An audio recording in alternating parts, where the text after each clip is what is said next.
Welcome, everybody. Ah, okay. Hi, everyone.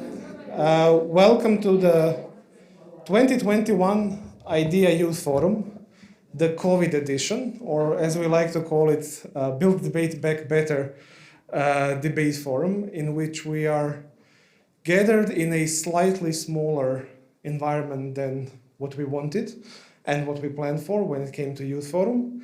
But we are also extremely excited to finally, after almost a decade of pause, to revive the concept of Youth Forum and revive the concept of people doing debate from across the world, meeting at one place and discussing how to do it better, how to do it more useful, and basically how to do it in a more engaging way for our students, our communities, and for some of you even on a regional level, how to create an impact and change stuff. So I'm really, really happy and proud to have you all gathered despite all the circumstances and all the winds that were blowing against this direction, against our direction.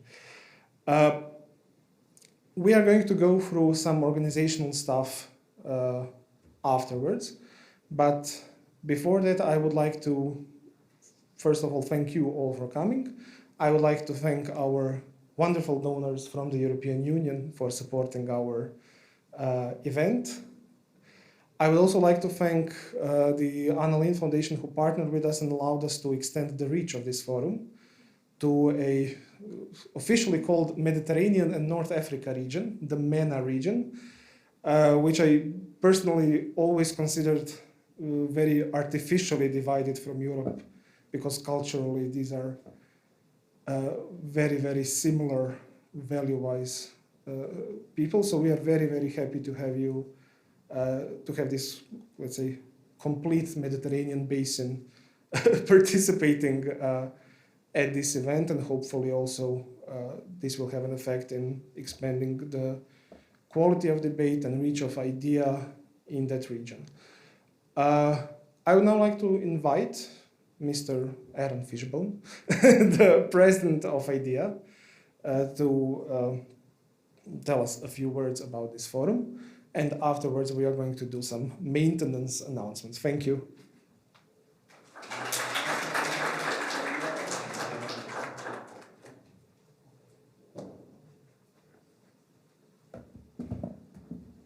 You know it's a COVID edition when up at the podium there is a whole bunch of face masks.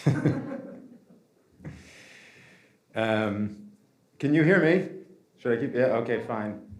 Hi, everybody, and welcome. It is really wonderful to see everyone here, to be together. Welcome to the 2021 IDEA Youth Forum COVID edition, Building Debate Back Better. It is great to be together, honestly. So thank you all. Thank you all so much for coming. I mean, I know it wasn't easy for a lot of us to get here, but thankfully we are able to be here even under these circumstances. I really want to also recognize the many members who are watching online, who are not able to come for completely many different reasons, and it's great to be able to create this hybrid situation so they can still participate, so they can see what's going on, be a part of our community, because obviously we've all had to adjust the meaning of community a lot in the COVID era, and it's a continuing, ongoing negotiation.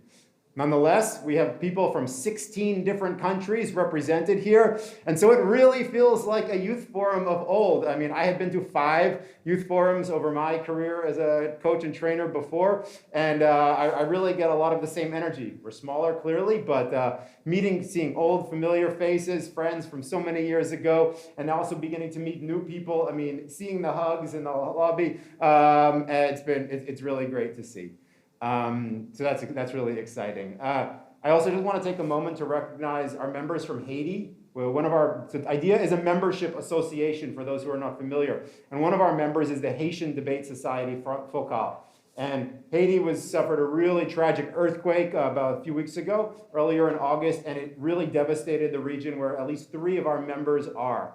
And so I don't know if they're watching on the live stream right now, but we are really thinking about them and hoping that their recovery goes well. And if anyone wants to help out a little, we posted some links to some, let's say, vetted organizations that are providing relief efforts, supporting small businesses directly on the ground in the affected regions of Haiti. And that's one way. This is really an area where like any contribution, no matter how big or small, can help. And because it's really impacting their ability to do everything, much less participate in the youth forum. Anyway, we're very much thinking about our members in Haiti as well. So I also, I am president of the board of directors of IDEA. We sort of oversee the work of Boyan and Daan, the central organization. And I want to recognize two other board members who made the trip here. We have Gabriela from Lithuania, and we have Miha from Slovenia. And so please come up and talk to us, ask questions, engage us in conversation. It's been a long time since we've been together. And so whether you're old or new, IDEA member or not, we would love to talk with you, hear what you're doing, hear from us what we're doing, what we're thinking about. Let's use this time together. They're very approachable. Even this morning, I was brushing my teeth talking to Miha on the opposing balcony. So it's great. Yeah, he has photo evidence. I want to welcome the attendees from the Anna Lindh Foundation. I mean, this is a really, really exciting partnership that we're building here. This is the first concrete example of that partnership, but it's great. I mean, expanding our network, your network, coming together. You're on the program. You have a lot to share with us, and really excited to hear what you have to say. So I really hope this is a first step in a long and fruitful, ongoing relationship. So welcome, and let's talk. Exciting to meet you all. Like Boyan said, like I said, there had been IDEA youth forums before, and now after about almost 10-year hiatus, we're back. It is really, really exciting. And so as a personal aside, I met my wife at an IDEA youth forum. So I now live in Slovakia. My wife is Slovak. Veronica, if you're watching, we miss you. She's with the children right now, so I can be here. But I mean, there's a lot of history, a lot of legacy to these things, and it's really exciting to be here doing it, but at the same time, we're starting anew. There was this 10-year hiatus, we have a new executive director, we have new partners, and it's a new world. And so it's exciting to be starting this journey. So a lot of history, a lot of legacy, but also really starting this journey now, again, differently. And we here will co-create what that journey looks like. What does the future look like? And so especially for IDEA members, Boyan will be running these future planning sessions over the next few days. Gabriela and Miha and I will be attending some of these sessions. So really, please contribute. Let us know what you want the future of IDEA, especially IDEA Central, to be, so that we are best serving you and helping you do your work and everything. We're all building back better as we want to be. But so why are we here at all? Why is this happening beyond the social part? We're generously financed by the European Union to bring together debate organizations from the region to discuss the future of Europe. An idea because of our network, working in so many different countries. We have members in 20 European countries, or 20 countries, of which most of them are EU countries. We reach underrepresented communities, people in all of the different corners and school districts of the countries in which we operate, is really well positioned to engage a wide swath of people in these conversations. IDEA is perfectly suited to lead these discussions at the youth level on the future of Europe. And obviously Europe, there's many different diverging views on many, many different topics. And so it is really, exciting that IDEA was recognized to do this, and we will spend time during this session doing that work, having those discussions. And it's very clear to me that, as long as we've been doing youth forums and as long as debate has been around, the topic of debate education, the core work of what IDEA supports, nonprofit debate education for young people, has never been more in need. It's never been more important. We live in a world now of misinformation, false information, alternative reality, and all of it now, hypercharged through social media environments where you don't know what's a real post, what's an advertisement, what's not. We need critical media literacy. We need people to be able to think for themselves, to dissect and respond to arguments, to develop their own, to know how to articulate themselves in person, as well as online, in many, many different forums. And this is what IDEA at its core is all about. Developing young leaders who can do these things and contribute to bettering the communities in which we all live. So, we have great sessions dedicated to all of these topics. I will stop there. Please, let's talk over the next few days. Really, really excited to meet you all and to see you all. And I also just want to take one final moment to thank the European Union for its generous financial support, and especially Boyan Daan, and Anastasia for all of their hard work in organizing this event. Thank you so much. Thank them yourselves. Thanks to the video team. Thanks to the hotel. Thanks to this hotel, our hotel, and everyone. With that, let's begin.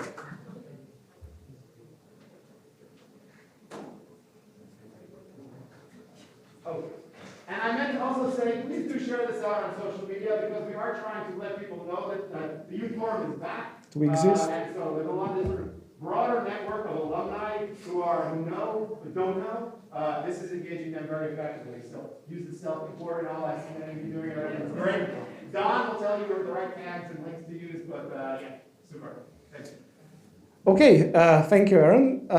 So right now we go to the more nitty-gritty details of how this is going to work. So you hopefully have all seen the schedule we are doing this forum in 3 different rooms. We have 3 separate tracks, one based on innovating debate, another on future of Europe, and another on future of idea. So the conference room A that you see in your schedule is this conference room. The conference room C, that's the second track that we're having, is located at the end of this hallway to the left. Also, I would say clearly marked, but I'm usually always surprised by how unclear the marks end to be. And then the final track, the idea one, and not necessarily only idea one, but the final room is happening upstairs in a room called Opatia. So this is basically, you have the stairs as soon as you exit this conference room, and you just march across the hotel on a different side, you will see the room Opatia. The hotel has this like system of digital of screens which point you in which direction, which are very, very, very, very visually unintrusive, which means that you will miss them almost 100%. So watch for the TV screens on the walls, and they actually do guide you once you realize that these are actually TV screens with text on it. Otherwise, it just looks like a blue blob and you walk past it. So 2 rooms are here. One is upstairs across the hotel. For the lecturers, please let us know in advance if there is anything you need to have. We have projection equipment in every room. We also have flip charts. There are chairs, there are tables. You can get papers and writing materials up front. If you need more flip charts, post-its, markers, something, just reach out to us. And when I say us, I would now like to ask Daan and me and Margarita to get up. Margarita? So, the 3 of us are people you need to bother if you need anything on this forum. There is also, as Aaron mentioned, Anastasia, who unfortunately is very, very cold and had to go get stuff. No, I'm kidding. She's on a different board meeting happening at this moment, so she will join us. We will point her out so you can bother her also with any questions or anything you need. Feel free to reach out to her. If you have any questions, feel free to ask us. I don't think that there is anything else I forgot. Please wear the masks. I'm sorry they're irritating. I hate them too. Unfortunately, we have to. Also, please wear the mask we provided or the same level, because if we do that, I'm happy to say that all of the tests obviously came back negative. So we know that on day 1, we are still all in the green. By following all the rules and being good citizens, we will hopefully end this event also in green and not regret anything or any of our choices concerning COVID. Everything else is on your personal level. Thank you, everybody. I would now like to also ask the lecturers to basically either come here so that we can show you to the rooms, and also for you guys to decide where are you going. One thing is that we are really asking you not to overcrowd the room, so 20-ish people per room is enough, unless this is the only item on the schedule, as it is now. Thank you very much for all of you watching online. We have all the links for all 3 days posted on our YouTube channel. We are not going to stream 3 rooms simultaneously, but we are taking videos of all the lectures, so you will be able to get the lectures that you won't be able to listen. You will have them on our YouTube channel. This is also for you if you are like very torn between 2 lectures. Feel free. Room A and Room B are being filmed constantly. So there's no way getting out of Mark Zuckerberg or Google. Sorry for that. Also, just if anybody's still not on your in the official WhatsApp group, please join. I know that it's, some of you maybe don't have WhatsApp out of principle, but they already know everything about us. There's no point. At this point, we can just start sending our personal diaries every day. So please join the group so that we could have this event run as smoothly as possible. Thank you very much. I now invite lecturers to start and you to go to the room that you've chosen and enjoy. Go.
So hello, everybody.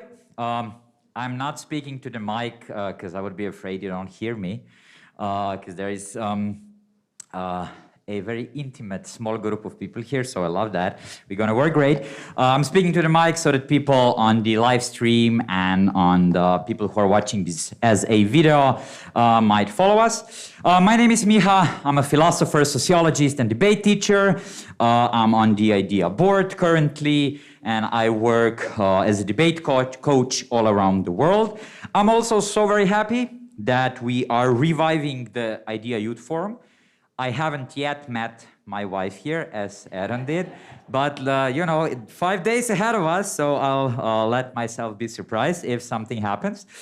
Okay, so today you have chosen to be on the session on how to teach specific subject matter with debate methodology.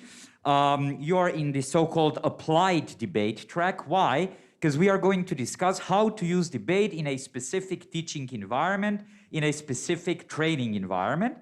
And I was thinking how to present that. Should we speak about basic principles of methodology and how to implement them? Should we speak about, you know, should we just go over different possible curricula and so on? But in the end, I have decided that we are going to go through details of one possible example of implementation of debate methodology in a very specific environment. And I selected this environment to be some sort of philosophy class or philosophy training, mostly for high school students. Now, I have selected this topic for two reasons. A, because I am a philosopher and I like to speak about it. But secondly, because, as I'm going to explain later, teaching philosophy with debate methodology is kind of controversial, or could be kind of controversial. So this is why I have selected this example. I'm going to show you, I'm going to discuss with you, describe it to you, how this could be done. To some extent, I'm going to present, you know, a good practice that already was implemented. And then we will discuss it. I will going to equip the description of the sessions that we are doing at philosophy trainings with debate methodology. I will equip these explanations with some pedagogical, methodological comments, and then let's see how far do we get with that. Okay, so what we are talking about, right? Firstly, obviously, we are at the debate forum. We are talking about debate methodology, right? When we say, you know, what debate methodology is, we need to know that's not a dialogue, that's not a deliberation that one would have in a classroom. Debate is a very specific methodology that is based on the debate topic. You have a binary proposition that you need to discuss. It's not a question, you know. Debate methodology in the classroom does not mean that I come into the classroom as a teacher and simply say, okay, so let's, what do you think about the withdrawal of the US troops from Afghanistan? Or it's not something like to say, okay, let's discuss the global economy today. Debate methodology is always, you know, focused and based on a binary proposition, on a statement that somebody could be for or against, right? Second important thing, not to go into details of the debate methodology and pedagogical principles, second very important thing is that you have your side for which you are arguing for assigned, right? So we do not let students to decide what they are going to support in a debate, but we randomly assign their side in a debate. And then the third important thing is that the only aim of the game, the only aim of the academic exercise is to win the debate. To win the debate means to convince the neutral audience, might be a judge, might be your teacher in school, might be, I don't know, group of 100 people who's going to take a vote. Whoever the audience is, the aim of the game, the aim of the gamified, as people are saying today, gamified academic exercise is to convince the audience. And then everything that we are teaching as debate teachers, from motion analysis as a first cluster, to the argument construction as a second cluster, to the argument delivery as a third one, then to the engagement, refutation, rebuttal, then to the comparative analysis, and then in the end to the some sort of macro evaluation of a debate that you do in last speeches. All these things that we are teaching as a part of a debate methodology is always there with one purpose. Debaters or participants of the activity they need to try to win the debate. This is their motivation. So this is what we mean when we say debate methodology. Now, what I'm going to show you is how to, do this in a philosophy environment, right? Or environment of some sort of philosophy training. This might be, I don't know, summer course in philosophy for young people, might be philosophy classroom for high school students where this is taught as a subject, might be even, I don't know, some session on ethics or civic education that is being taught as a part of some other subjects, right? But I'm going to try to connect it and show you how you can connect this when you're teaching some sort of philosophical concepts. Now, important thing is that what we are trying to achieve when we are talking at, let's say, applying debate to other environments is that there is a connection in both directions, right? So I'm going to show you always how to use debate methodology in the random environment of a random matter subject, in our case philosophy, but also vice versa, how you can teach specific subject matter, in our case philosophy, to the debaters when they are in a debate program. So that is what we're trying to achieve when we're trying to apply debate to different teaching environment, right? We have a debate methodology, we have debate trainings, debate clubs, debate competitions, and we want them, to know some philosophy, to be able to make abstract arguments, to be able to discuss politics with concepts from political philosophy, to be able to discuss the concepts of freedom, the role of the state, the right of the state to intervene, yada, yada, yada. All these very connected to the philosophical concepts. So we want debaters to use that, but we also believe that teaching philosophy could be much better, interesting, interactive, interdisciplinary, integrative, 3 dots, all the words that we are using for innovative pedagogical strategies, that all this can happen much better if you are using debate methodology in this particular environment. And we are now going to try to show you the possible implementations, the possible ways how to do that. What we are going to add additionally is always when I'm going to describe you possible activities, I'm going to add as a connection between the two, debate methodology and a specific subject matter, that is to say philosophy, how one could, which critical thinking skills we are teaching students with this. Because critical thinking skills, or let's say media literacy skills, or let's say analytical strategical thinking, all that comes under this buzzword of critical thinking skills, right, is part of philosophical training as well as part of a debate training. So always when I'm going to present you some sort of activity, when I'm going to evaluate the activity, I'm going to show you not just why philosophy is useful for debate training, why debate is useful for philosophy training, but also how this merge and connection is teaching very specific critical thinking skills that usually are not being taught, or at least we have problems with achieving direct results, according to some researches, in teaching these specific critical thinking skills. Okay, now I did say, by the way, 2 disclaimers. Always when I say that now I will just have an introduction, then I always speak too long. So this was now an introduction. I don't know where I'm going to get with that. Let's see. And then secondly, I think you already realized this board picture is not so much for you to be able to read something. It's mostly for me so I can follow my own thoughts and know what I'm talking about. So just so you know how to use that. However, one little disclaimer, I promised the last one before we truly start with the presentation of specific sessions. I must tell you that we do have quite some problems or controversial, heated discussions with philosophers when we're trying to introduce them the debate methodology. Why? Because philosophy should be about the final truth. In philosophy, you can't just be neutral and say, oh, I could argue for or against.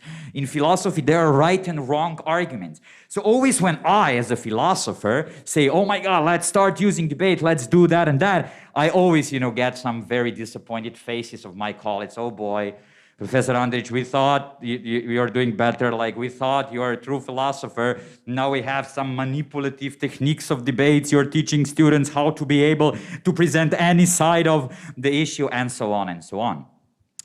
So I think that this response that I get from some colleagues, they're not here so we can speak about them, is the proof of not being able to understand what the debate methodology is actually doing. Why? Look, if you're going to have any classroom teaching activity for whatever matter subject, or even a debate activity, public speaking activity, whatever, the moment when you ask students to argue for their own personal position, you have a teaching process where you ask students to search for knowledge, produce knowledge, in order of their already pre-existing beliefs. You don't have a teaching process where you would try to force them to rethink their position. You don't have a teaching process where you would ask them to rethink the position of somebody else, to see what might be good in the position of somebody else, yada, yada. You have a teaching process where you literally radicalize them and further divide the society. Because you ask them, okay, what, I don't know, I was in USA teaching before Trump-Biden election happened, right? And if I would say, okay, so you for Trump-Biden, you say Trump, okay, have a debate, Biden versus Trump. They would only further radicalize. And I would help them with that. I would say, okay, let's make a good argument for Trump. Okay, let's research good data for Biden. Let's see how to respond to that. And they would literally radicalize themselves in a position that they already have.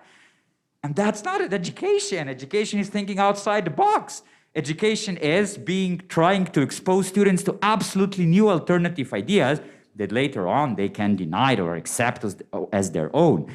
So debate as an academic exercise, as a gamified academic exercise, is there exactly to put debaters in a position of something they might absolutely disagree with, so that they find what is strong or weak in that position, right? And what is the better way to truly investigate the position that's not your own than simply putting yourself in the shoes of this position, putting yourself on this position itself, and trying to defend it to the end. And you want to do it. Why? Because your aim in debate is to win the game, and you want to win against your friend from other school, or a friend from the other country, or wherever you are, right? You want to win. That's the basic of the methodology. We said that.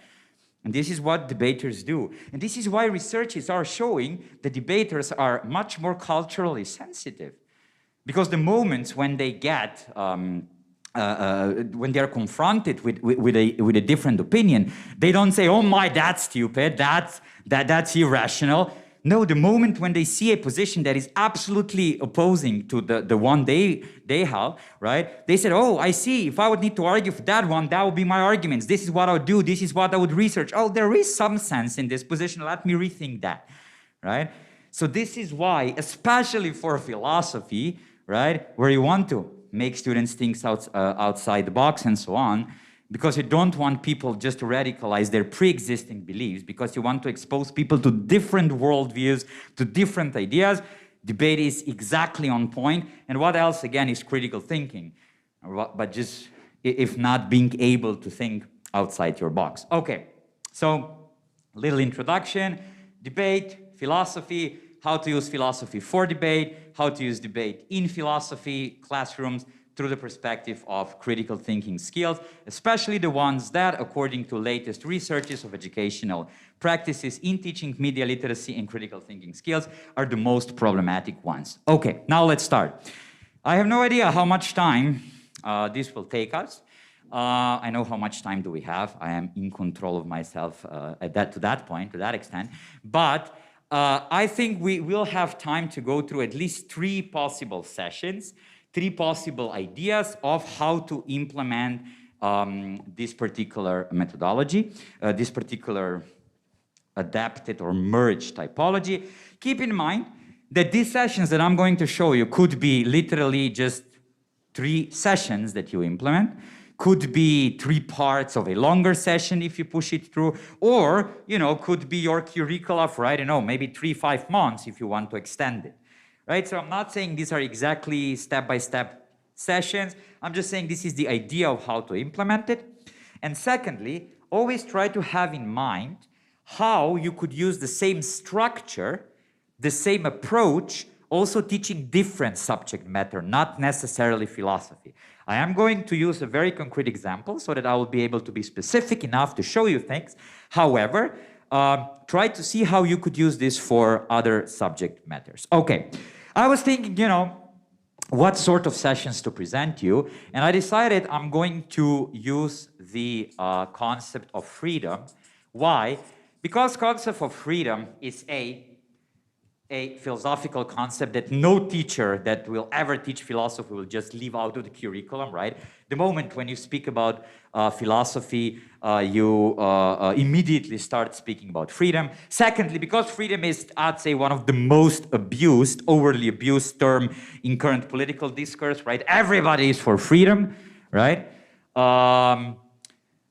And lastly, because it's very, very useful concept for a lot of debates, or even better, the philosophical understanding of a freedom concept could be very useful for debaters that simply want to go and win a competition and don't even care about philosophy. But I'll show you how. If they do understand philosophically what freedom means or could mean, they will have better chances to win. And that's our aim, right? We don't want to convince students, oh, we truly want you to deeply understand what freedom is. No, that's not the approach. The approach is, look guy, look dude, look girl, whoever you are, you want to win next competition? Okay, if you want to, you will need to understand that. And she wants to win next competition, so she will go read about freedom. She will investigate freedom philosophically. So you teach her philosophy, teach him philosophy, just because they want to win a competition. And that's the aim. This is taking the gamified features of the academic exercise of debate to the radical extent. Okay, let's see the sessions now. I'll show you, I do have 3 sessions in mind at this point. If there will be more time, we'll do more. I will show you a bit more advanced one. I'll show a bit more intermediate and beginners ones. Let's start with, I'll mark it with a little sign. This is, let's say, maybe a bit more advanced one, right? Let's start with that one. Okay, now, from a philosophical point of view, what would I want to teach in a session number 1, you know, just we have some basics, is the difference between 2 very famous conceptions of freedom, that is freedom to versus freedom from, right? Freedom to versus freedom from. 2 different conceptions, 2 different understandings of freedom. Now I know you are not here for a philosophy lecture, so I promise I will not bore you with all the details, because trust me, we can do that. And if anybody is interested after the dinner on a coffee, I'm there to discuss that. However, 2 different takes on freedom. Freedom to means that you are free if you are allowed to do whatever you want. Obviously, this whatever to some extent is limited. If we want to limit it with a philosophical approach, that would be the harm principle by John Stuart Mill, who said, my freedom is limited by the freedom of others. If you want to limit it with, I don't know, the title of Woody Allen movie, it would be whatever works, as long as you don't hurt anybody. So, you know, freedom to, of course, limited to some extent, but that means that you are free if there are no restrictions.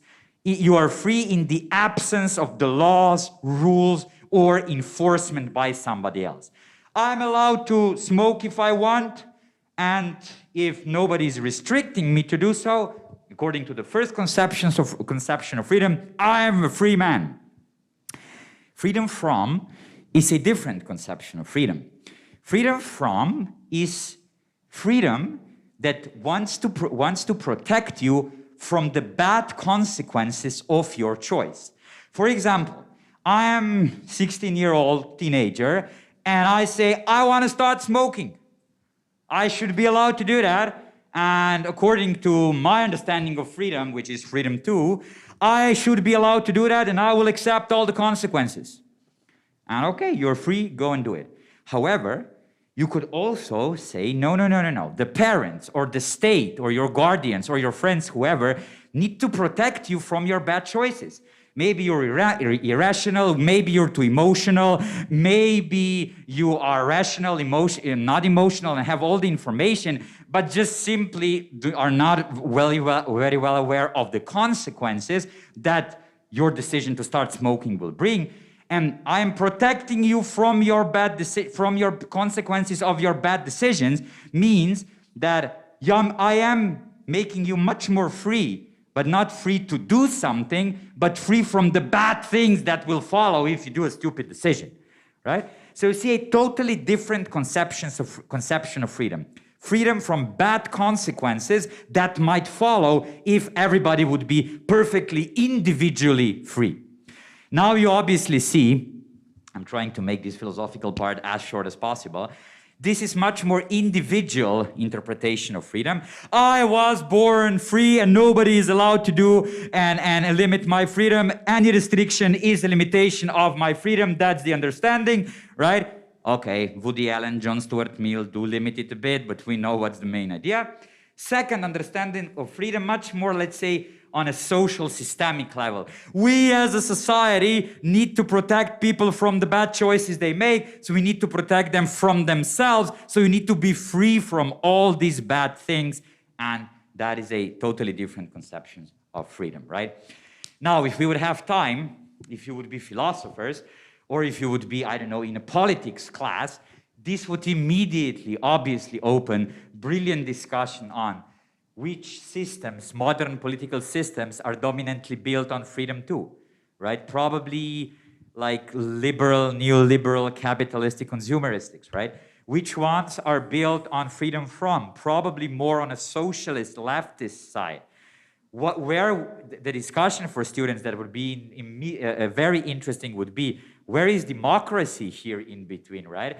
Because democracy is everybody are free to vote and vote for whatever they want. However, the point of democracy is that we do vote for some restrictions. Like the point of democracy is you vote, so somebody will make laws. Laws by definitions are restrictions. So you're voting for what sort of laws we are going to have. So you're also, you know, kind of putting a bit of a freedom from into it. So it could be a very controversial discussion. Very interesting for students would be to try to name the countries from the history or currently that are following dominantly or prioritizing one sort of freedom. Then discussing why is that good, why is that bad.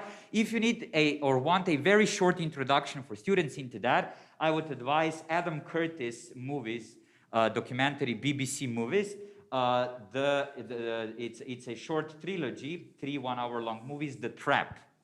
So Adam Curtis analyzes different systems in history, different countries in history that did prioritize one freedom over the other. Okay, so that would be the philosophical background that you as a teacher would need to have, and that you as a teacher would decide to teach your students. In a philosophy class or in a debate class. We don't know that yet, doesn't truly matter. That's just the background. Now, let's see how this session could be implemented to have the positive impacts on all the stakeholders from all the perspectives that we've mentioned before. The step number 1 could be a whole hour, could be whole year, could be 10 minutes, 5 minutes as we did now, would be very ex cathedra definition of two types of freedom, right? Again, it could be 5 minutes, as I told you now, and everybody in the classroom would immediately understand. Could be 1 hour-long discussion with some examples. Could be a 1-month course when you would give some philosophical readings to students. They would investigate that, discuss. Could be even longer if you would ask them to write some essays on that topic. But however, the first part always quite ex cathedra definition of what the two types of freedom are. Here you would start literally, if you want me to use the terms of famous Bloom's taxonomy, right? Here you would start with giving the knowledge, them memorizing the knowledge, having the knowledge, understanding the knowledge to some extent, right? Because I was checking your faces, you know, are you like totally shocked? What the hell, freedom from, freedom to, what's this guy talking about? Or did you nod and got it, right? So understanding, remembering, possessing knowledge, first stage. Then what the teacher should do in the step number 2 is you simply ask students to build arguments in favor of freedom to or in favor of freedom from. There are 2 ways how to do that. You can simply ask them. You can even pose a question if you don't want to make it into a debate. You can say, okay, so which freedom do you prefer and why? Take 10 minutes to build some arguments. Or you can give them the essay to write. Or you can have a little debate. This house prefers freedom to over freedom from. Or this house believes that society and the state should always prioritize freedom to over freedom from. You're prop, you're up, let's make a debate, right? So at that point, what you do is you ask students not just to memorize and understand, but try to evaluate, right? Try to prepare some concrete arguments in favor of one definition of freedom or one approach to freedom.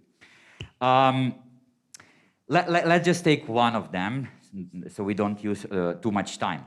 I don't want to tell you immediately what are the arguments that students dominantly give me when I ask them for the arguments in favor of the freedom to, or this individual conception of freedom. What would be your arguments that you would come up immediately with? Why freedom to is better than freedom from? Try to think. Because only I know myself and can evaluate and make the choice what is best for me. Only I know myself. Okay, why is that relevant? Not because I am the person that will live through the consequences. Okay. I am the only person who can make that choice. Okay. Only I know myself. I will suffer the consequences. Nobody else should care. Okay. What else? You see, here now I'm a philosopher. I do have a very specific position towards the argument I got. But as a teacher now, I'm not, you know, trying to give my position because I already did that. I gave the definition. Now you are trying to work with that definition. So what else? I'm sure there are more arguments. I think it would be purely personal when it comes to freedom too.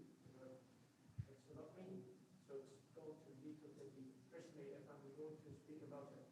But when it comes to the level of working with groups and thinking from a collector point of view, it's going to be strong.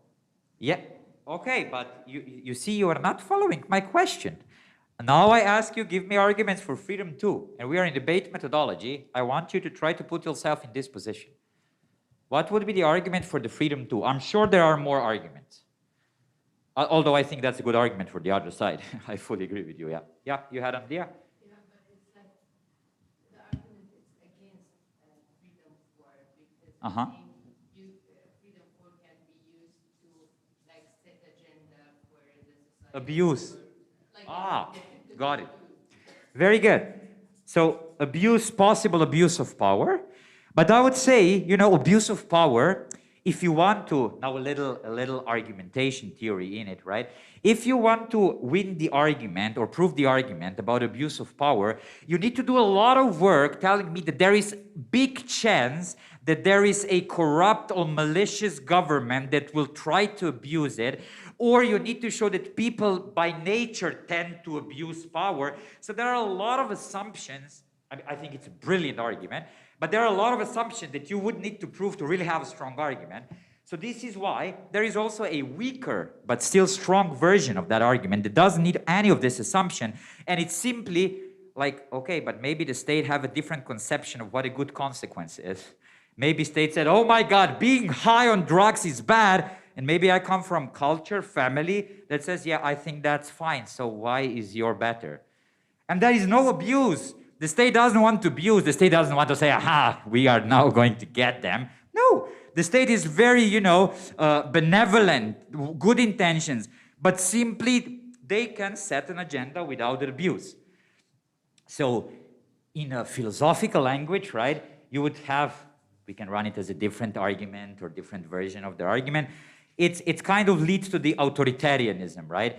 Or totalitarianism, where somebody is deciding what you will do. Very good. You know what is the third argument that I usually get from high school students? And that's very cute because they're a high school student and I get this from them. They said, yes, Professor Andric, it's character building, right? You need to accept some bad consequences of your choices that you make, but this is what teaches you for life. And I'm like, oh boy, I'm going to speak with you in 5 years about that. But they actually, a lot of times they say it's character building, right? Okay. Any other? Yeah? Please do.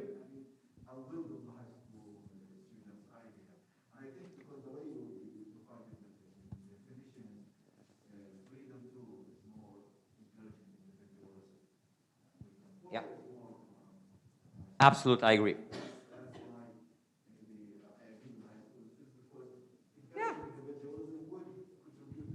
Yeah, I think that's brilliant. Yeah. No, so I think that's an amazing additional argument. We don't have this one yet here, because character building, I'm only laughing to this one a bit because they're high school students from first year and they say, oh my God, you learn from your mistakes, teachers, you know.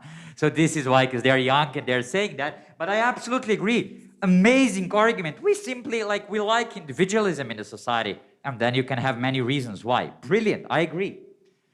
And the sixth one that I usually get is, sometimes students say, simply because that psychological studies are showing that if you are responsible for your decision, you tend to make better decisions. So the moment when we tell you, okay, we live in a society where we prioritize freedom to individualistic perception of freedom, or society, you can do almost whatever you want. However, you will need to take the responsibility. If you make wrong decision, yeah, but that was your decision. You can't blame your parents, your state. And then students say that there will be people will be better decision makers, or better decisions will be made. Okay. So now we have 6 arguments, or 6 ideas for arguments, obviously, not arguments themselves, that could be used, right?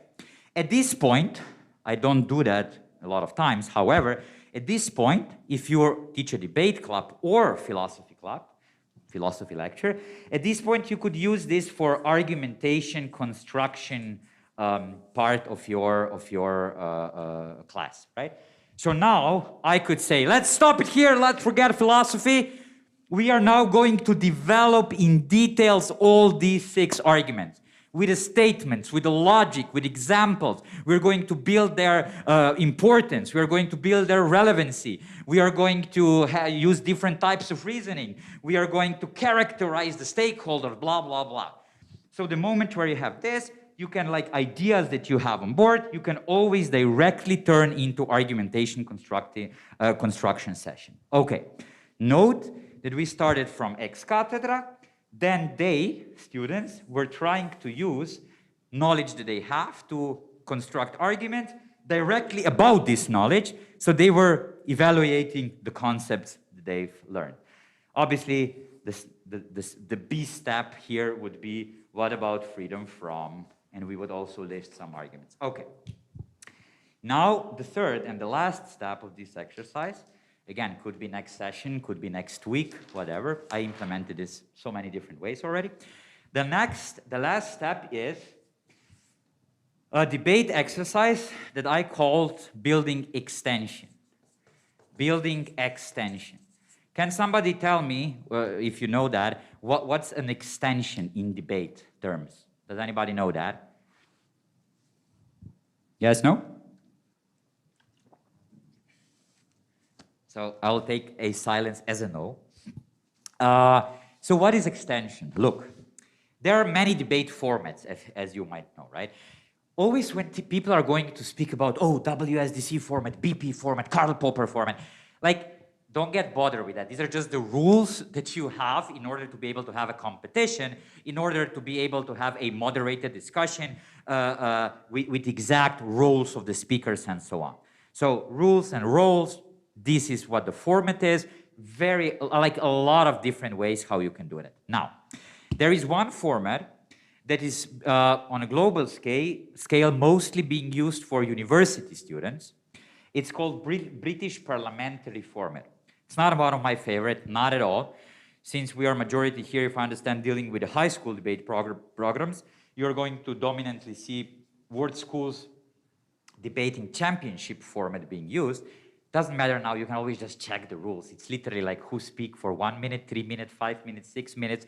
First speaker need to present argument, second need to respond, third need to engage, blah, blah, blah. So just rules and roles, doesn't matter. However, this one, it's very interesting. The team is built of 2 speakers, not 3, as in the other format. And there are 4 teams in one debate. Proposition number 1, proposition number 2, opposition number 1, and opposition number 2, right? They are preparing separately. All the 4 teams are preparing separately. And why is this interesting now? Because, for example, if you are proposition number 2, you have no idea what they are going to explain, right? So what you need to do is, you need to be better than the other side, obviously, right? You need to say, oh, opposition is very bad. I don't know, let's say that we have the topic, we should legalize all drugs, right?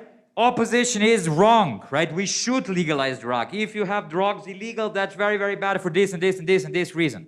So they need to be better than this. However, if they want to win, they also need to be better than this team, right? How do they show that they are better than this team? They need to support all the arguments that they have. Why? Because they're on the same side, right? However, they also need to show that arguments that they bring in the debate are more important than the arguments that they brought in the debate. And this is for critical thinking, an amazing format. Why? Because you're not just, throwing all the arguments against the other side. That's wrong, that's bad, that's the consequence, that's our moral principle, blah, blah, blah. No, no, no, no, no.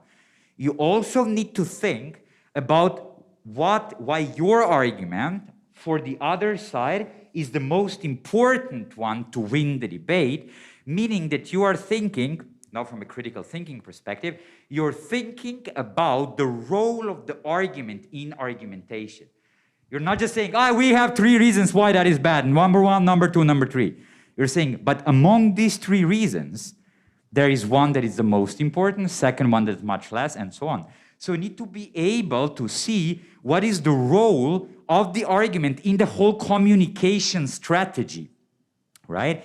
And this is additional critical thinking skill. I'm going to show you that on the example later. Now, how to win the debate if you are here? How to win, right? You need to win. That's the aim.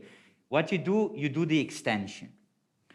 Extension is when you extend the arguments that are present here, but your arguments are also not just a little extension. They're the most important arguments to win the round. So these are the 2 things that you need to do.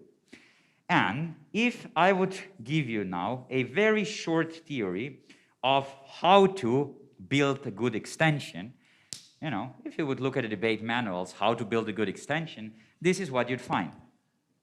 Number 1, firstly tell me what exactly is new in your extension. Very, very, very explicitly. What is new? You need to tell me what's new. Let's say that the first team on our topic, we should legalize all drugs, your first team, right?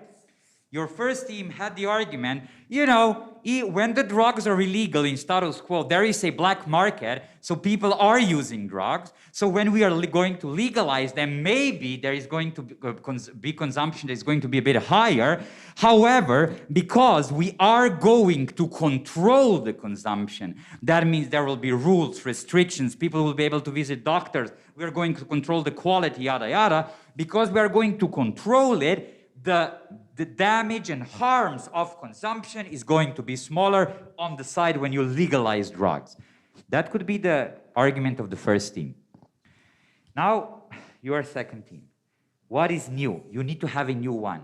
And the first thing in extension will always be, so what's new? What we are bringing in the debate? For example, would you say that you can win this debate by saying our extension, the new thing that we are bringing is, we are going to bring example from Sweden and example from United States, which shows you that where the drugs are legal, when the drugs are not legal, there always is a black market. Will you be able to win the debate with this extension? No. Why not? Because that's not really new. You will extend the arguments a bit. You will probably make them better, right? You will support them, but not a lot of new things. I mean, you can still win the debate, because debate is always comparison between the teams, meaning that whatever happens, if the other team is just not as good as you are, you win. So there are no automatic losses. However, I'd say that's a bad strategy. Adding as an example, adding example as your extension, example to the already existing argument, will be, yeah, that's not really new. I, as a judge, will say, you had great example. You totally destroyed the other side, so your side wins the debate. However, what you brought in the debate was one little example to support the dominant argument on the black market brought in the debate by the team number one, meaning that the team number one is better than you are. So you need to tell me what is new. You need to come up with something absolutely new. Okay. Second thing, you need to prove this thing, right?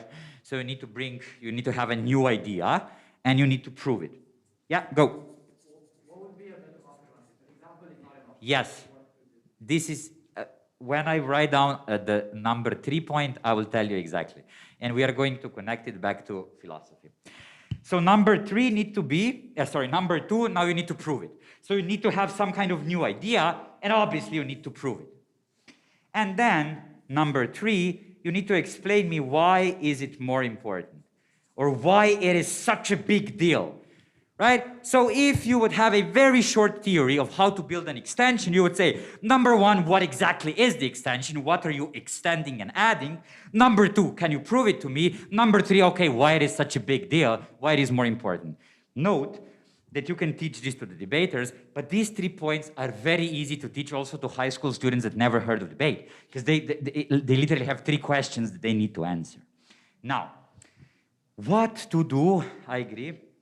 What would be the idea for the extension? Now, I will tell you, the debaters, let's leave aside philosophers now, debaters, with this particular debate, they will struggle a lot to find a good extension, right? Especially if the arguments by the first team is maybe not just about black market, but maybe also about saying individual freedom is important. Let's say that they even add this. Individual freedom. People should be able to do whatever they want. Oh boy, now we really don't have anything to add, right? What? Yes, I agree. But now, the problem of a debate, that exactly is the point. There are always things to add. However, talking from the experience, debaters at this point have problems, because they are struggling with what to add. They will even say, teacher, that topic is not fair, because there are simply not enough arguments. The people who were here in the position of a first team, they had easier job, because there are not a lot of new arguments. And then I say, okay, what you can always do is go back to the very definition of 2 types of freedom. And you can always say that what your extension is in any debate on legalization, in any debate on state interventionism, in any debate on state banning something, you can always discuss the clash between freedom, prioritizing freedom to, state should not do a lot of things, and prioritizing freedom from. And that is for debaters whose only motivation is to win the round, very easy way to extend. They can say, what is new? Look, we are going to be the first team in this debate that is going to analyze the real clash of how society should be ordered. That is to say, we are going to analyze the clash between freedom to versus freedom from. Let us prove it to you why freedom to, because we are legalizing drugs, right? Why freedom to is better. Let us prove it. Oh, wait. We already have literally 6 arguments ready why freedom to is better. We have already analyzed that. And because we as a debaters now know that this is very useful in debate, we are going to prepare these arguments in a very strong form. We are going to ask our teacher more. We are going to, read a bit, because we know that we might use this argument, and this should be ready in advance. Not as a prepared argument that you don't think about, but simply as a knowledge that you have to prove that one side of freedom is better than the other one. And then why is this more important, right? Because debaters are going to say, okay, professor, you just gave us the idea for bringing the extension, but why is this extension more important? The answer is very easy. 2 reasons. Always, if you analyze 2 concepts of freedom as an extension, there are 2 reasons how this could be more important, how you can think why this is more important. Reason number 1, because you can say, we are the only team that are addressing the core abstract issue behind all the arguments that happened so far. So there were arguments on practicalities, there were some arguments on, oh, freedom is a human right, and so on. There were a lot of arguments thrown into debate. However, we are now going to analyze the core abstract philosophical clash behind all this. And this is why ours is more important, because it's not just, the first thing you think about, oh, harms, oh, benefits, oh, let's compare. It's something that's behind that, right? So this is why it's more powerful. And second thing, why this? Purely from a competitive coaching strategy for debaters, not philosophers, for debaters, why this is more important is because you can always run even if argument. You can always say, ladies and gentlemen, maybe the first team had a brilliant argument how, because there is a black market, even though consumption of drugs will go up if you legalize them, they will still be able to minimize the damage because they're going to control drug consumption better. They had a brilliant argument, and that is already enough to win the round, we agree. However, ladies and gentlemen, even if this argument is not true, even if the opposition will destroy these arguments, we are still able to win the round and legalize our drugs. Why? Because regardless of the possible harms, regardless of the actual impact that the first 2 teams were discussing, we will show you that the state should always prioritize freedom too, regardless of the harms and impacts. So they had a good argument, but ours is so much more important because even if they lose it, we still have something to support our side, right? And this is why, for a debate coach, for a team that wants to win a championship or something like that, that is a very good coaching strategy, and they will want to do that because they want to win, because that's a useful idea for the new extension, that is a very strategically good idea for literally winning the debate with extension, and it is quite easy to make. Why? Because you have your arguments ready in advance. Now, why is this important? Short pedagogical analysis.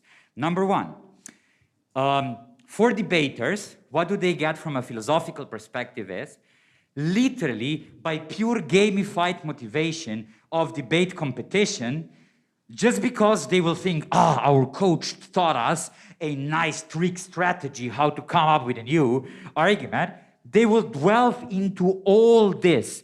They will try to read, they will try to see what the other, once they are going to run the argument, but then the other team will say, yeah, we don't believe in that abuse. There is some other argument against it, and they will say, oh, coach, but that's the argument against it. How would you approach that? Do you have any readings additional on freedom? So they will be equipped by their own desire and activity, equipped by philosophical concepts, and B, they are going to apply these concepts, right? Because we started with ex cathedra definition, memorizing, understanding. B, semi-interactive, because they are evaluating something they learned. But in the end, we did the extension exercise, right? They literally now were forced to apply the philosophical knowledge to a very real-life issue of legalizing drugs. Not just because the teacher asked them to write an essay and try to apply it. No, because they wanted to win a debate and they were a second team, and the team, or the first one team, already used the arguments they have, so they needed something new. So by the game, they were forced to apply the philosophical knowledge, right? If you do this in a philosophy class, right, obviously you get absolute benefits out of the fact that you are not just ex cathedra giving definitions, you're not just analyzing and reading texts, you are not just giving them instructions to write an essay, but you gamify the situation, right? With debaters, it's already gamified. We just need to give them the concept. So the main aim is to show why concepts are useful for their game. The moment when you show them they are winning by reading John Stuart Mill or Isaac Berlin on freedom, then you are in, right? And we did that, right? And they will win easier. With philosophers is to give them the game through which they will be able to use the concept. And again, the same thing.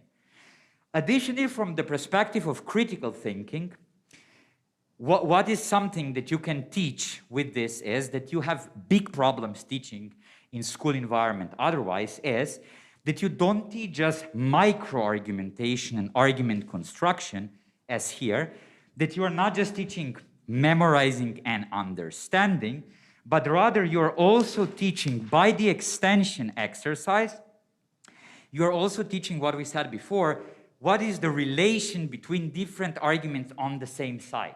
Which argument is more important? Which argument we are going to run first? What is the role of the argument in the debate? And this is something that even debaters don't know how to do. Yesterday when I arrived, I had a short session with one of the debaters, young, and the topic was we should ban private cars, I believe, right? And she had a good argument. She said, the thesis of my argument, something that I'm going to prove you, dear teacher, is that we are in a situation of environmental catastrophe. I think do you agree that's a relevant argument in the debate? Yes, right? But then I asked her, okay, can you prove this to me? She did. A lot of examples, analysis, how cars, all this, everything she told me.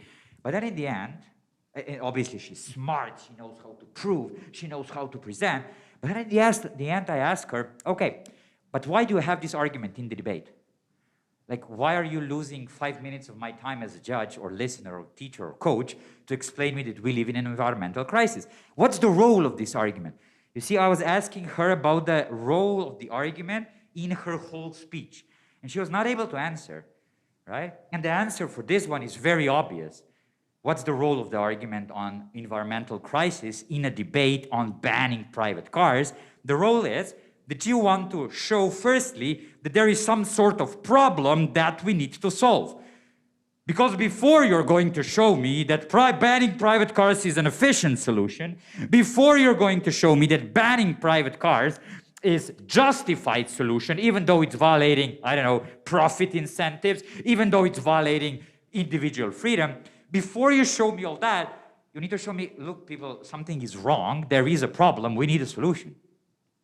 So her argument the argument that was saying we live in a moment of environmental crisis had the role of convincing the judge or communicating to the audience that there is a problem in the society that we need to address.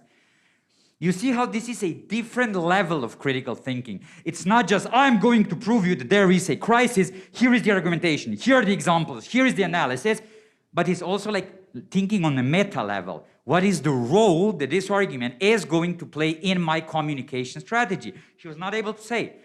And this is what you are teaching when you're doing the extension exercise. Not just if you have a British parliamentary debate format. I teach this to all of my students. I teach this to philosophy class. Not because they will want to have a competition when they are going to be the team number 2 and they will going to be, oh my, we need an extension. Not because of that. But because this helps you to realize what is the relation between different arguments in the round. This helps you realize what is the relation of argument number 1 for this side versus argument number 2 for this side. One argument is telling you there is a problem. Second argument is telling you the solution is going to be efficient. Third one is justifying the solution. Fourth one is adding characterization to the stakeholder. I don't know what. But this is what you're also, from a perspective of critical thinking, teaching with this sort of session. Okay. So that was session number 1. It took us quite some time. But we still have time for 2. That will be shorter, I promise. Okay, session number 2. Let's make it easier and shorter. Oh, and by the way, right, if we would analyze this, we would say, in debate terms, you know, if I would now say, I will write a, how do you call it in English, preparation for a teaching session, right? That would mean philosophy topic would be two different concepts of freedom. Debate focus would be possible argumentation construction in step number 2 and building extension in step number 3. Critical thinking focus would be extending your argument and meta-analysis. So you see from 3 different perspectives what we did. Philosophy, 2 concepts of freedom. Debate, building extensions and building good arguments. On a critical thinking level, because if you are in philosophy or if you're doing debate, you are in education. This is why we do that. So why do we teach these 2 things in any of the classes? In that case, meta, especially this meta level of critical thinking, the role of the arguments. Okay, let's do the second one. Here, from the debate perspective, I will talk about the clashes. Look, you know, this word is being thrown around a lot in debate community. If you look at the debate formats, you're going to see that usually the last speaker has the role of, you know, explaining the clashes, you know, what were the biggest disagreements in the debate, right? They said this, we said this, there was disagreement, we were better, blah, blah. Okay, that's one interpretation of what the clash is. However, the other, not interpretation, the other use of the term could simply be, what are the expected disagreements that are going to happen in the debate? And this is very important when you're doing the motion analysis and when you are creating your communication strategy. You need to be able to realize what are actually the controversies of the motion to build arguments. Because otherwise you might build arguments that are not even controversial, right? I'm going to show you exactly. Let's say what I mean. Let's say that we have a topic. This house would ban Facebook accounts of people who are using hate speech on social media. Give me arguments for proposition.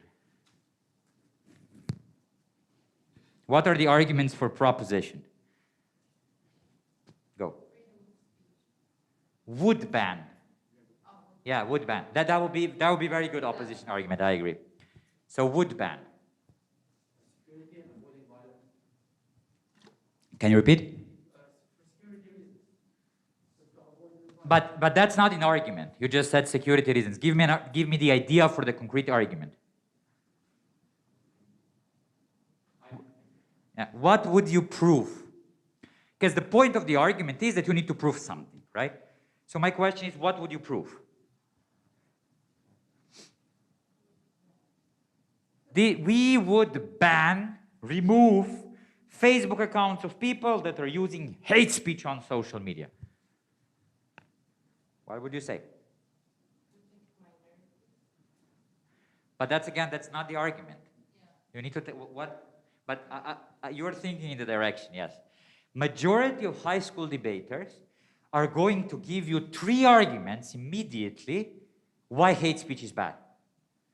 Hate speech is bad because it's discriminating minorities, putting them in a very bad position. Hate speech is bad because it's creating even more violence. It could create, you know, politic escalation, I don't know, genocides and so on. And lastly, hate speech is bad because simply, you know, bullying individual victims and so on.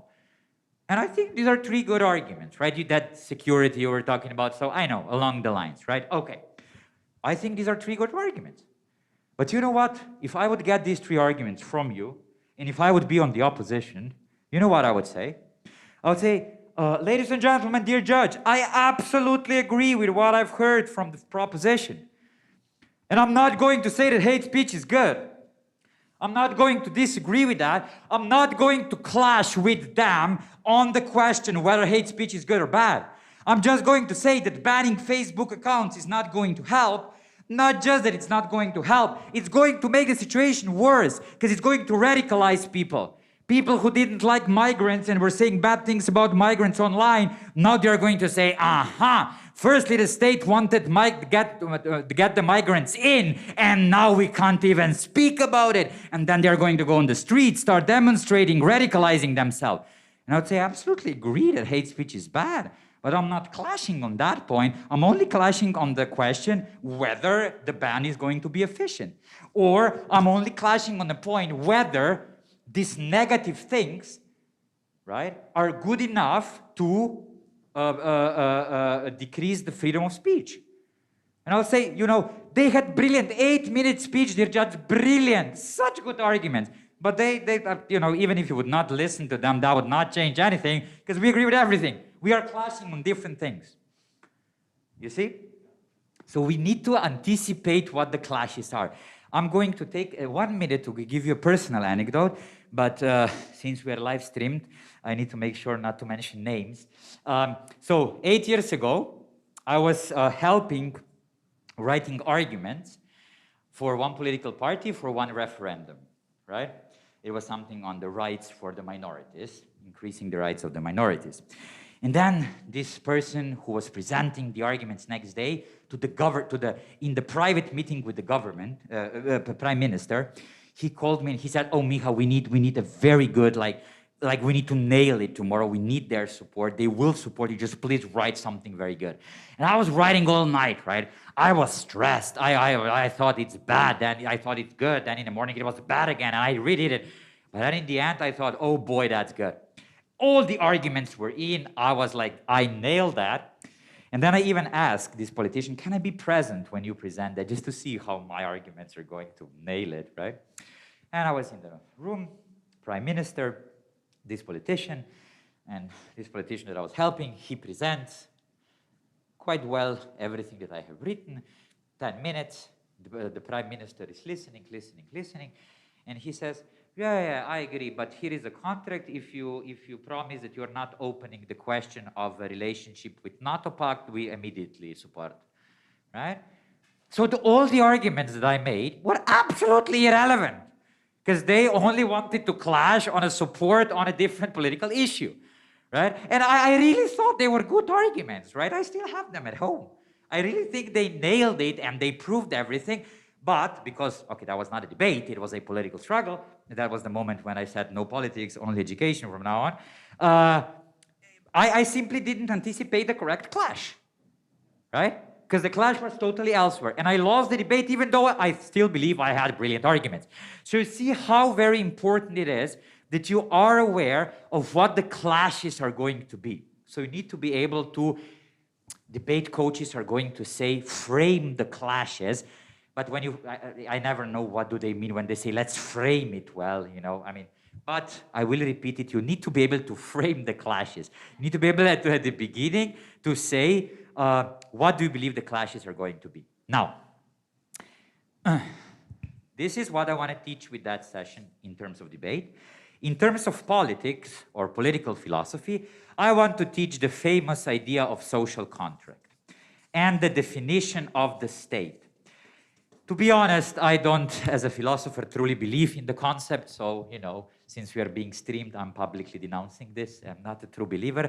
But that's a very, very useful concept for actual debate. It's a very useful concept as a thought experiment. And I think it's, you know, obviously it's worth discussing. And there are arguments for and against.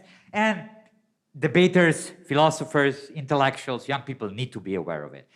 The social contract, very briefly, is the idea of how and why the state is justified. Because, you know, the problem is, we claim that we are born equal and free, but the moment when I'm born, I need to follow the rules. I'm like, so where is this freedom, right? And, you know, and it's not even that somebody would say, okay, if you don't want to follow our rules, you can go out. Yeah, but there is, you know, another state there, and I will need to follow their rules. So what are you talking? We are free, and how is this justified? That's the question. The idea behind it is that, if you want a very sexy expert term, this would start with methodological individualism that claims that at the beginnings there are individuals, right? We are individuals, there are no good and right, there are no laws. We are now here on a deserted island, deserted COVID hotel room. We are here left alone in a quarantine, I don't know what, and now we don't have any rules. We are friends. We're not necessarily all evil and want to kill each other. We are friends. But you know, at some point, there are limited resources. At some point, my interest will clash with Gabriela's interest. At some point, I will be afraid if I realize that somebody really likes cats, that you're going to steal my cats. And I like my cat, and I have 2 cats at home. By the way, they're both over 22, so every day is fingers crossed. But, so, you know, I simply will live in constant fear. What if I don't know, what if you're going to kill me to achieve your interest? What if you're going to steal my private property? What if you're going to beat me? What if you're going to chase me? Whatever. I don't trust you. And you also can't trust me. I mean, I maybe could not chase you down, could not fight with you, but I can gang with some other people and we can do it as a group.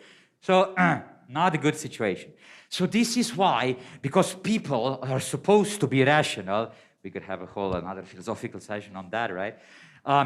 People may decide to make some kind of rules among each other, right? You know, we say, okay, we promise we're not stealing your cat, right? But you promise us you're not chasing us down and annoy with another philosophy session in the evening, right? So this is the contract between us, and we sign the contract. Cool? Now I'm calm, right? But don't take it personally. I still don't trust you are going to follow the contract, right? I mean, just because, bless you, just because you signed it, you know, if I didn't trust you before that you're not stealing my cat, why would I trust you now that you signed something, right? If you really want it, and my cat is beautiful, so I think everybody should want it, you know, you would still do that. So I don't trust you, because there is just a contract. So this is why this theory says we create some sort of political authority. Somebody who is enforcing the rules. Somebody who is accepting the rules, renewing the rules, and they have so much more freedom than we do, right? They can put people in jail, I can't. They can give people fines, I can't. They can, you know, police or military army, they can push people, say you're not allowed to do it. I can't do that. Although we are all born equal and free. But we give them some sort of right, some sort of freedom, because they promise, as a political authority, that they are going to enforce the rules that are making the situation better as it would be in purely individualistic state with absolutely no rules, right? So the moment, according to this theory, for the record, according to this theory, at the moment when the state is not doing that anymore, when the state is not enforcing rules in favor of everybody and making situation better for everyone than it would be in purely individualistic state without any rules, the moment when they don't do that, they're not justified anymore as a political authority. That is something that social contract theory would say. By the way, the last part of a social contract theory would be, okay, now we have political authority. Let's say Gabriela, our board member here, she would be the one. I mean, again, don't take it personally, but why would we trust her? Right? We have no reason. The moment when she gets the power, why wouldn't she just make rules in her own favor, right? I mean, could be sneaky, could not be very explicit, but I don't trust her. I also think that you should not trust if 2 of us would do that. That could even be more scary, right? So this is why, in history, we came up with an idea that everybody should do that. But everybody can't do that. So this is why we have representative democracy, where literally everybody is indirectly on the position of political authority through inconvenient or convenient political participation, voting for their representatives that are then making the rules, right? And that's the birth of democracy. Okay. Now, okay, we have the social contract. By the way, very useful for students. For example, I really like how usually before that, I tell them, if the government or somebody says, we agree with you, we should help the poor, but unfortunately we don't have money to do that, what would their response be? They say, if they don't have money, we can't force them. After they hear that, they usually say, we would say, if you don't have money, tough luck, then you're not justified anymore as a political authority. I mean, we understand that you want good, but the moment when you can't make sure that people's situation is better under your authority than it would be here, then you're simply not justified anymore. We're not saying you're bad, we're not saying you're evil, we're not just saying you're not justified. So you see how students, I'm not, again, for the record, I'm not saying that's the only good and right position. I'm only saying how students start thinking about the role of the state, individual freedom within that. Okay, now ex cathedra, we have this, they know that. Now, let's take one motion, debate topic. the state should disregard the opinion of local population when building public infrastructure. Again, I'm so sorry, I know you can't copy that, it's just for me so we know the topic. The state should disregard opinion of local population when building public infrastructure. That means that if the states want to build a road through my garden, cut down the tree that I already have ready for my 22 years old cat. When she dies, she's going under that tree, all is already said. So the moment when the state wants to do that, they are allowed to disregard the fact that that's my private property, that is my ownership, and that it's simply mine, and I should have some individual rights and freedom. This is what this topic is saying, right? It seems very controversial and quite hardcore. Why? Because debaters usually intuitively assume that the main clash, right, the main point of disagreement under this topic is going to be the rights, so individual rights, or even, just let me take a better one, or even private property rights, right, private property, versus the state, right? This is how debaters believe what the clash is going to be. Individual rights of Miha Andric to have the tree, to have the garden, and to bury his cat where he wanted, right? Versus the state who can do whatever they want. Oh boy, it will be hard to win the clash for this side. Even though I acquired that garden legally, even though I'm paying for it, even though I'm literally taking good care of it, no negligence, even though I'm emotionally connected to that tree due to the cat burial expectations, right? The state will just take it away because they have the right, right? Quite bad.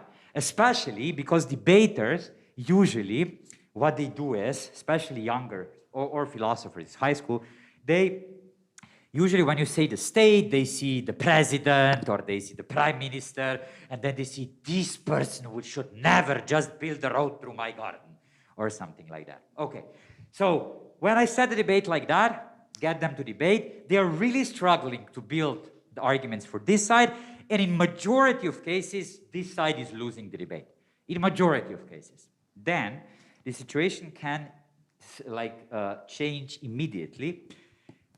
When I ask them, okay, can you define what the state is through the social contract theory, right? Let's say, what?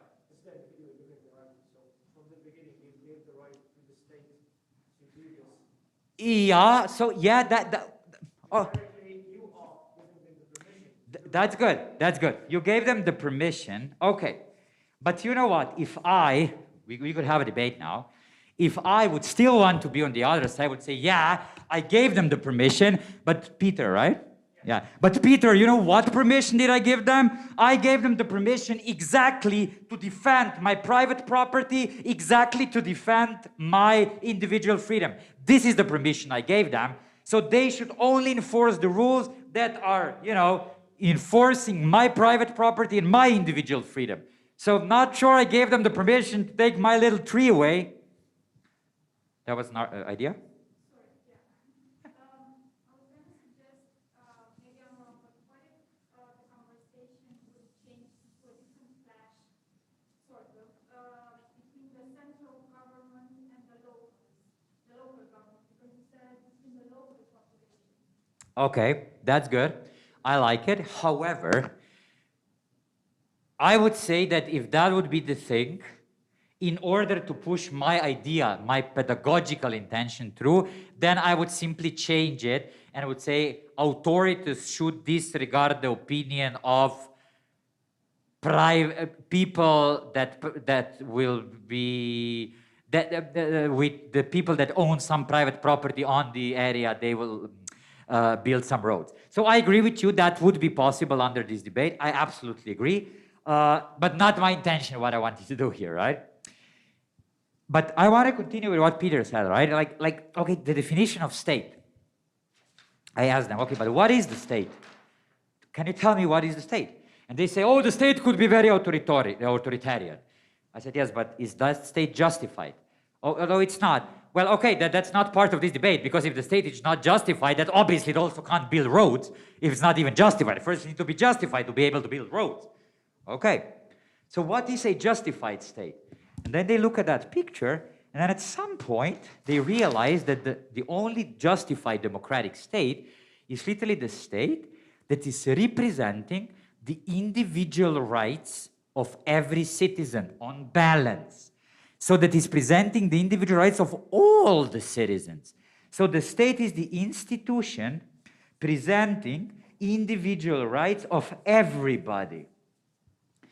And the moment when you have the philosophical, but let's leave aside philosophical, some sort of political or social studies related understanding or concept of the state, the moment when you are, as a debater or intellectual, able to characterize the state as an institution that is representing the individual rights of all the citizens, that clash becomes the clash of private property of one person, or Miha Andric, versus or not just private property, individual rights of one person versus the individual rights of all the citizens, right? So this clash from private property of individual and individual rights versus the big state that wants to intervene becomes the clash. Private property of individual who really likes that garden versus the right of all the citizens to have the road to get out of hospital quicker. So the moment when you can analyze what the state, who can disregard the opinion of local population, what the state is, when you have the concept, you can totally redo the whole clash. And when the clash is individual rights of one person versus individual rights of all the citizens, at least on balance, then this part of the debate actually becomes a bit easier, right? Or at least a bit more intuitive. And again, what you did is, from a debate perspective, you discussed clashes, the way you need to frame the clashes, the way you need to try to interpret what this debate will be about. Secondly, from the philosophical perspective, you introduced a theory of social contract with one main aim, to understand the concept of the state. And from the critical thinking perspective, what we did here is, we discussed macro-strategical thinking in terms of building your communication strategy. What was the problem with the first example that I asked about when I started speaking about the clashes, when I said we would ban Facebook accounts of people, right? We discussed some arguments, got some ideas here. The problem was not that arguments would not be good. The problem was that communication strategy was bad, because the communication strategy that we heard from this part of the classroom was, we are only going to prove one thing. We are going to prove that hate speech is a bad thing, and we have 3 arguments for that. That was a bad communication strategy.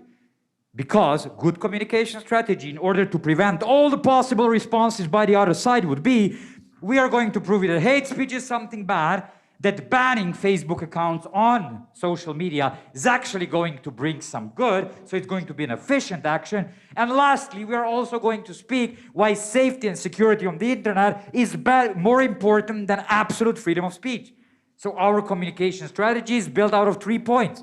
And only now we are going to start proving these points. Only now we are going to start analyzing, building examples, and so on. Right? So this, if you have clashes from the competitive debate perspective, social contract and theory of the state from the philosophical perspective, from this critical thinking perspective, you have the idea of creating communication strategy before you start communicating. Okay, let's do the last one very briefly, so that you can get your break. Last one. Let's do this one. Here, I'm going to introduce additional possible concepts of freedom. Because, as you can imagine, there are 100 philosophers understanding freedom in 100 different ways. So there are different divisions how you can understand that. And the point is that when you're teaching that, it's not up to you to say which one, like which division is better. Obviously, you should not say which conception in itself is better. That's up to the intellectuals, your students, who are going to think outside the box and decide. But you should also not say which kind of division, approach, theory is better, because again, just present as much as possible, give them different worldviews, different lenses through which they can look at the world, and they're going to do that by applying it in a debate, in a gamified academic exercise. So we are going to show 2 additional concepts of freedom through a very easy motion. This house, for those who are new to the debate, this house is just the way we usually start our motion. If I say this house supports this and this, it literally just means we support this and this, and the opposition disagrees, right? This house supports minimum wage. Minimum wage. What is a minimum wage? Minimum wage means that, you know, just to define the terms at the beginning, that you simply cannot pay your worker less than this, right? Okay. Now, what I would ask debaters at this point to do is, I would simply ask them to build arguments for the opposition. And there are many arguments that you're going to get.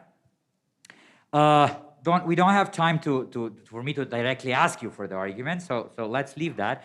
But I'm going to tell you what is for sure one of the arguments that you will get from debaters. Especially if you already have behind some sessions on what is freedom, what social contract, and all this. You're going to get the argument on the opposition. We're discussing opposition, so somebody who is against minimum wage.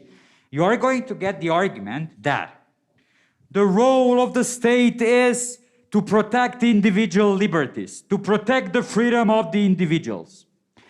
And when you are signing an employment contract, you have a future employer and you have a worker, future employee.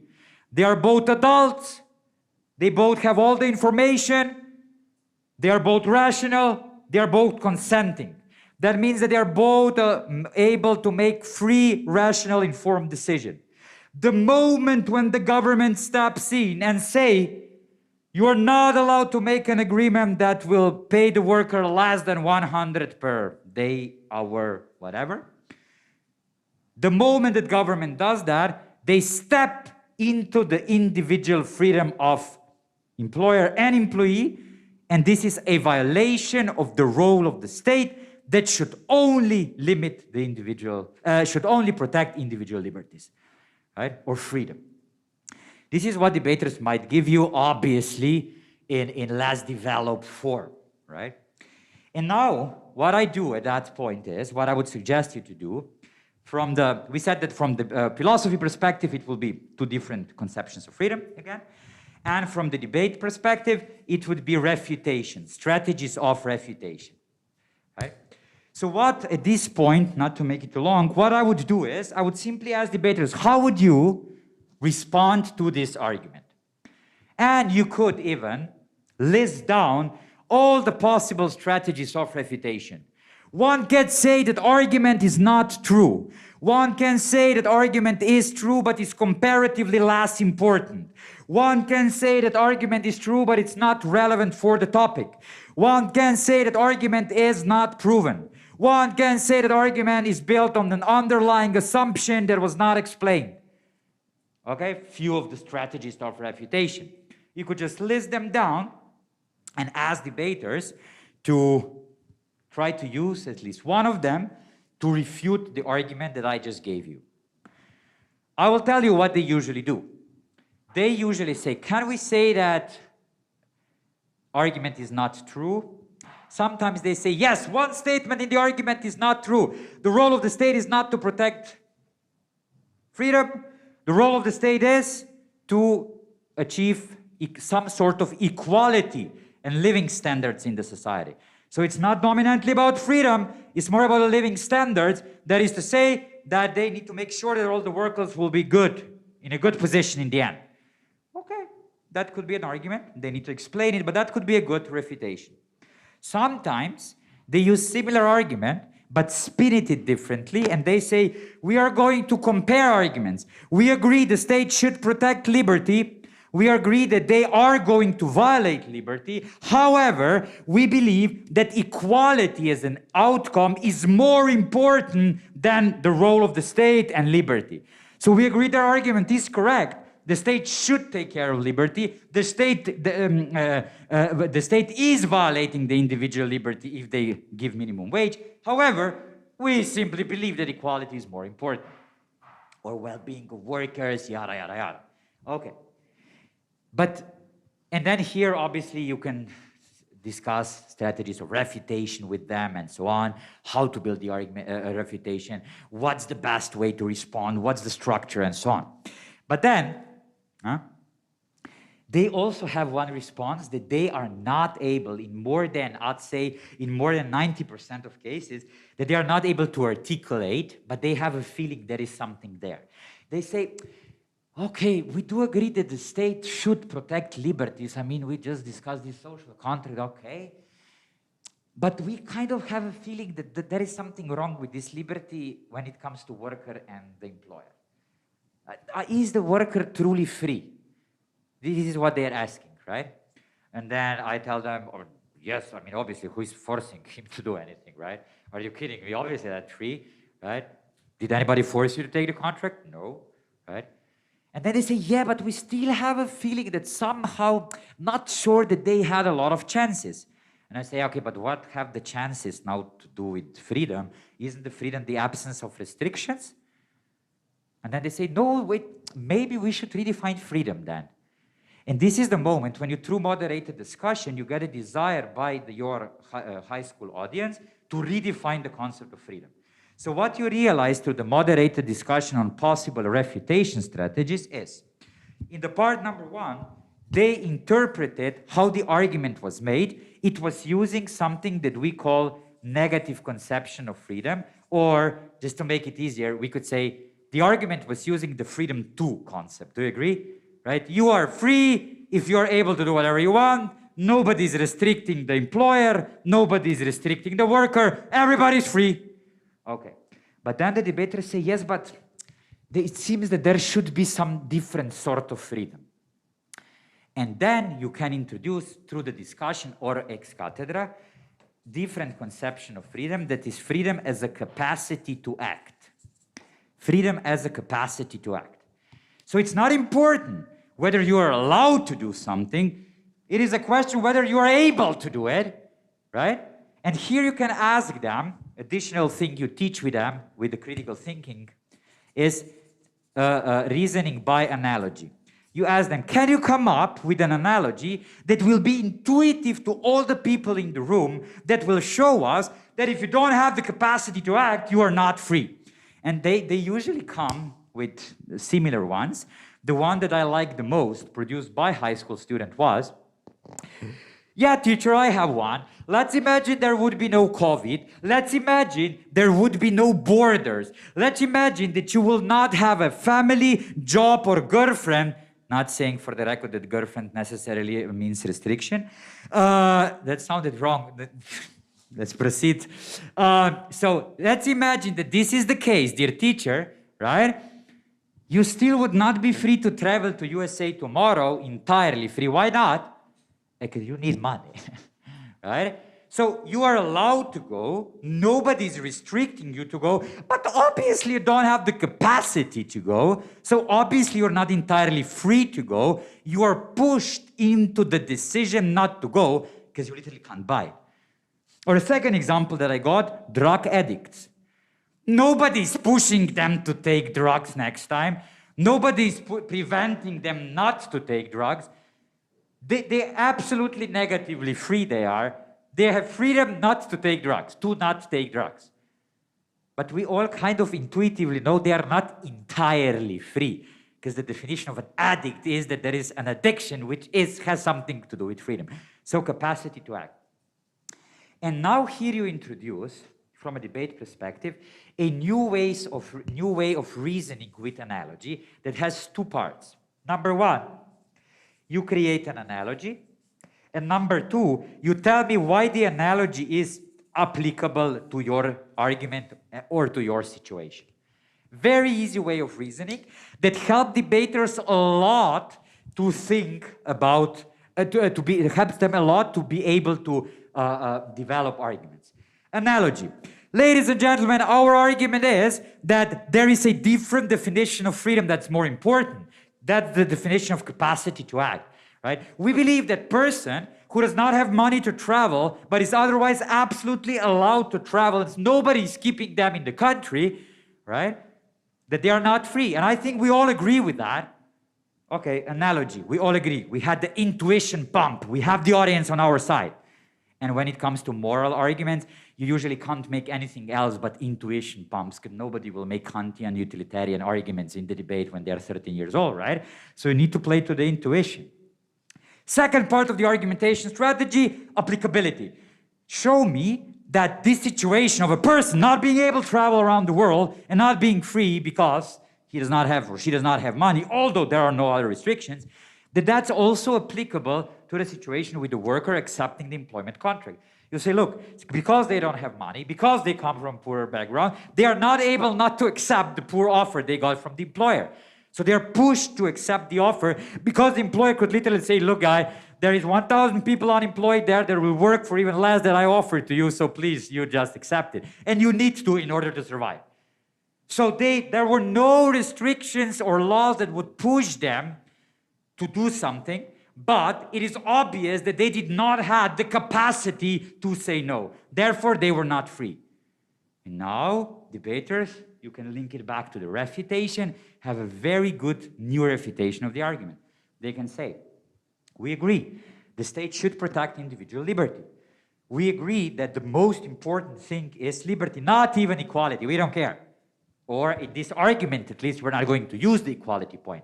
What we are saying is that it is not true that the worker is free in that situation. Why not? Not because there is some kind of restriction, because somebody is forcing them, but because freedom is something more than absence of restriction. Freedom is also the capacity to act. Here is our argument, and then you go to that, right? And now you see in this, right, in this little exercise, lastly, very briefly, we're just running through it. You start with refutation and with analogy reasoning, analogy-based arguments as a debate topic. You go to two additional conceptions of freedom when it comes to philosophy topics, and when it comes to critical thinking, you think of additional thing that, again, according to the research, is one of the most problematic things that students do not learn while in school, while in media literacy projects and so on. This is responding to arguments or texts by reinterpretation of the concepts. So what the researchers are showing is that a lot of times students are creative, are able to find counterpoints, are able to locate mistakes in reasoning, are able to search for correct data, but they are unable, but they intuitively, immediately accept the implicit understanding of the concepts behind the argument. And what happened in this case was exactly that, right? We had implicit understanding of freedom as negative freedom, and at the beginning, when I told you what are the arguments that I got, nobody even delved into that. I said, yeah, this is how freedom is. What we were now teaching them through refutation and analogy reasoning, by introducing two additional concepts, we were literally again teaching them the critical thinking skill that seems to be very absent, or at least is not good in implementation according to the results. This is responding, not necessarily critically, just responding and analyzing the information that you get, not by data checking, contrapoints, logical analysis, but by rethinking the underlying conceptualization of the terms that are present in the text. Okay, so that will be the third session. We could go on, obviously, but we are finishing almost exactly on time. So cool. Are there any questions at that point? Obviously, if not now, I will also be constantly present on the venue to discuss this or anything else if you want. So, questions? Critiques? I have a question. Please do. Just to make sure I got it right. So we have 3 sessions, and they can be divided however we see fit, right? The second one was flashes, third one replication. The first one, was it the extension? Yeah. So, very good question. So, I would say these are the 3 blocks that I use. Could be 3 sessions. You know, sometimes I even do this in a 1 hour, but very briefly without details. I literally also use that also in 1 year. No, 1 year is a bit too much, but half a year could be with 1 session per week, right? However, you now divided the sessions according to the debate stuff, right? You said, as a debate coach, here I'll teach extension, here I teach refutation. By the way, in extension, you also can teach argument construction. Then in refutation, you also teach analogy reasoning, we said, right? And in the clashes, we had mostly dominantly clashes. But if you would be a philosophy teacher or a high school teacher, you could switch it. You could say, firstly, freedom to, freedom from. Secondly, conceptualization with the state, with a social contract. Or lastly, additional concept of freedom as the capacity to act. Or if you would be, I don't know, from the international baccalaureate exam, IB, or if you would be media literacy trainer, you would say, okay, what are the cognitive critical thinking analytical skills that we are trying to teach, right? At the first one, it would be meta connection between arguments, right? The role of the arguments in the strategy, in the argumentation. The second one would be macro strategical thinking with the clashes, right? So figuring out clashes in advance. And here it would be being able to interpret and rethink the information that you got with an additional, usually missing strategy, which is rethinking the concepts that are important here. However, note that like these 3 sessions, I've chosen them to some extent randomly because I think that without direct implementation and a lot of philosophical background, they're quite easily understandable, right?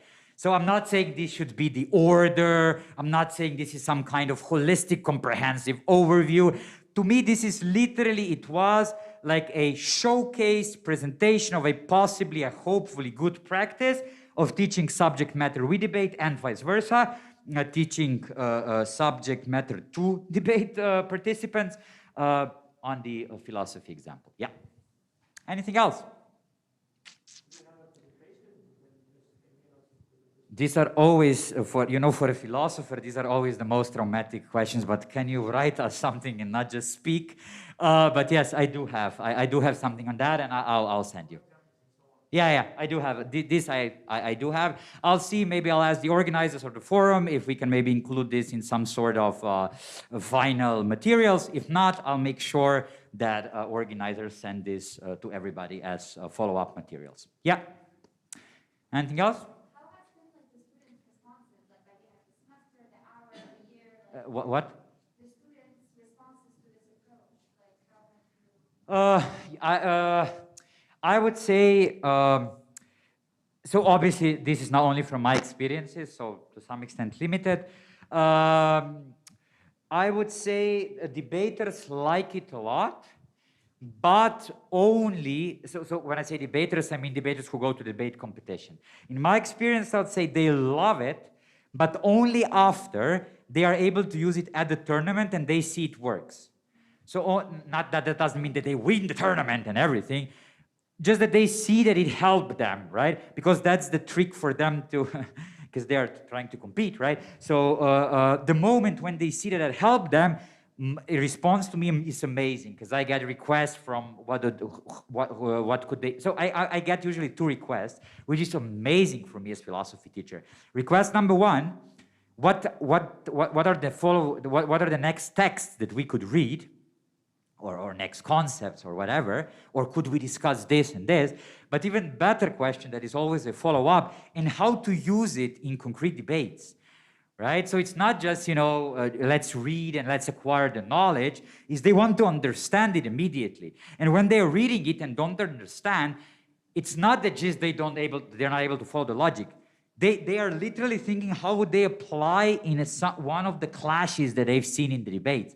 So this is good to me. So I would say it is some sort of a barrier for the debaters to accept that. And the barrier is that they need to see that it's useful in the gamified activity. So the moment when they see it might help them win, then they're going to go for it. When it comes to the philosophy classrooms, I would say it's absolutely, it's also positively accepted with two hesitations. Number one, the usual characterization of students that take philosophy is that they are a lot of time much less expressive in verbalizing things, but much more expressive in essay writing. So debate approach is focused on, you know, the transition from analyzing to actually verbalizing things. So here they have some sort of problem that you need to struggle through, but I think this is something that should be included in the teaching system. The second barrier that sometimes is up is that there is sometimes not enough time to really explain the debate part of these strategies, right? For example, imagine they're not debaters, they don't even know what's, you know, debate against and this, and then you just tell them these are the 5 strategies of refutation. They're like, what is happening? Why would anybody refute anything? What are the speakers? What is da? So the problem is that they need to some extent buy into the methodology. There are 2 solutions to this. Number one, that you are immediately at the beginning of a school year training session, present very, very easy version of debate, literally 2 speakers on both sides, you speak for 1 minute, you for 1, then a response, so that they get the idea, we're going to compete, there are going to be speeches, we have some limitations, but within it, everything is allowed as long as we can justify it with empirically honest justification and logical arguments. So that would be one solution, that you immediately open it with debate so that they know what it is, with the easy version. Second solution would be that you try to choose things when you teach in whatever classroom, history, geography, sociology, philosophy, that require minimum amount of debate-like strategies. For example, right, for the extension, we literally, we literally had, I think, 3 questions, right? What's new? How do you prove it? Why is it important? So that's this is something that you can control. And the third thing is, which I like the most, but it demands a lot of energy, is some sort of consolidation or merge between formal classroom activities and non-formal education. So you might have a debate club that's running, right? You might have a regular classroom, speaking of philosophy or teaching subject matter, and then you can give students an exercise or homework that they need to do something until next time, prepare a debate, but you can give them some credits or some pluses as a teacher or trainer if they visit debate club for 2 sessions and then in the peer-to-peer learning environment, help older debaters to show them what is happening. So that would be my 3 solutions, how to help with that. Okay, I'll end it here. So we have time according to the schedule. I will be more than glad to discuss this or whatever later on. And looking forward to the next sessions together. Enjoy. Thank you. Thank you so much. It was a pleasure.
Everybody? Oh, amazing.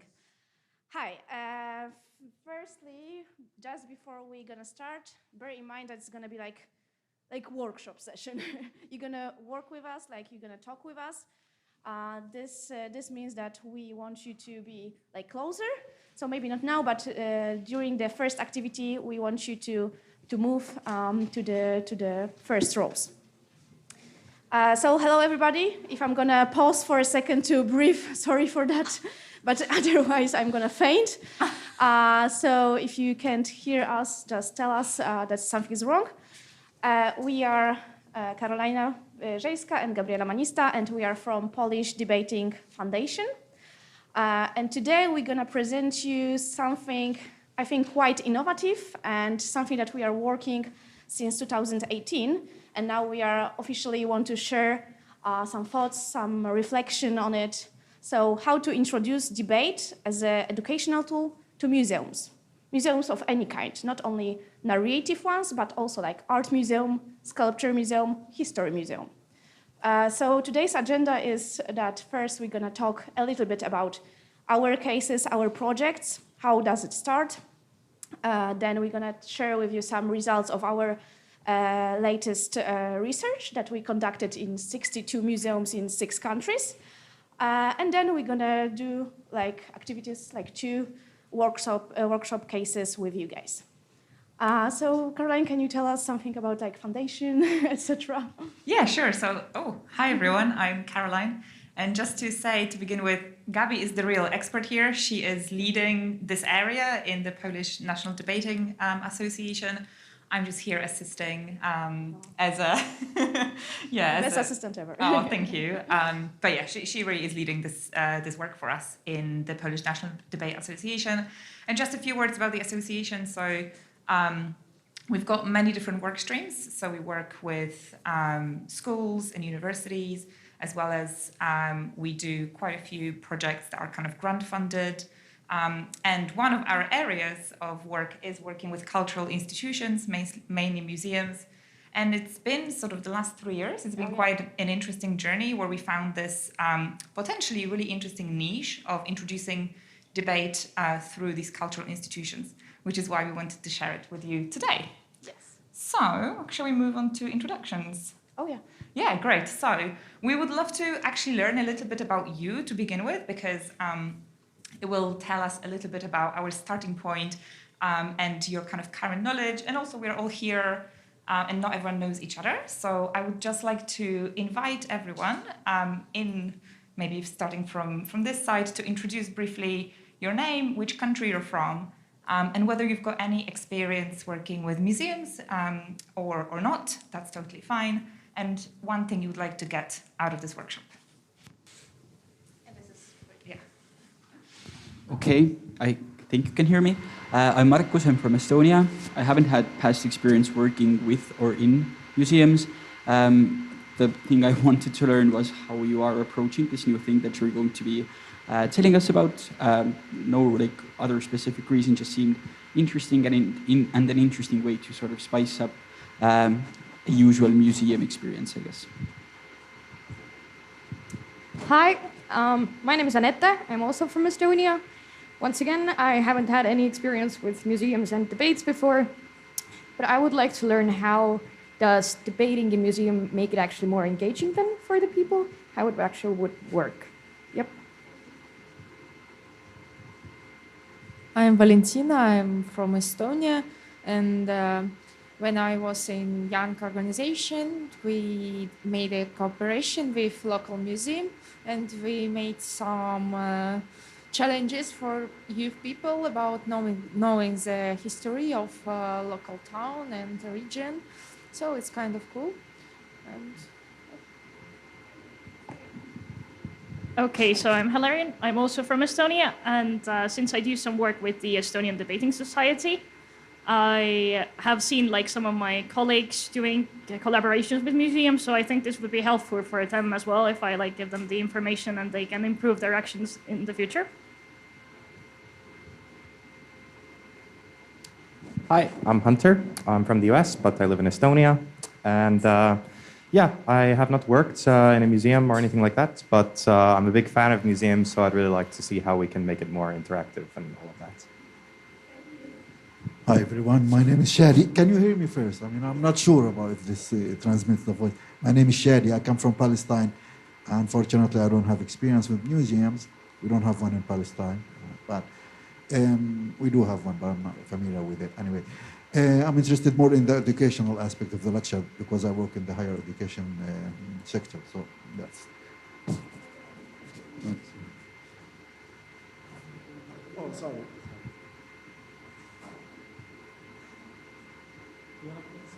Okay, I go. Hi, I'm Marius. We have a lot of museums in Italy, but I don't have experiences with museums, so I'm really glad to listen to your workshop. Hello, I'm Yorgos. I'm from Greece. I don't have any previous experience as well, but because museums play a really major role in our national politics, I'm interested in how this fits with the general public discourse and how we can use it in my country. Something up. Hello, my name is Cristela. I'm from Romania. I've never had experience with museums before, like only as a visitor, if that counts. So it sounded pretty interesting and innovative to me, like how can we implement debate in museums? And best of luck, girls. Hello, my name's Barbara. I'm from the Czech Republic, and I think we just started to take part in your project, and we are right now communicating with museums, and we are like thinking about the activities we can do together. So I'm interested in learning more about this.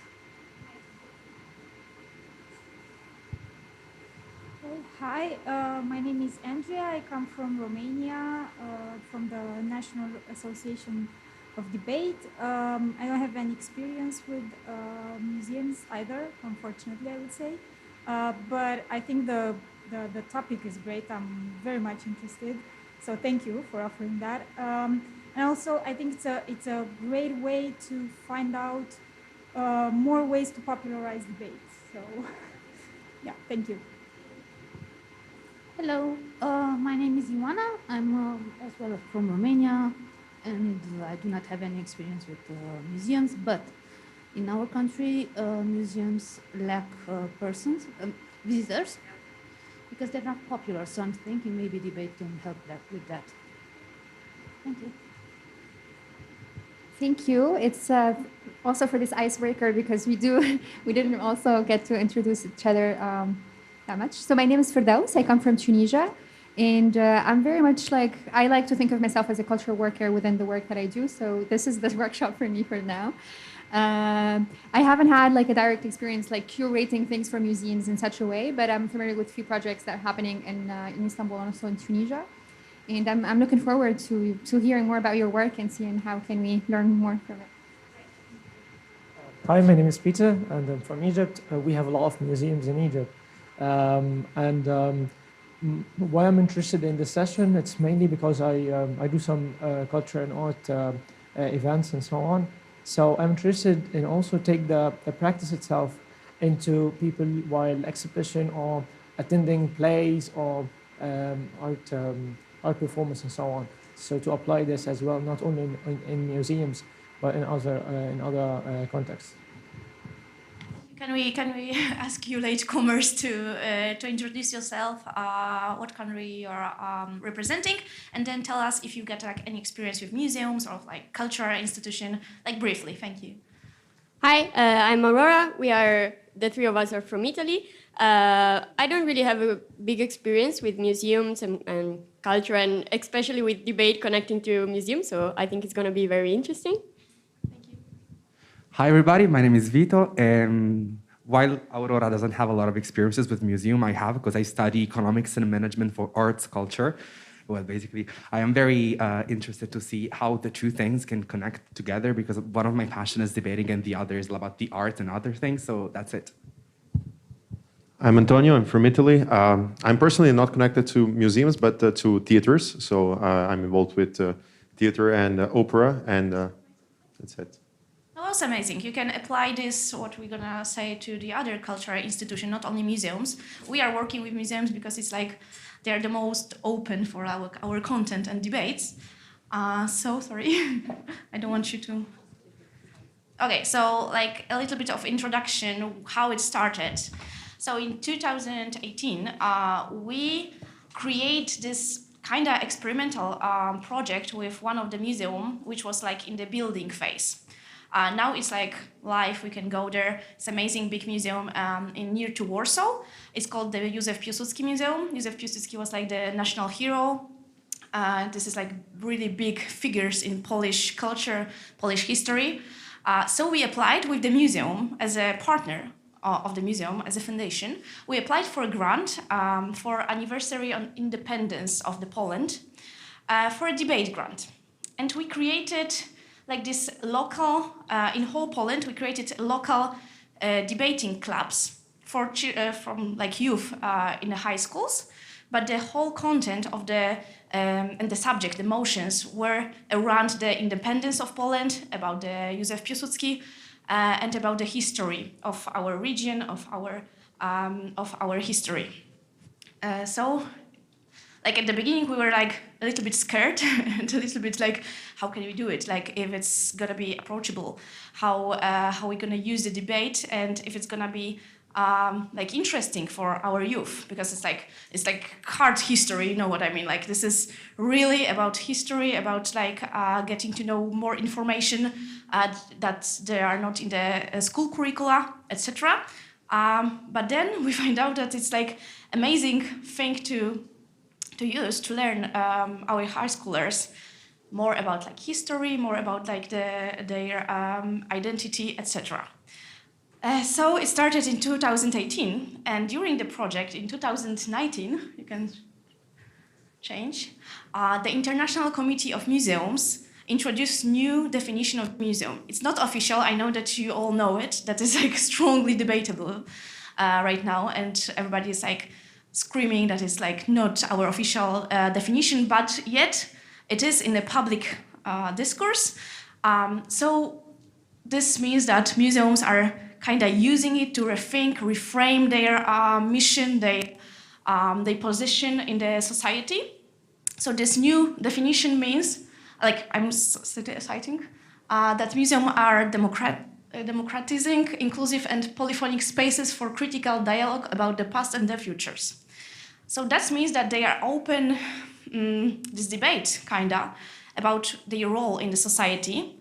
And now they are thinking, like, from my experience, this is like the whole educational units of the museums, the directors of the museums are thinking now how to reframe to this, I don't know, this platform to use the voice of the audience, not only the voice of the historians or museologists. So that's why we think that like debates as an educational tool is like the greatest way to introduce it for the audience, because then they can use their voice, they can interpret the art, the history, they can think about it other way. Sorry, I really can't breathe in this mask, so it's gonna be hard one. Okay, then. So then we did two more projects. One of them is the project about the Museum of the Sculpture, and the second one was the project, kind of controversial one. I don't know if you noticed, but in Poland we've got this whole controversial like installation that present John Paul II throwing the stone into the lake, the Red Lake. It was like really popular subject in media. So we did debate about it, if it's okay to do this kind of stuff, if it's is it controversial or is it good for people to approach it somehow. So we did three kind of the projects: one with the History Museum, the second one with the Sculpture Museum, and the third one with the Art Museum. And then we're gonna And then in 2019 we applied for a International Wierzejska Fund for a grant that for the project that connect debate and the museum in a way that we like really wanted to understand if it's like the needs of the museum or is it like our thinking that they are needing is. So we designed a research and the whole project called Debate Education Museum across Central and Eastern Europe. We did it with our 5 partners from Moldova, from Georgia, from Czech Republic, sorry, Czechia, from Slovakia, and from Ukraine. And we researched 62 museums in 6 countries to understand and map their needs of the debates. What is more important, like after the research, we did the workshop with the museum. It was about like 120 representatives of the museum from these 6 countries. We introduced the methodology of the museums to them. And now we know that after the workshop, we now have like 6 different projects in these regions in the museum. So it's like great to see that they are really interested in this educational tool. And after that, after the research and the project, the workshop, we did the last element of it, and it was the handbook for the museums. It is all in English. It is our official site, so if you are interested, you can go there and upload the research, the handbook, and everything. So don't worry. And some results of our research, we're gonna show you maybe after the first activity? Or no? Okay, so now we're gonna show you some results. Of course, you can upload the whole report. Just some interesting stuff for you guys as representatives of the NGOs of the debate organization. So go. Yeah, this is all you know. It was like 62 museums from 6 countries in Central and Eastern Europe. What is super interesting that we ask them about the emotions or like the subject they wanna interest the audience with, and they applied like they answered that it's gonna be like about the identity, about like national heroes, multiculturalism, intolerance, ecology, etc. So it's like they really want to cover this really popular subject, and also like the subject that matters for us as the debaters. So it's like amazing that we can connect it. Okay, this is like just some data like from these 6 countries. And what is important here is the fact that we research the different type of the museums. So you can see that it's not only historical one, but also like art, general, like natural history, science museums. So you can apply debate to every type of the museums, every type of the cultural institution somehow. And this is something also interesting that Caroline said before, that it's really like important to mention. That's 48 of this institution has like this educational unit. So if you need to, I know, reach for the partner, it's like the best place to start seeking for the partnership for the projects, to go to the educational unit, not to the director, not to the other like communication staffs or something. It's like educational units are like the most interested in our tool. And this is also something sneaky but interesting for us, that the challenges that they have, and we can kind of support them in this in the mission because of the challenges, is that they don't have they don't know how to attract like youth participants. Because, for example, when you are you're going to the museum as you are in the high school, you're going there because with your school on this school trip, it's kind of boring. It's always like with the curator or like the staff of the museum that they are talking. You cannot talk about it. You are not interpreting anything. You are just sitting there and listening. It's like a lecture. So they don't know how to do it. How to attract the participants to come back after the school trip or come back to the museum as a person who are really interested in the institution. So this is the challenge that we can kind of resolve, like help them. Sorry. So like we got the solution for this challenge. And the second one, which is worth mentioning, is that they don't know how to do like long run project. So this is also something that we are doing, right? Like the tournaments and the project with the debates clubs, etc., etc. We know how to do it. We've got the tools for it. So they're really interested in this kind of help, support. And then at the end, we've got something about the subject they want to cover. So they are talking about like the importance of the money. They want to debate about it, the money, the heritage, etc. Debates about the aristocracy and like privileges, etc.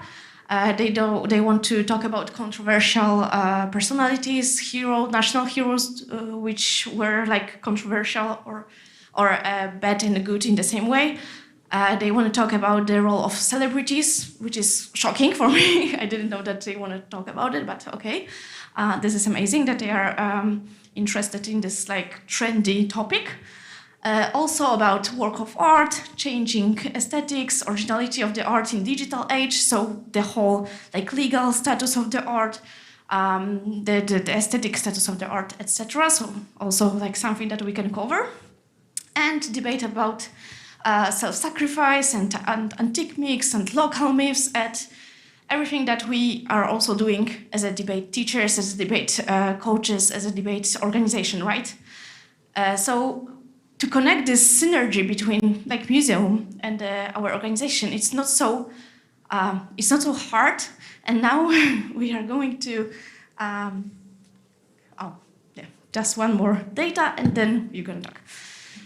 So the last one, and it's really, really important for us from our result, from our research, we found out that they really are willing to work with the NGOs, so like our organizations, and with the university, of course. So this means that they really are more interested in cooperation with us, like with this organization that are not connected with the profit, that with the private sector or public administration even.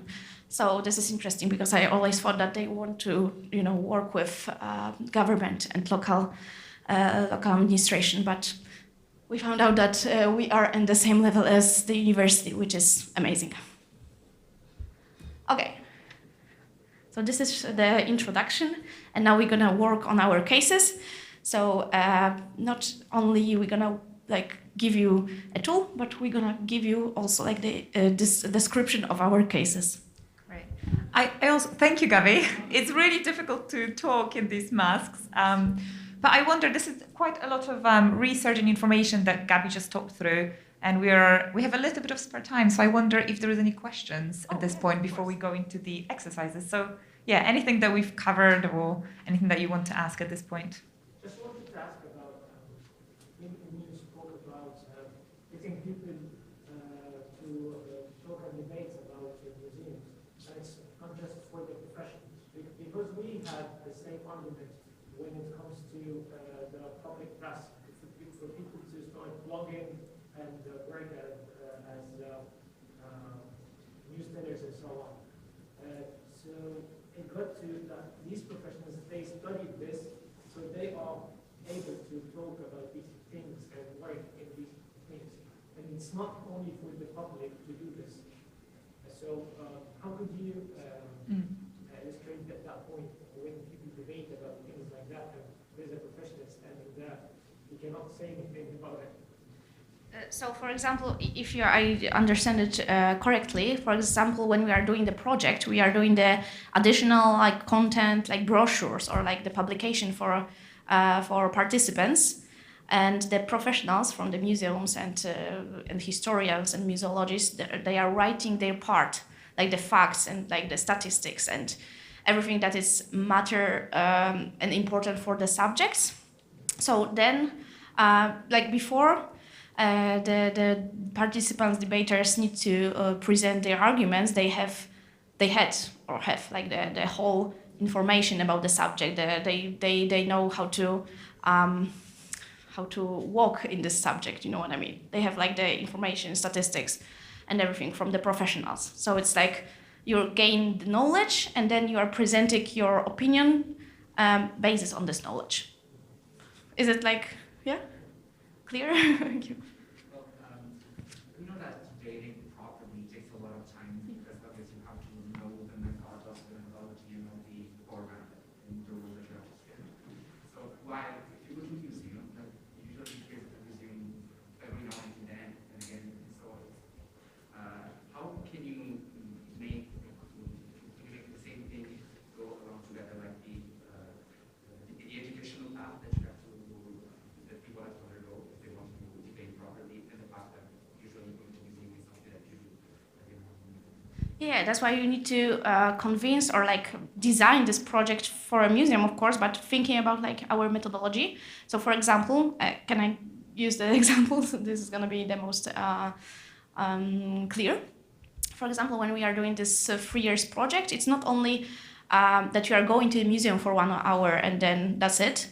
It's more about like giving the participants, the youth, every monthly debate courses, like classes, and then they are going to the museum to gain some knowledge about like the region or like the history. So it's like it's connected. We are not doing only like 1 hour visit in the museum and that's it, and then you need to debate about it. We are doing the joint project. So this is the most important, that you need to tell the museum or the cultural institution that the methodologies really play a big role here.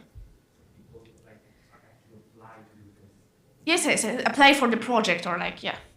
And it's always, no, sometimes it's like one weekend, for example, that you are the beginner in the debate, but you want to develop and you are interested in history or in art. So you get a workshop first, like 6 hours, 4-6 hours workshop about the debate. Then you are visiting the museum and then you get a tournament like next week or something.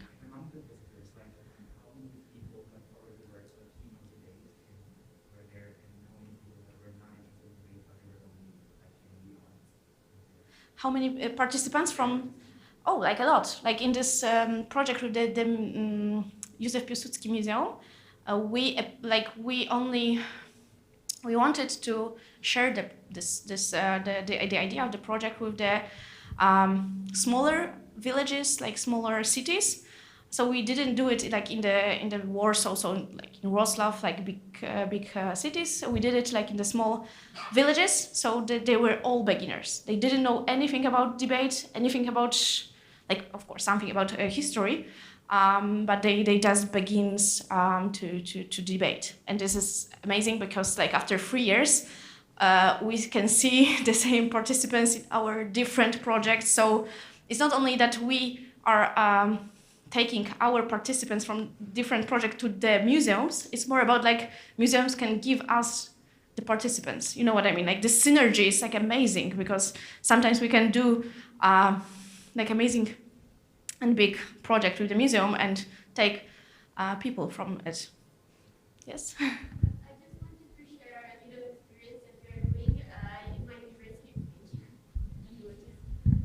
We did, I think, 2 versions of the same, let's say, collaboration or project with these. It's not actually a museum. It's like an archive. I don't know if it's a word. Okay, it's about industrial history, and so we have the business school in my university, which is really interested in that. They have a business heritage class also, and the teacher of this class decided to use debate as I think it's the perfect tool for that. And they collaborate with this museum, and I just wanted to share, but maybe later we can talk about it and start a collaboration. It would be great.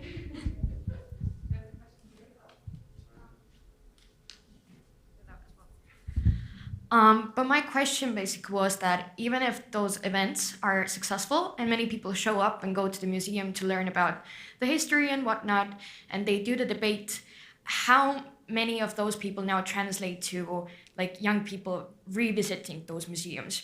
Is there a correlation between them attending the debating event and actually going back to the museum once or twice or 3 times more? I really want to tell you like this, it was like 100%, but of course it's not. Like I think that there were like a group of the people that came back with a visitor from foreign countries, for example. Like if you get like the guests from the abroad, they are taking this to the museums, etc. But what is also like the answer for a question is that when you are thinking and designing this kind of the project, you need to think what to give to the participants to kind of attract them with the museum. So it's of course about the event itself, but also you can talk with the museum, because this is the most important when you are doing the cooperation. You can talk that, okay, so the whole group of the participants will have like the free passes to the museum, for example, or like if you want to attract them, give them, I don't know, maybe some brochure from the exhibition. Maybe they will, investigate it themselves, etc., etc. So it's not only, like, of course they were more attracted, but you need to give them also like some additional stuff to attract them more. But I don't have like the data for your specific like question. Sorry. Yeah. I think maybe just one point to add. So all the projects here that we've showed you were with sort of young people, but I think there is a lot of potential to attract different types of groups that the museums are specifically interested in or want to target in depending on your local context. And I think even if 20% of people come back, that still is a benefit to the museum because they were there in the first place. They've learned something. The museum was able to better fulfill its purpose of being this kind of space for dialogue and interaction and sort of critical thinking. So yeah, it is beneficial. And as Gabi was saying, you can add things into the project design to make it more likely that people will come back. But it's always a plus. Cool. There's also like the reason that we weren't talking about the cases itself, because this is like our activity for a workshop for you guys. So now, like after this activity, you can ask more questions because it's gonna be more, clear what we are doing exactly. But we didn't want to do the lecture for you. Just we want to work with you. So we're gonna go to the activity now. And the activity is going to be based on these 3 projects that we briefly mentioned, but now we're going to get a chance to learn more about them. So in order to do this, we'll divide into 3 groups. So I think we'll do the classic 1, 2, 3. So maybe on this side. Yeah. 2.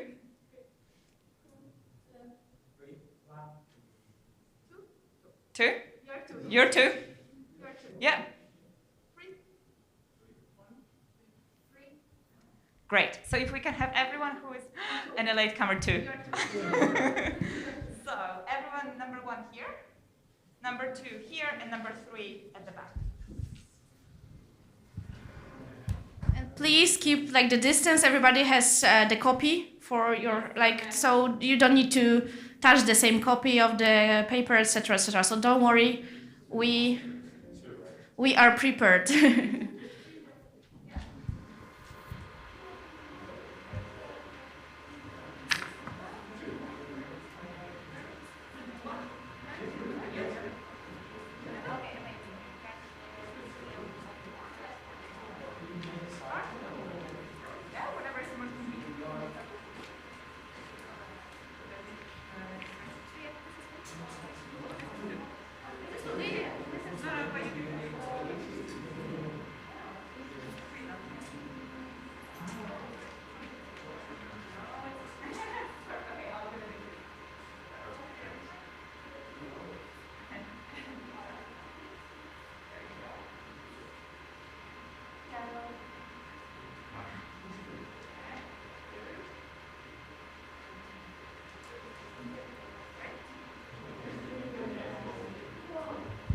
So the task for the first 5 minutes is just to read your case study. So you've got 5 minutes to read it, and then we'll give you next instruction.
maybe just another minute.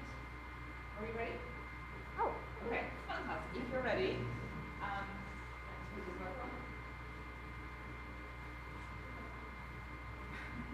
sorry. First of all, we just wanted to maybe point out that some of the motions, as you might have seen, are quite localized, but I think that's also one of the points that you kind of need to make it really relevant to the topic or the subject matter that the museum kind of is interested in pursuing. So kind of think just more in an abstract way and just treat it as this was just the local needs of where we were doing this project. But what we kind of want to get you to do now is have a conversation in your groups about the project that you just read about. And we are particularly interested in you kind of reflecting on what you liked about this project, what might work in your local area, and also what might not work. Maybe, you know, something that you didn't like about it, and just some sort of improvement suggestions. And we are suggesting that you think about this in 4 different categories.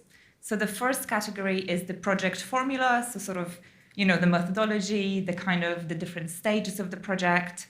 The second one is the cooperation, so the relationship between the museum and the NGO. The third one is the motions, and the fourth one, just anything else that you want to mention. And we're gonna basically give you the pieces of paper, 1 per person.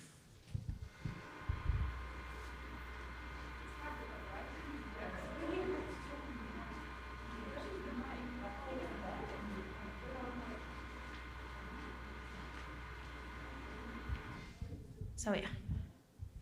Oh. Yes, yes, yes.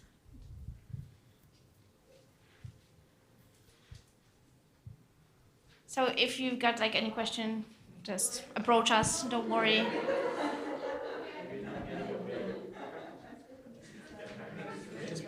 Oh, of course. Yeah. You know where they are? Like, yeah, okay. Pen. And you can take like 5 or something because I think that. Yes, take 5. Thank you. And you've got 15 minutes for this, so yeah, feel free to have a longer discussion. And we are here if you got like any question, any problems with this activity.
Klienciu powiedz sobie, powiedzmy, wiesz,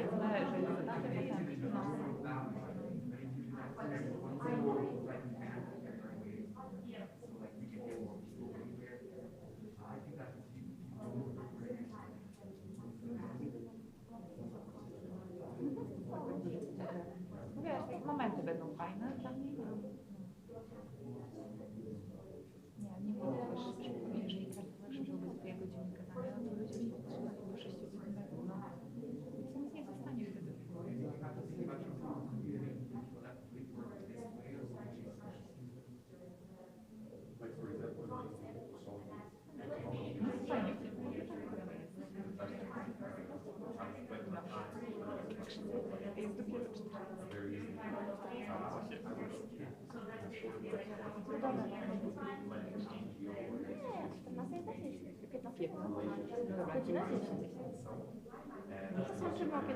No. No i dobrze. Potrzebuję lepsze. Najpierw zrobię jeszcze Q&A na końcu, wiesz, może też ktoś się przeciągnie. Tak.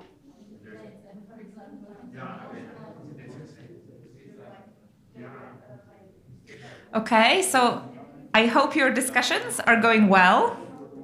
Just stop for a second. Can I just have your attention for a sec?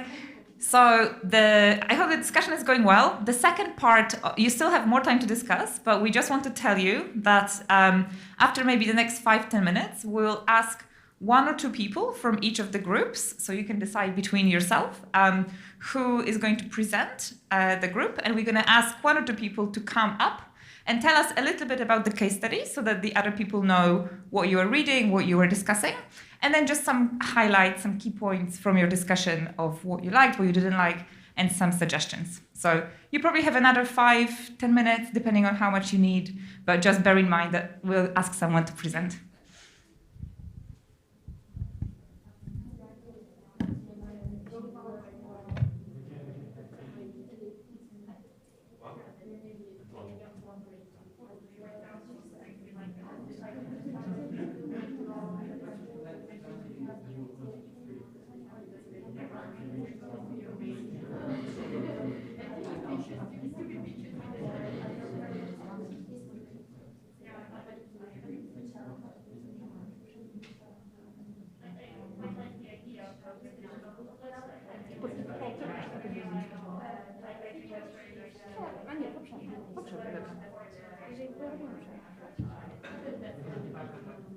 Mamy czasem przerwę.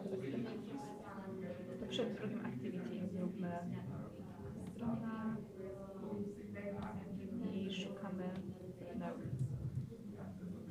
A teraz już wiesz, jak już będą wiedzieli, że oszukam, to robimy jakiś projekt, no to wtedy już mogą mieć w głowie, jak będzie wiesz, ale ja wiem, gdzie jest, bo on jest za darmo, w ogóle tylko nie wiem, gdzie to się robi. Wiesz, musisz odłączyć ten fajl.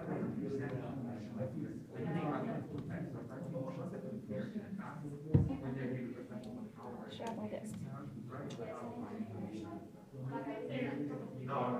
A jak to się robi? Może flight mode, tak? Odłączyć? Teraz próbuję się włączyć. Już jest. O, connected.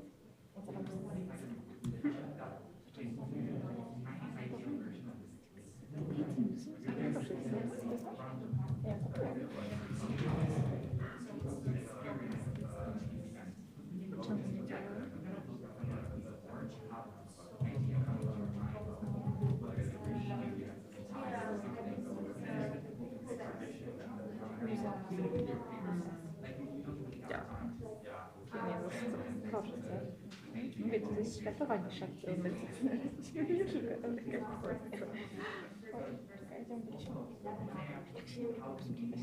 byliśmy na programach.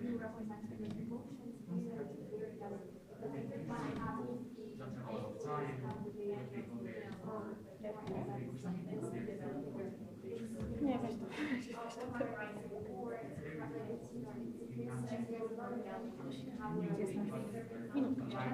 Dobra.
Ja bym jeszcze dała jeszcze 15 punktów.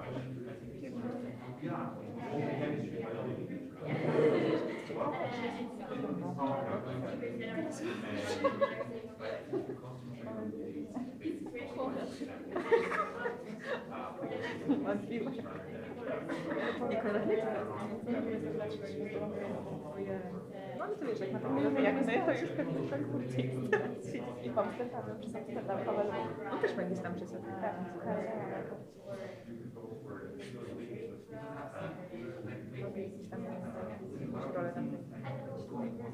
nie, to przyjaciel, znaczy taki dobry kolega bardzo. A nie byłem przyjaciel. Taki nie, ale był na kawałek. Ja wiem, ja z nim gadałam, teraz przyznam, że był na jakiejś stacji w Katowicach, czy gdzieś. Ja miałam z nim kolę wtedy, a myślałam, o kurde, musimy już iść, odbierać. No wiesz, jak myślę, że jest blisko raczej. No, tak się nie mogę tego, tak się myślałam, że może ma jakąś, wiesz, oficjalną funkcję.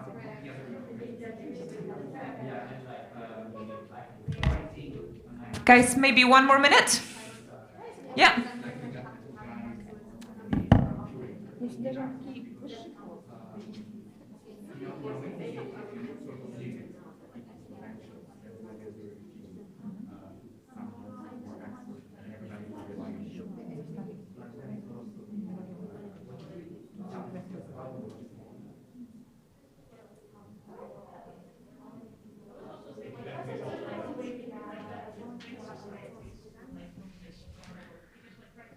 Okay.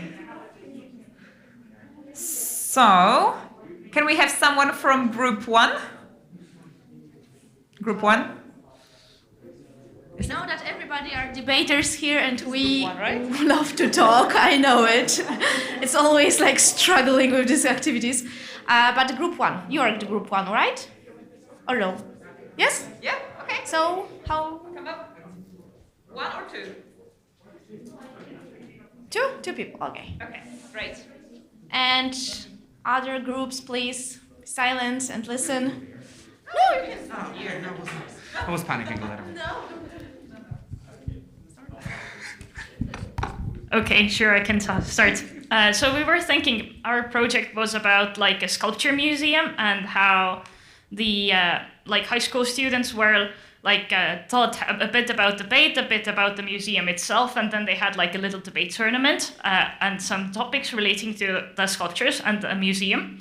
So what we were thinking were very good parts of this project were, for instance, like the booklets that were created for the information and just the project in general.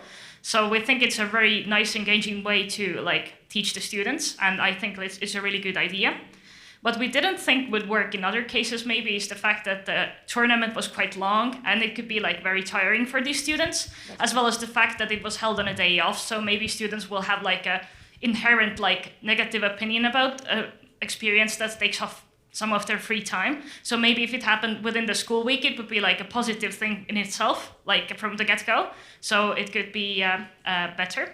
Another idea we had is like the topics were quite general about like sculpture and in general and like moral ideas. Whereas if the museum used more like temporary exhibition related topics, then this would encourage like reoccurring debates and reoccurring like visitors who come back for more. Maybe you could talk about the debates and reoccurring stuff.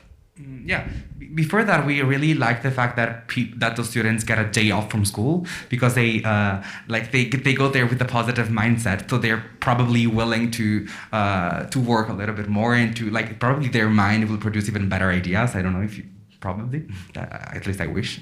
But among the possible improvements, I think that being mentored by one of the tour guides or by one of the people who really has curated the installation could be amazing, I think. Not in the entire development of the thesis and stuff, as that would limit the people's imagination and thing, but at least in the, for example, at the end, so that you can like share your ideas with the person that has done that in person. I mean, that would be great as long as you have a real interaction. And we have been thinking also about the possibility to do this within these coronavirus times, because like recently we've seen a lot of museums going online to try to keep an interaction with the audience that couldn't visit the museum anymore. And the interaction that we get is a very limited interaction. If you think, for example, there are plenty of museums here in Italy who have simply uploaded their collections on the internet, but nothing is really it's not very a lively opportunity that people are having. While on the other hand, if you create also an online debate, or if you invite selected people to come over at the museum, then you do a debate and you broadcast the debate with an audience on Facebook and stuff, this can really benefit the museum and keep a contact with an audience that is like kind of disappearing throughout this time. Thank you. First of all, can I hire you? You can be working for us. No, it's amazing. Thank you for this insight. This project was before COVID, so it was like live. But during the COVID, we did like debate tournaments for museum on Mix Idea. I don't know if you heard about this platform. So yeah, we did it on Mix Idea, and everything went fine. So you can do it also like via online. So yeah, second group.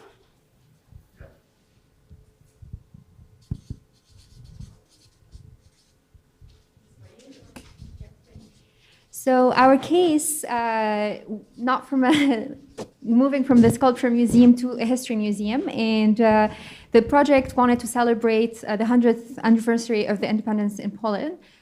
It's actually a long-term project. As you can see, like 73 schools were involved. The number of participants were almost like 300 in 6 tournaments. I think similarly, it's you know, it can be a long haul for some schools or some participants. Yeah, so this is more or less about the project, and like the topics or the motions that were presented, some of them like went back to history and like, what is it, you know, would you rather have like Joseph Piłsudski regret, you know, the political decision that they had made, you know, also about like women's where their focus at the time directed wrongly. So it's really looking back at history and inviting high schoolers to revisit those important moments in the Polish history. And here are some of our thoughts about it. Yeah, exactly. We come up with very interesting points, to be fair. One of which matched the previous group was the one regarding the online activity. And this is because during the COVID crisis and moreover in particular situations such as the Italian one, in which we have many tourists coming back and forth, it's a safer environment to do it online in many cases. We also talked about the connection that there is and the relationship between the NGOs and the museum. And as far as a specific case which we brought up, in my opinion, in Italy, we have a situation in which we strongly recommend to have the NGO to just mediate between an interaction within the high school and the museum itself, with a single high school being connected to a single museum, because we have a very strong density, a very high density of museums. And when it comes to the application of each our own local experience in countries, we defined that there are many particular cases in which historical topics can be very sensitive, because due to the history of each single country, and they may get political, and to, let's say, come forth and solve this problem, we proposed apolitical topics, which can still get into historical factors, but rather concentrate on innovation, technology, and maybe application in the future, rather than debating on the historical correctness of the facts. And yeah, that's basically it. No, that's amazing. The last point I love. It's true, but sometimes it's hard to cooperate with the museum without like this politics strings attached, like a little bit, not like. Yeah, exactly. But that's why debates are the best, because you can do like the both sides, right? This is also like, I know this.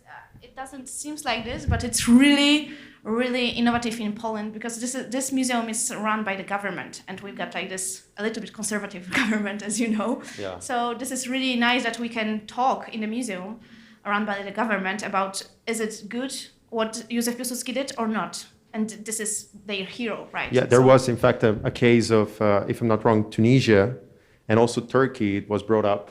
And the problem is that you might get political by debating on history of the two countries. So rather than getting political, the proposal is to stay apolitical with different, more, let's say, unbiased topics related to historical facts. No, you're right. The case, for instance, of Lebanon, like they didn't like, they're not agreeing on a political, historical timeline, like, because all the the different sects have a different understanding of history, so we cannot do such a historical debate because there are no agreeing on facts. so there's a cause for civil war we want to avoid. Of course. Yeah. No, thank you for sharing, and it was amazing. Thank you. And the last group, the third one.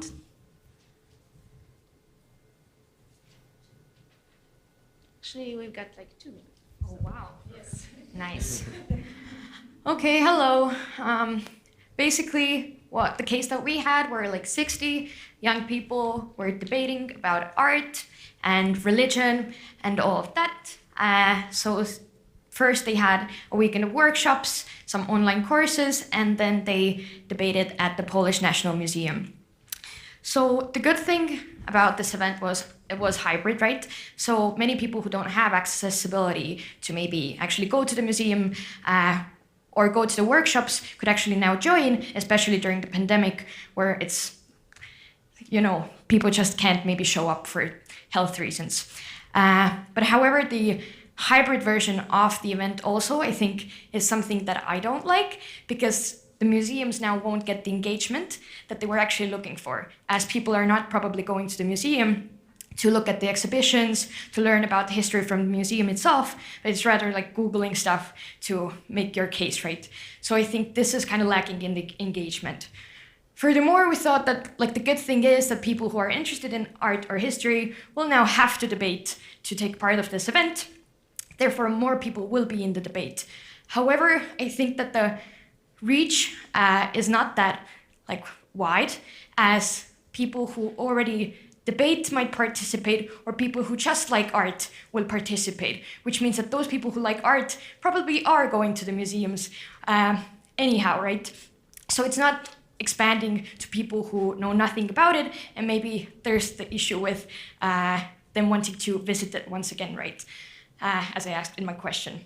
And furthermore, as a suggestion, I thought that maybe it would be better if the educational system didn't work that much based on strict debates or like debating tournaments after getting to learn something about the history and stuff, but it's more about like having active discussions within the museum itself. For instance, when you have a tour guide, they can just ask some discussion points or just make some questions where people now can engage. Although I understand it requires resources and people to actually wanting to do it, but I think this is a way to engage more people than just people who are willing to put time in to actually debate. So everyone who can visit can engage in these debates.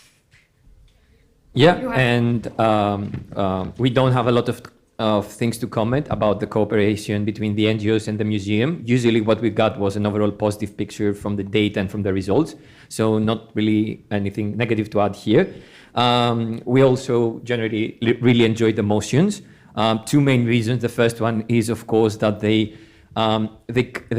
kind of go against what we are used to doing in museums. So usually what you do in a museum, you take a tour and some guide probably gives you a knowledge and interpretation of the artifact that is taken for granted in the art world. This goes against it in the sense that it takes students to engage with the art without the current dogmas and knowledge and make them really interact with the opinions of their time, of the time that the artifact comes from. And also what was really interesting is that they touch upon topics that are on the news. They build upon the media hype and they can get students more interested in this, especially in the case of Greece. The third motion right now would be a great topic to have because it's currently a really controversial thing. What we kind of discussed that we didn't like is that maybe some of these, as the previous teams touched upon, could be a little bit too controversial. So I think somebody want not to be very careful about the topics he or she chooses for debate. So yeah, that's our feedback. Thank you for your feedback, everybody. Thank you. Really great work. This is amazing. Thank you for engage.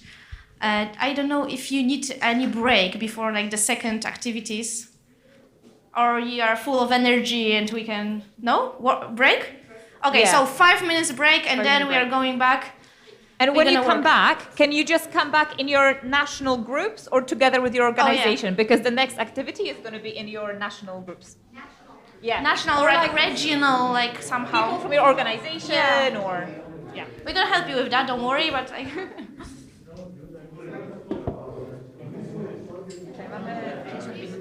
Dobra. 5 minut, ja zrobię...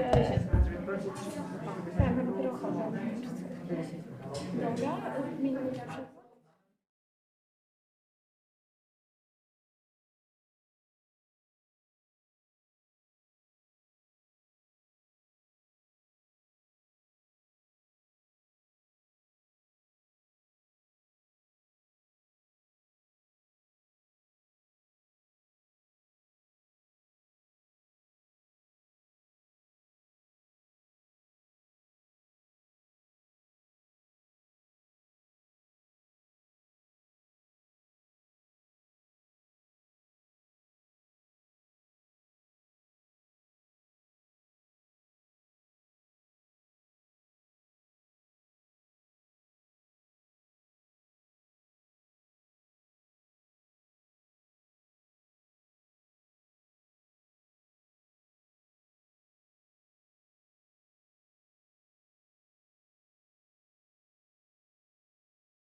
Hey.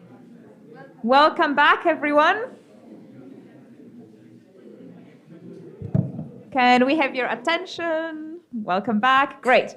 So, in this part, we're going to tell you a little bit about the resources that are open source and available online, so you can, in your time, go and kind of check them out. Maybe you'll find something interesting that you can show to your museums in your localities that they might find helpful. And then we're going to do another exercise, and that will be it. Yes. Okay, so like 3 minutes about like our projects. We like designed this website, of course, for everybody who are interested in debate in museum. So it's easy to remember. It's debateinmuseum.com. So this is all in English. This whole blog post is in English. And then in the news section, you can find resources if you need anything for the, I don't know, for searching for a project or a partner in the museums. You can use it. It's, of course, on open access basis. For example, you've got, you've got the report, the research report. You can use the data from it. We were talking about it like briefly, but here you've got like the whole data from the whole research. It was done by the Professor Krakowski, and he's working at the Collegio Alberto University in Torino. So it's really great. Like these results are really interesting. So you can use it if you need anything for your future projects or like joint project with the museums. Of course, it's covering like our Central and Eastern European region, but I think that it can apply for Europe itself, like I think. And then, if you need, of course, you've got this handbook we were talking about, Museum as Deliberative Spaces. You've got here like 4 chapters. Of course, this is also wrote by the experts, PhDs and doctor and 1 professor. So if you need to use it, it's free for you, of course. And yeah, I hope you will like it after our workshop. And now we are going to give you 1 more activity. And it's gonna be, just wait, it's not my laptop, so, oh yeah. And this one is gonna be more abstract. We are going to think about like what we just learned and think how you can apply it in your region, in your country, or in your local area. So we prepared this model. Yes, of course. Oh, do you want to distribute? Great. So you can either work with someone who is from your organization or your country, or you can work on your own. We have enough copies for everyone. But the idea is for you to, first of all, think about, maybe you already have a museum in mind that you could start a project with. Maybe you don't. Maybe you just have a favorite museum that you would really love to do something with. So in the beginning, just have a think about what kind of museum is it? What type of institution is it? What kind of art do they have? Or is it history? Is it sculpture? Is it big? Is it small? What kind of region does it cover? Does it already have some partnership with local schools? Kind of what their needs might be. And then this template, basically, if you just go page by page, it will be asking you about different types of resources that your organization, your debate organization has, and that the museum has. And it just asks you to basically fill it out so that in the end, you've got this kind of complementary table. What can we offer them and what can they offer us? Which we hope is going to be good sort of food for thought for you to perhaps start thinking about how you might approach a museum. What kind of points would you tell them about that might be interesting for them? So yeah, that's basically the activity. And I might just help Gabby with distributing the table. Yes, 3 pages per person.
O nie.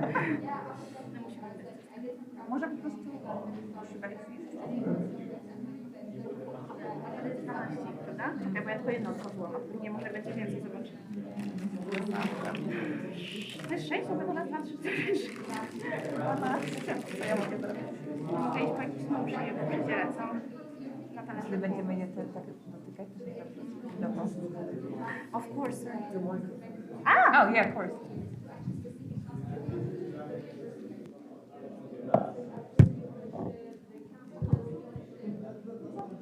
Dobra, pójdę po jakiś talerz. Ułożymy je. Nie będzie widać, że jest będzie.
Okej, położymy po prostu i powiemy, że jeden na pewno nie.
O, widzisz, inny telefon.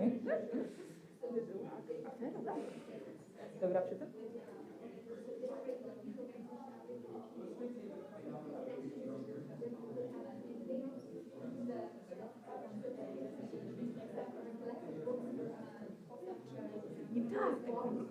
Nie, tylko tak jakieś reflections, kto chce, nie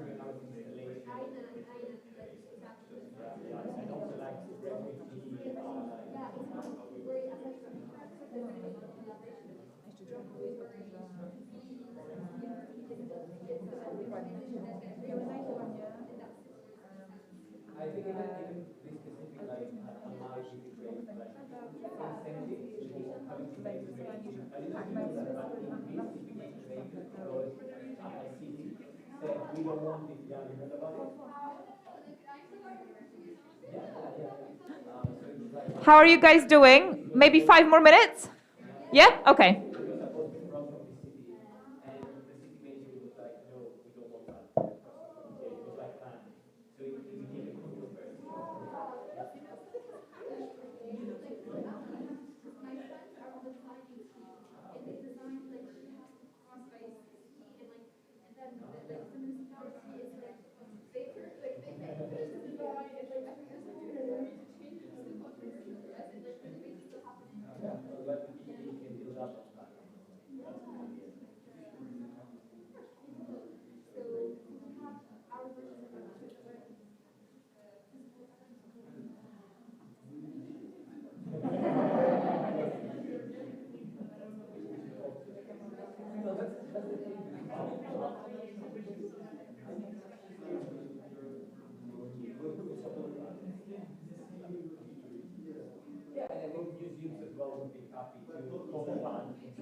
Moim mogę?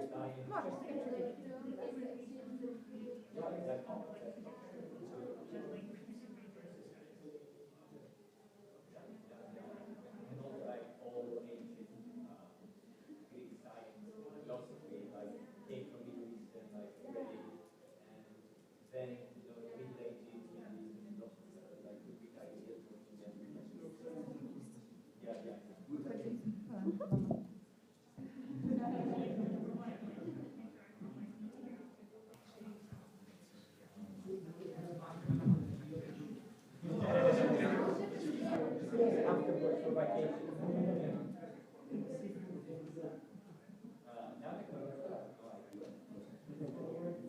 Okay, so maybe you can wrap up. Last minute to wrap up.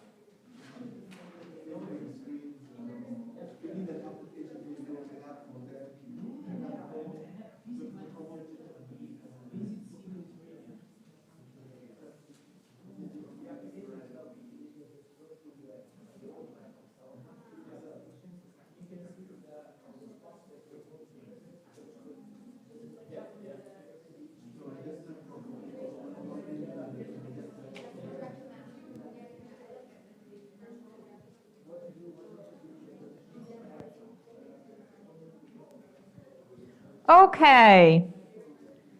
So hopefully you had a nice discussion in your group. And really what we want to, we just want to hear from you about any maybe ideas that you've discussed, anything that you want to share, any reflections, any project ideas, any questions. So yeah, it's just an open conversation. But we'd love to hear some of the bits that were obligatory open conversation.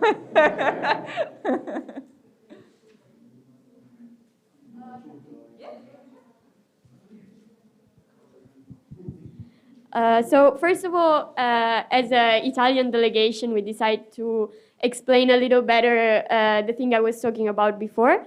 There are actually two projects connected.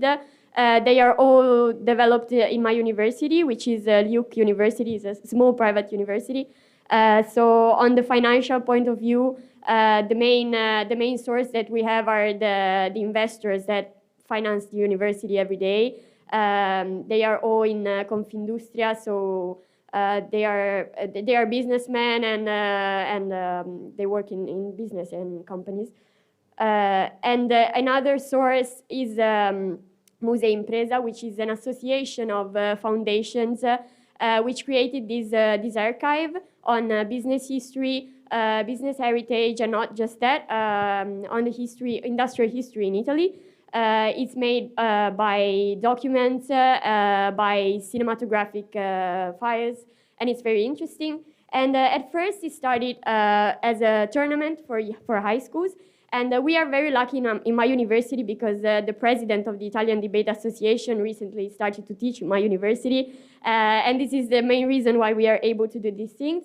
And decided to create this kind of cooperation so that high schoolers would have received informations and materials by the experts and then develop them and create this tournament and these debates. And it was very nice. It was very interesting. And the second project was brought to the university students, in particular of this class, which is Business Heritage, by another professor who really got into debate. And he really uses debate as an exam thing. So they have this business strategy. And one team has to say if this business strategy is good, and the other team has to support the idea that the business strategy is not good, all based on the materials that they are given and that are taken by the archives. So it's very interesting. It also recalls much of the Italian history, the Italian business history. The debate that we've seen on the topic was really, really interesting, actually. About the physical and location of offices, everything is done in Duke University. The archive is online. I don't think there is a physical place, actually. So it's all made in Duke, and this year, obviously, online because of COVID. And then on the other points, the possessions of trademarks, we didn't really understand the point, but I think it's everything. It's for Musei Impresa, so they have the trademarks and they have the possession of everything.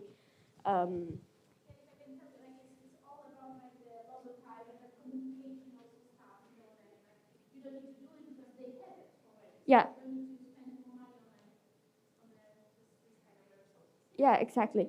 And the management system, basically, the whole project was managed both by the university and the National Society of Debate, which put all the formation and the instruction on how to debate, actually. So the knowledge and the skills were mostly given by Emanuele De Conti, which is the president of the association, and all the materials were given by the archive and Musea Impresa.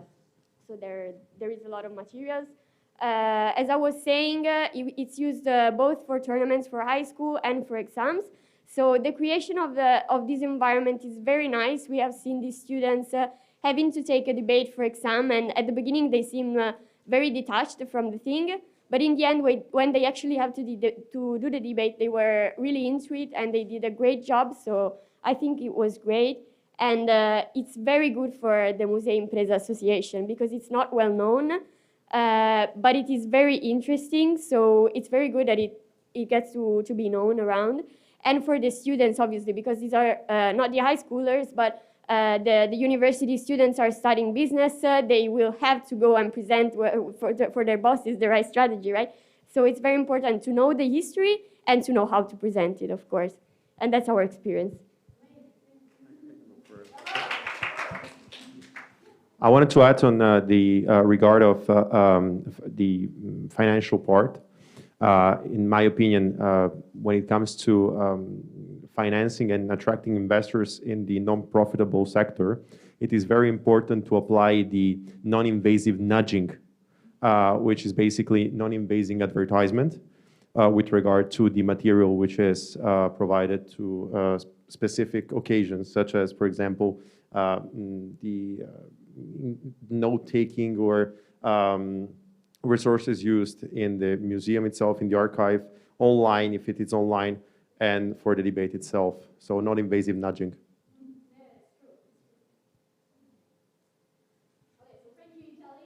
Yeah, thank you so much. I really am interested in this idea of debating for exams. And yeah, I've never heard this. So yeah, definitely food for thought. Anyone else wants to share what they discussed? Yeah, fantastic.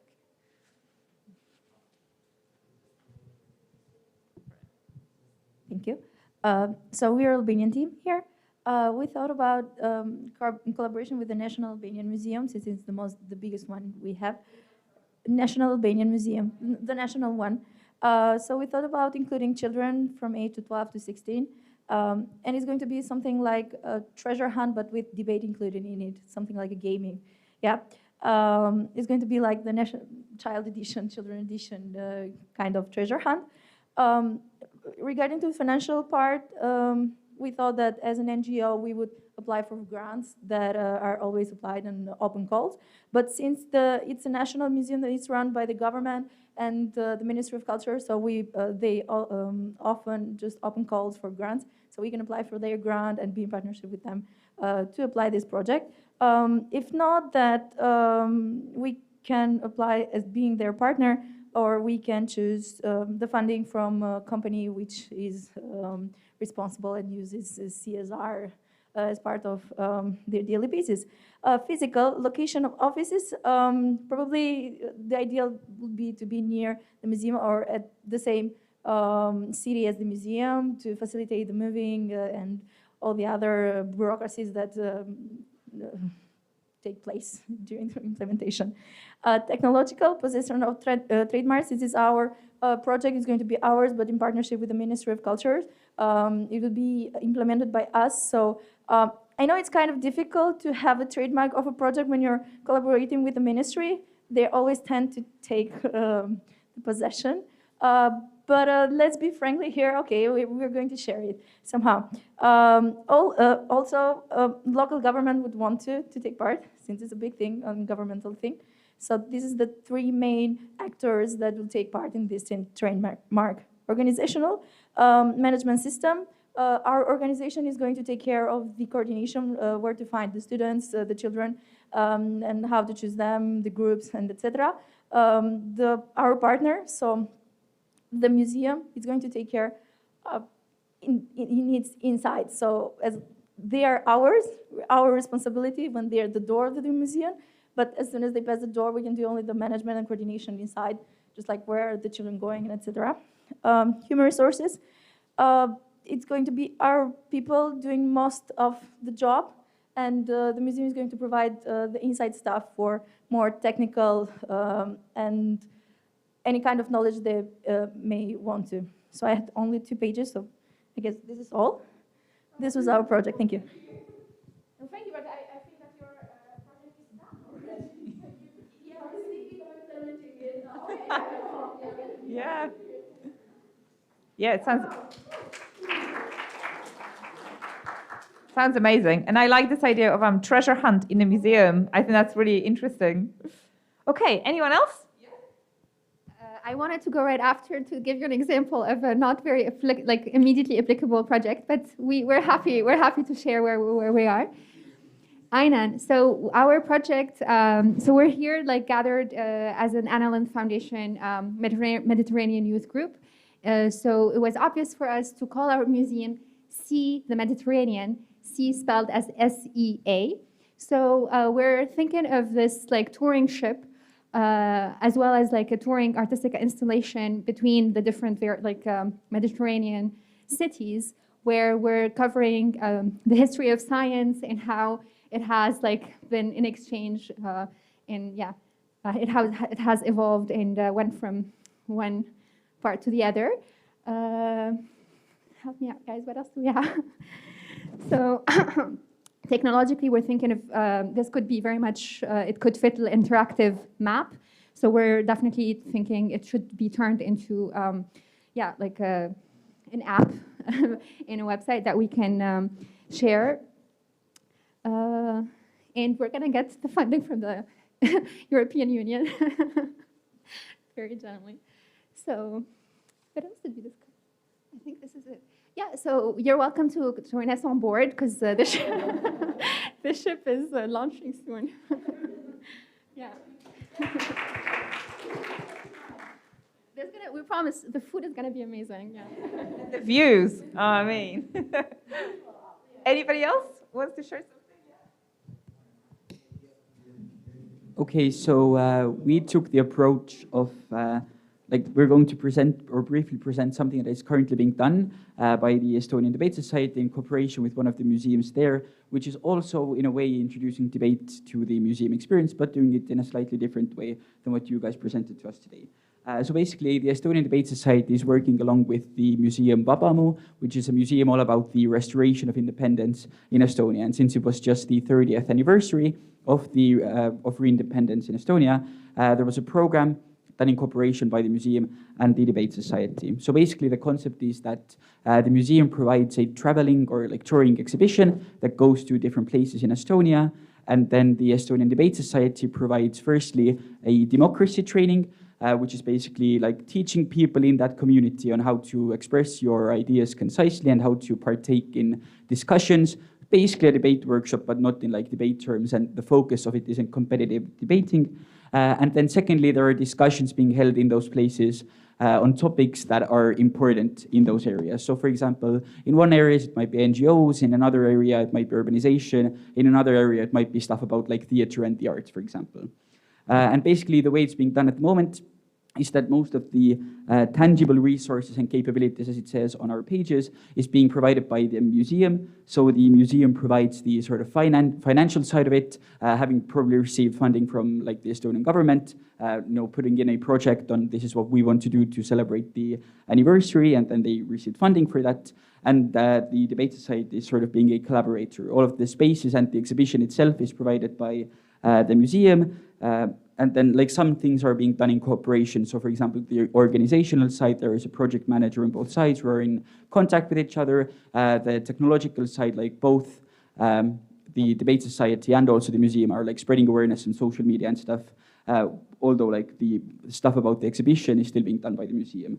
And then the intangible resources and capabilities are being provided mostly by the Estonian Debate Society, who then provide the like trainers for the democracy trainings, provide the moderators for the discussions, also definitely provide like a reputational aspect, as Estonian Debate Society is lucky enough to have some sort of standing in society, being prevalent on media and sort of like furthering social discussion. So that's sort of like how these two are cooperating at the moment.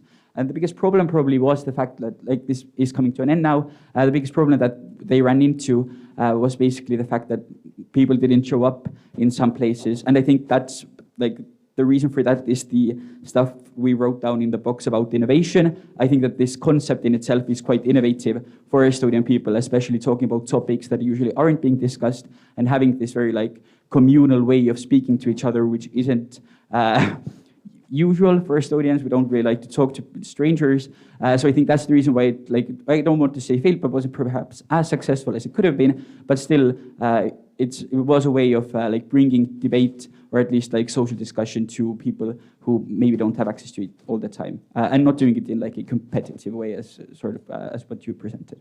Yeah.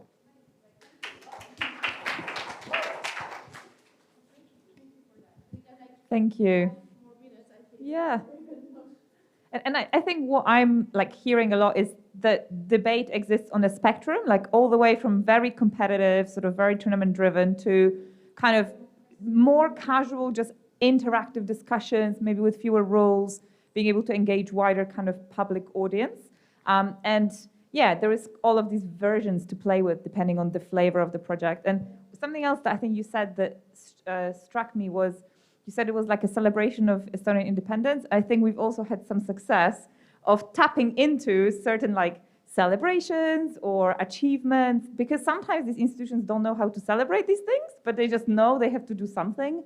And so we can then kind of, exactly, it's a good way in. Right, thank you so much, everyone. Gabby, do you want to close next steps? Or? Anyone else wants to share? No? That sounds good. Do you want to just say next steps? Or Yes, of course. Of course. So, as you know, we are coming to an end. So thank you very much for your engagement, for this workshop. It was amazing, like seriously amazing.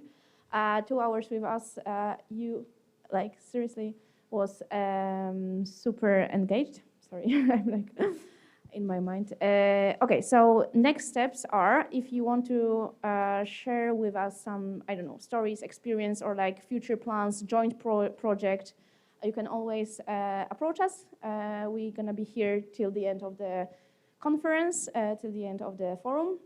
So feel free to come with us, like to drink, to eat with us, and to share some ideas. And we are now, of course, as always, looking for project partners. Maybe we can do something with the museums in different region. If you get like any good ideas, share it with us. And of course, you can use all the materials we showed you. These materials from the workshop are also for you if you need to use it with your I don't know, staff in your organization or with the partners. You can use it. So thank you all. Thank you very much.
Good afternoon, everyone. Welcome to the final workshop.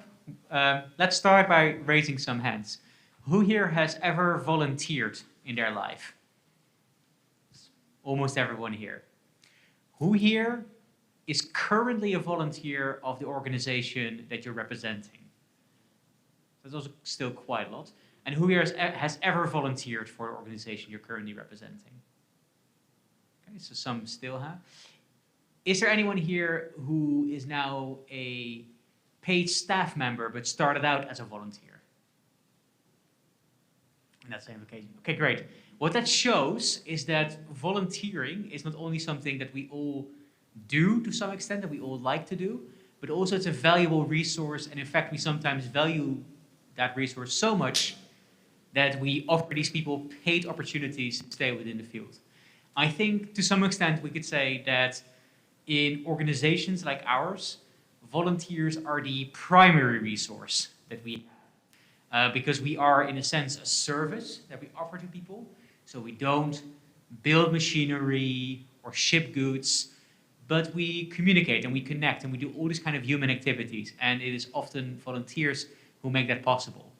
So understanding how we can make sure that we make best use of the capital that we have, the volunteers that we work with, and how we make sure they aren't just capital to us, but are human to us, is I think the core aim of what I want to get out in today's workshop. But before I delve deeper into what I think I would like to talk about, I'm very interested in hearing what you are here to learn. So who wants to say why did they choose this session? You could have gone to the other session about beginning debaters. You could have gone to the future planning workshop. You could have gotten a coffee in Zagreb. But you've chosen with your feet to be here. And what do you hope to get out of this? Yes? Initially, I think everything is based on volunteers because the teachers are volunteers and everyone working in the Untitled Chapter association is not paid, I think, for nothing. Mm-hmm. So I think one of the things that's most important to us, especially because next year we're going to have, as we had last year, the Italian championship, which is a long championship. It lasts 8 months. And it was fine last year because the teachers were both, so it was very easy to organize and to keep them in the organization and to keep them volunteer. But next year is going to be a little harder. So I'm really interested not just in how to find volunteers, but also in how to keep them in the association, not losing them.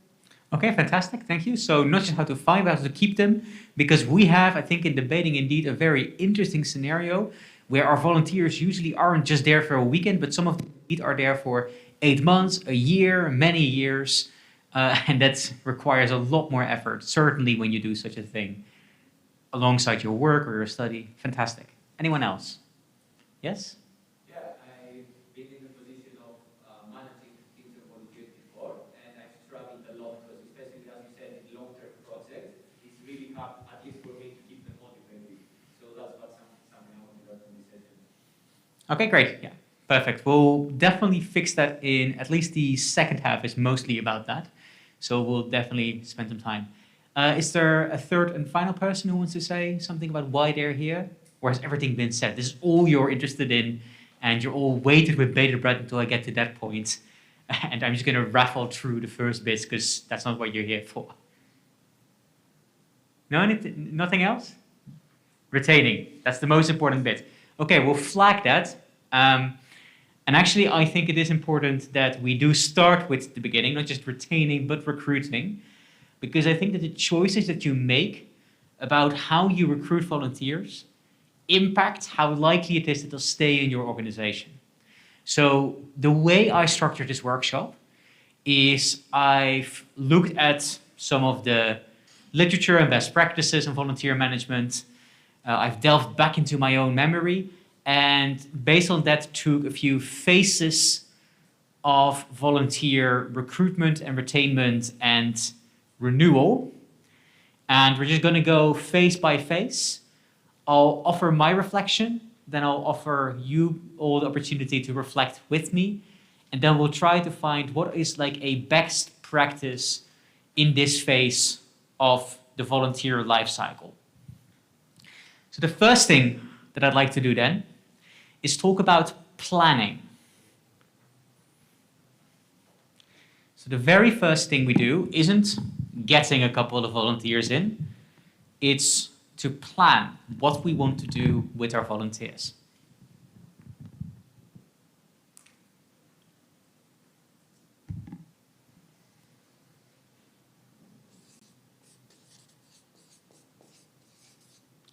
Now, obviously, because this is a model, it tries to create an ideal world. It might be that the world doesn't fully fit within your ideal world. You can, for instance, come up with the fact that, like, in the midst of a season, you suddenly have a judge who drops out and you need to find a new one. It can be the case that someone just shows up and it's an amazing opportunity and you just want to offer that person something to do. But generally speaking, it's good to think about what do you need a volunteer to do. So that's the first question you ask in planning. So why do I need them? And of course, in debating, there are various different roles that we think volunteers can offer. So I'm just going to list a couple of them, right? So I think the big one we often need are judges.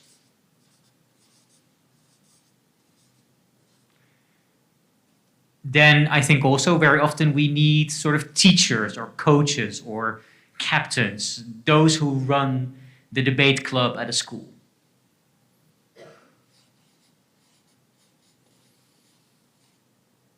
We have organizers.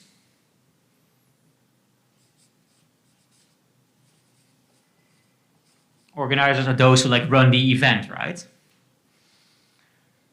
We have the support staff of the organizers.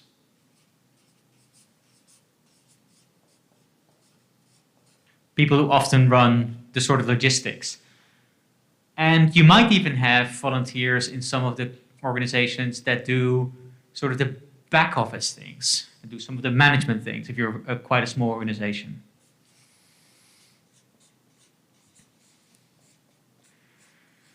If you see this list, is there anything that you're noticing? Certainly those here who might be here on a paid job.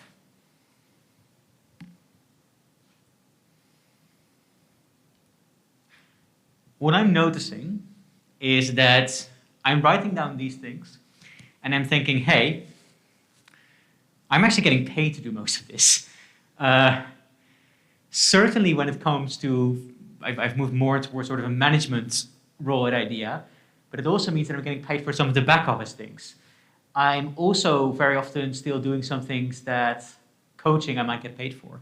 Or even if I don't get paid for it, the amount of work and time that I put into it is something that I think is also worthwhile financially speaking. So I could get a career into this if money for it was available.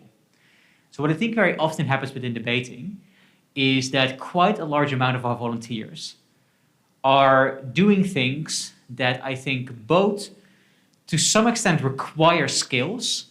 So it's not always something you can do if you just rock up on the day and you do something, but also they are valuable enough to be considered something that people could spend hours, days, weeks, months getting better at, and maybe even doing professionally. So that's the first thing to keep in mind, I think, when we do these type of planning sessions, is to recognize that for some of our volunteers, we're demanding that they're capable of doing certain things that not everyone can do. So when you look at your needs for planning, what you want to look at is what capacities do I need? Now, does anyone here in the organization ever worked with building an interview process for volunteers? Or how do you get your volunteers? Maybe that's the more broad question.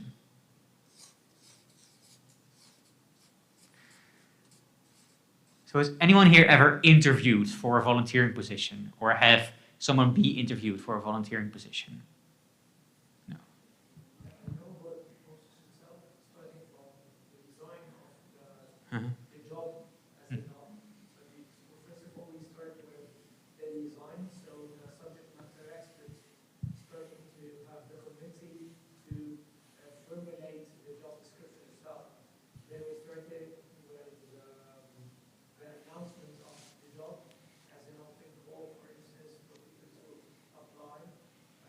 We set the requirements, the minimum requirements for applying for the job. Then we started to receive the applications, then screening the applications and filtering them, having the pool of the candidates. After that, we started to prepare for the interview itself. So we sit together, we started to have a checklist for each candidate.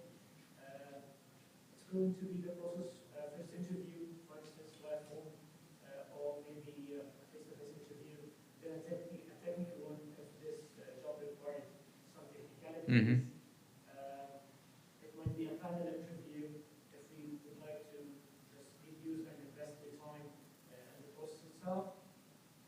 Then the onboarding of the volunteer, because a lot of the people. Yeah. So loads of things that need to happen there. And we'll get to some of them a bit later, but that's a very elaborate, I think, very good best practice to show. I saw some hands raised from people from Romania. So you guys have similar experience as well?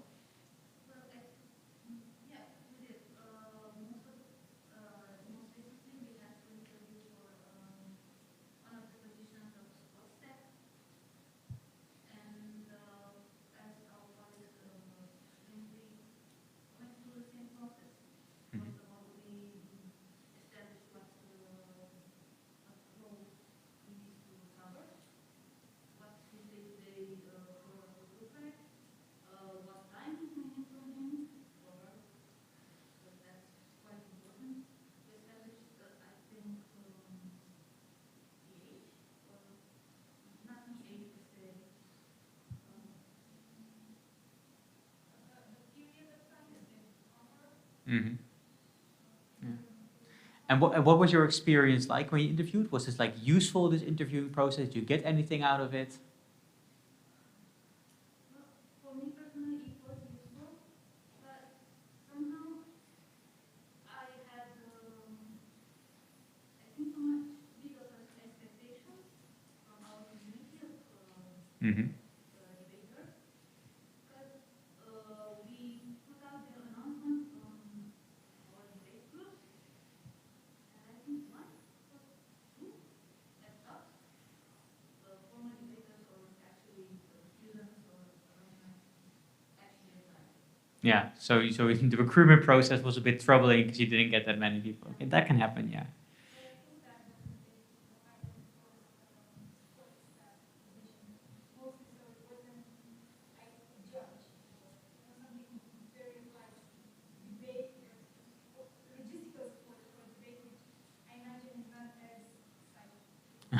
Yeah. We'll get to the excitement bit a bit well. I think that's very important, yeah. And any of the people here who have worked with volunteers or have been volunteers, but you haven't had interviews to get volunteers. Why? Yeah? Immediately, I think the main reason is the debate community is still pretty small. So it's more a networking thing. Like you finish debating because you finish high school, and you get caught into the debate cycle. Mhm. So you either became a judge or a coach, or you stay in the organization and maybe took on some technical role, especially in these years for COVID. I think it has some pros this way because after a few years you tend to lose people. Because for example, I'm finishing university, I have to do the last exam, write my dissertation, and then entering in the work world. And so I don't know if I could still be a volunteer for this kind of organization. And of course, you always have new students that go out of high school and may be interested. But what we are seeing, I think, in the last few years is that some university professors and some professionals are starting to be interested in this debate thing.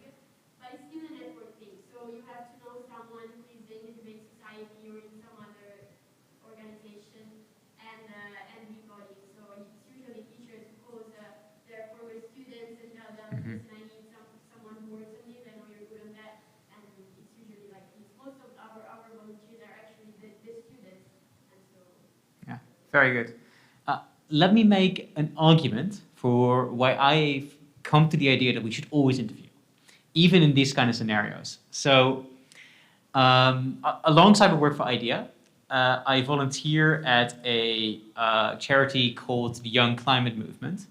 And so this is a charity in the Netherlands that tries to influence policy for a more environmentalist future. And when I came into the organization, I saw that like for the working groups, they always had quite a lengthy interview process for new volunteers. And I was doing the finances, and this is definitely part of the why is that fun bit of working in a charity. So the question I had is, so Luke, for this working group, I get maybe 2 applicants for 3 positions. Why can't I just hire them if, you know, I read their CV and they meet some basic requirements, or even if they don't, right, they'll learn on the job, etc. And the response that I got, and I think this is a very good response, they said is, you're too narrowly considering interviews, because you're just thinking that an interview is a conversation for 30, 40 minutes where you only are trying to answer one question, namely, is this person suited to a job or not? So should I hire this person or not? But actually what you're doing is you're getting to know the person, you're getting to know their interests, you're getting to know what they are already able to bring to the table, you're getting to know what this person actually wants to learn, so what they want to get out of it. So the interview process is sort of the first moment where you're able to understand this is what this person wants to do as a volunteer. So it's a very nice first step. And that's also a way in which you can sell an interview, where you basically say this is, and you can say that at the start of an interview, this is just a way for you to get to know us to get to know you. And even if you already know the other person, you can say this is basically a process where what we're going to try and do is figure out what you want to do in this new role. So how can we best support each other, say? And that's the reason why you might want to think about these type of capacities, but also what are likely needs and desires from the other group.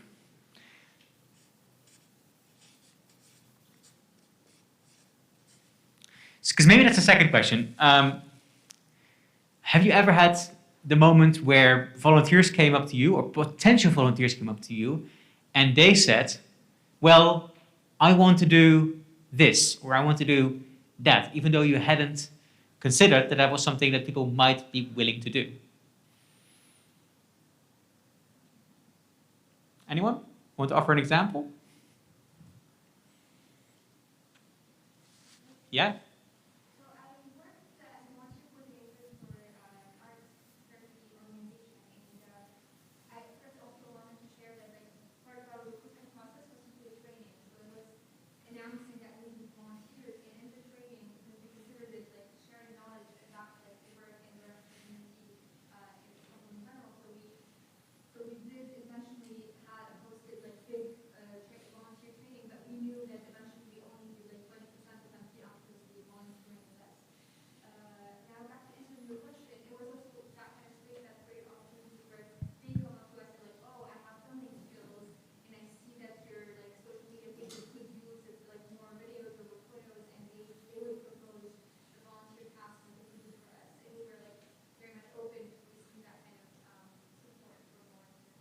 Yeah, very good, yeah.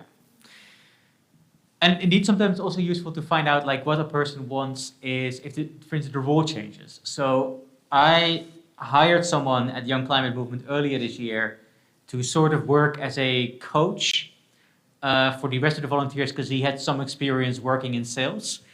And then I found out that he was most interested in helping other people get better at working things, coaching them. So when the position of the chair of another group opened up, I pushed him into that role because I recognized that we had someone in the team that was good for it and probably was a natural fit for that type of promotion.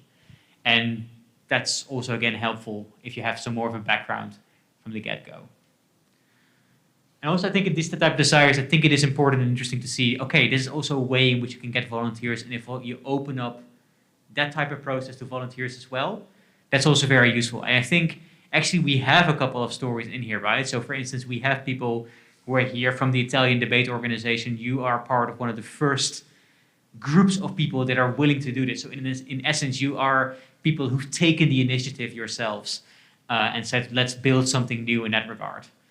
And having that type of initiative open, I think is also very, very cool. In Lithuania, where we work, we've seen that the high school kids there, during the lockdown, they saw that most of the debating in Lithuania died down a little bit because it was run by teachers. And the teachers were occupied with moving towards hybrid teaching during the pandemic. So then the students started organizing online debate competitions. So that type of initiative can be something that could be supported.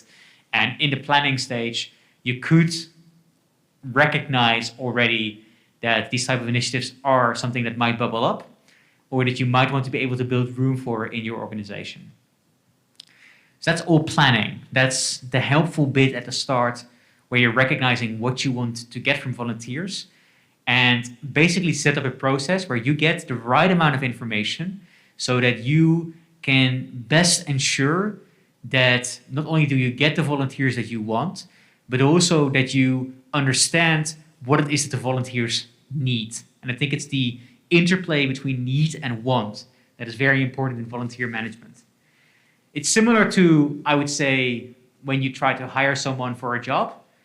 But with a job, of course, the need and want is also related to a person, for instance, wanting, say, a salary. Here it is far more about the more internal motivations. So that then leads me to the second question, which is, why do we think people want to volunteer?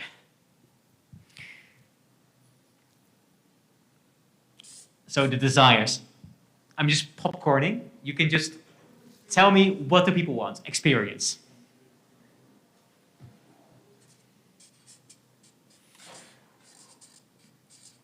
So your volunteers, or you when you were a volunteer in the debating scene. Yes. Okay, can you elaborate?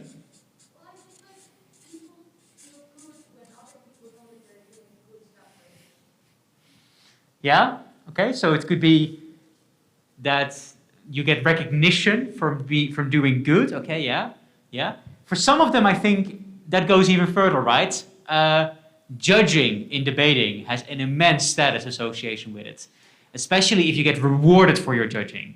So like if you aren't just judging, but you are a chair judge, and if you get promoted to judge the final, if you chair the final, if you are asked to become a chief adjudicator, if you ask to become a chief adjudicator of a big competition, there's all kinds of ego boosts that are built into the judging system. Similar perhaps with coaching, right? You might want to coach so that maybe you coach the national team one day. There's all these type of ego boosts that sometimes play into the system. Is there anything else?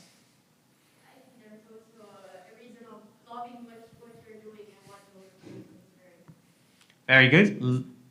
I'm going to call this intrinsic motivation.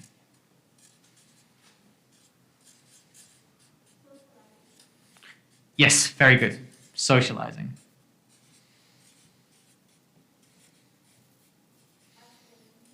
Sorry, could you repeat that? Mm-hmm, yeah.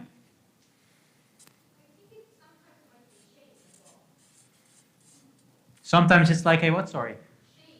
Shame? Okay, yeah. Mm-hmm. Yeah, so sort of wanting to do good. And this could, of course, be because of the need, like, I feel the need to do something good. It can be for a positive thing, I want to do good, but yeah, there's definitely motivations there. Anything else?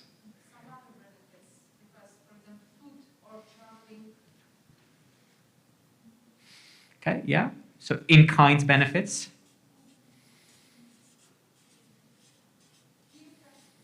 Peer pressure, yeah. I'm going to put that under socializing.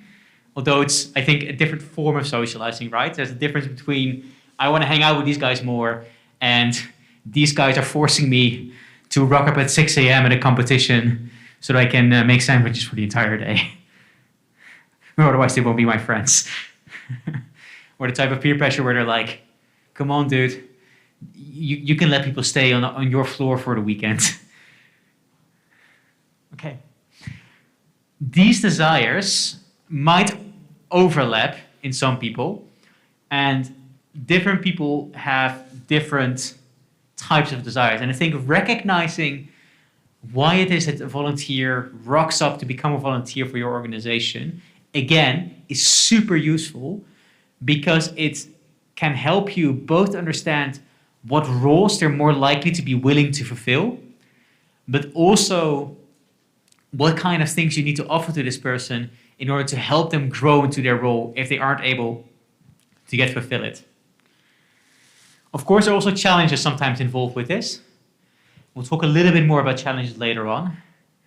But to give you a little bit of a screen preview, what do you do when you're organizing a tournament and you're seeing that the entire club has showed up to come and help, and the 3 best debaters in the club are judging all the cool rooms, and the novices are cleaning the trash all day.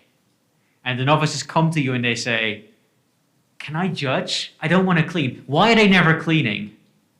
What do you do then? So we'll talk about that a bit later, just to keep these type of questions in your mind. So based on this analysis of needs, let's move into recruitment.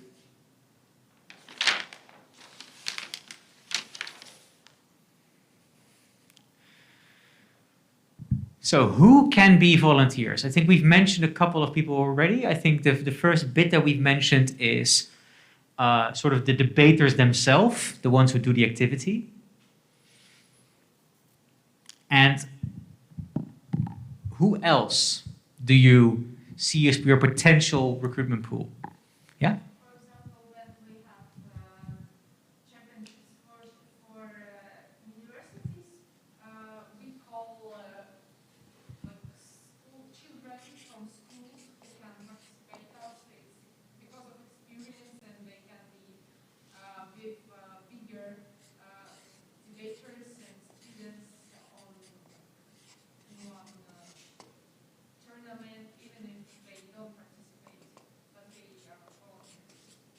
Yeah, so from different levels. So your example here is you get a couple of high school debaters who help out at a university competition, and vice versa, of course, also sometimes happens. University people who do back for like the high school thing that they've often given. Yeah, cool. Any other groups? There are also a lot of students which are not debaters, but you know their friends are debaters, so maybe they go up and help. Yeah, so the peers. In fact, there are some people, certainly those who fit under the social circle, where volunteering might be the gateway drug into debating. Yeah. And also we have a lot of retired teachers. Okay, that's interesting. So specifically retired teachers, like active teachers don't want to do it? Yeah, they are just content, you know, they keep working, but they still have the love for teaching and transmitting knowledge, and they found this debate something that they didn't know, but they love it, and they start doing that. Okay, yeah, very good. So teachers can be a model, some of them retired, some of them may be active, that are willing to spend some time after school, after class. Remarkable humans teachers. Other groups?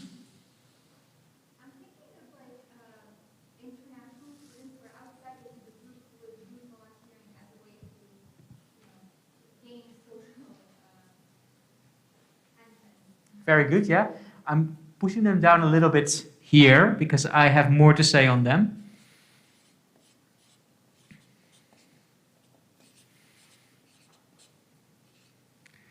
And another group that hasn't been mentioned, but I want to talk a little bit more, is parents.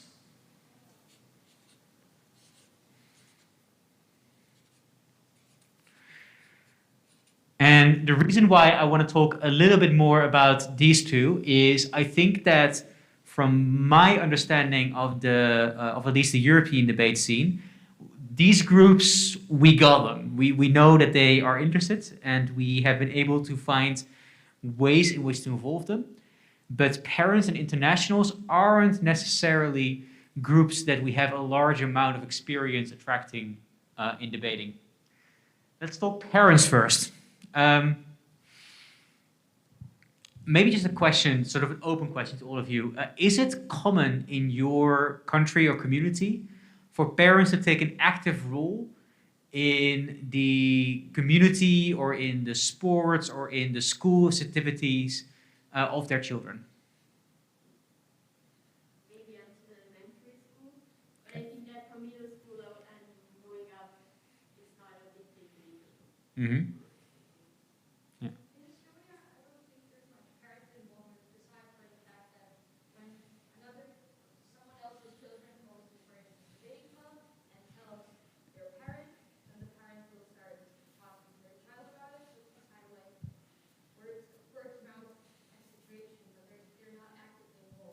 Mm-hmm. Yeah.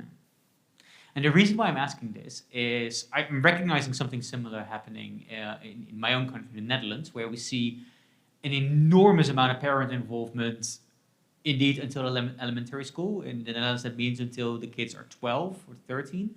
And then it dies off gradually. But if we're looking at America, parental involvement for underage children is massive. And it includes being very involved in debating, and it includes being very involved in school life in general. And there are various ways in which parents are involved. They're very often logistical supporters, so they help you get the kids to travel them from point A to point B. They're very active fundraisers at these type of schools. So they're able to run like fundraising in the community for the activities, fundraising for school boards. And it seems like what these parents are very often interested in is, first of all, indeed, as you're pointing out, the moment that they see that their kid loves something, they want to help their kid do this thing that they like. So they already give something up.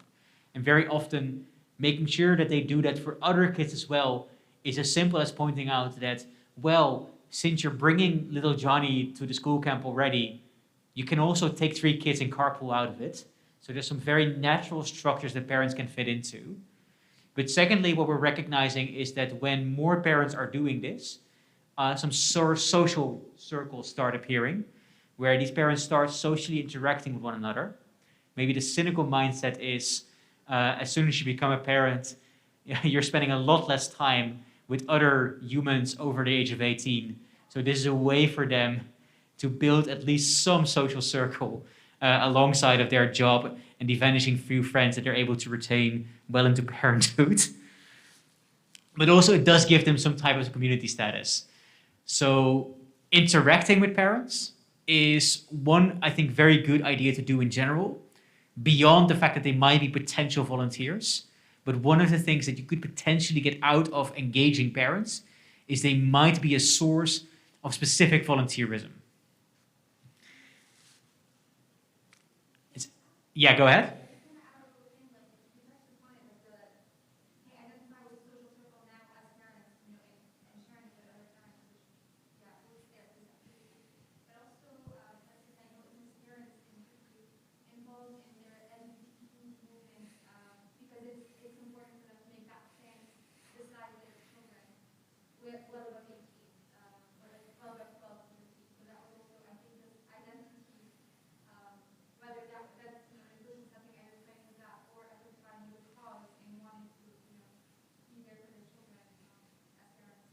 Yeah. I agree with her on the fact that the cause is very important and how much we are passionate to the thing as a parent and as an individual. I think in Italy, parents are very involved in sports when their kids play sports, especially football, obviously, to the point they become aggressive and worse than their kids probably.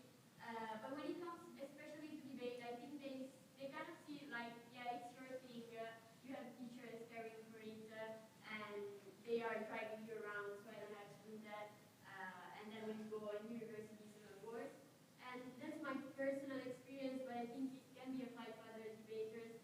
When you start debating, and my parents saw that I was doing good, and that I was also starting to get more informed, and having more knowledge, and also more network, big network. They thought, okay, she's independent, she's good, she doesn't need us.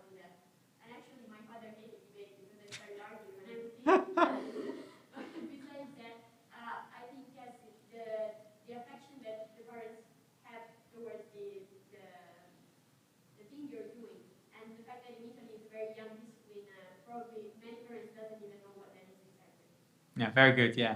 So we need to do a little bit more hearts and minds winning when it comes to parents. Sometimes also when it comes to teachers, to offer you a best practice.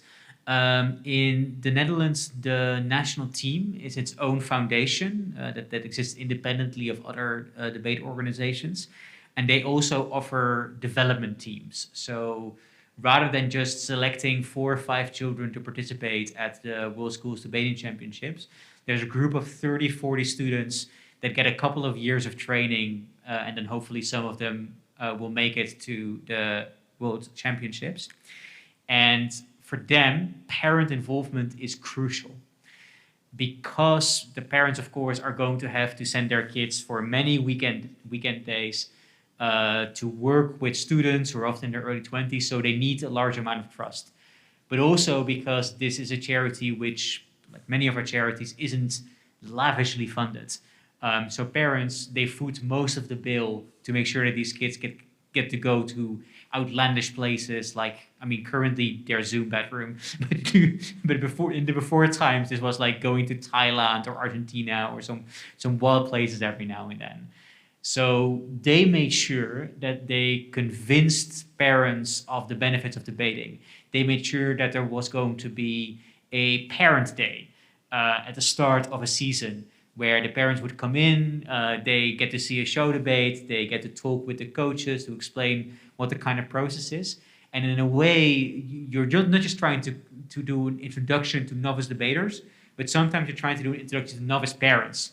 They have some materials available, like little videos that explain what debating is, that are designed in part, of course, to the debaters, but also a little bit to parents and teachers that more broadly explain what the benefits of debate are. And that's just a very useful tool in order to get that initial parent engagement in. The other group is internationals. Who here has heard of the European Solidarity Corps? Has any of your organizations ever used ESC to get volunteers? Not yet, okay. So this might be a good opportunity, and coincidentally there is a workshop on it during this forum, so I won't try to like steal their thunder. But briefly speaking, the European Solidarity Corps is an opportunity to do international volunteering. So you go abroad for a few months, ESC gives you a stipend, and then the host nation can offer you this volunteering opportunity. It's usually for like multiple month engagement. So it is something that's useful, I think, for indeed an 8-month type of project. But it might be something interesting to look into. Certainly if you are in a middle or low income European country. It's quite hard to do if you're in the Netherlands because the stipend is a flat rate. So the company will probably need to offer some extra money for some of the things. But if you are in a situation where the stipend is likely to cover the food and lodging of the participants, this could be very useful as a tool. Similarly, the European Solidarity Corps also offers opportunities for kids in your own community to set up their own volunteering opportunity. So if, for instance, children want to run their own debate tournament for the schools in their own city, this could be something where they could receive some money, about 500 euros a month, in order to make that a reality. So I think this is an interesting opportunity to look into. This is who. Who do we want to recruit? How do we recruit them? So we already got mentioned, we just opened a job posting and then 2 people apply. What are other things that we've tried? We've heard we'll network and we'll hope someone does that else. Does anyone here have success stories that they want to share? Like, how did the recruitment work? How was it effective for you? Yes?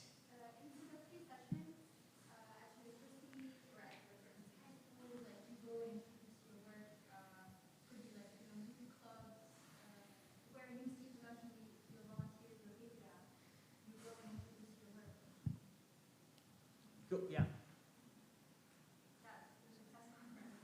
Thank you. Yeah, that's brilliant. Sorry, just needed to get that on the screen.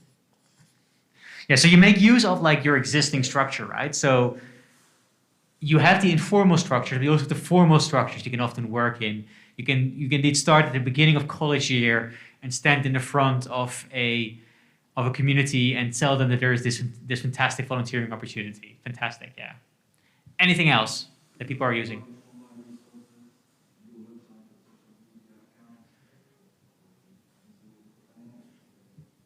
Yeah, so you have like personalized sort of micro communication, and you have like mass communication, which is more of a passive form.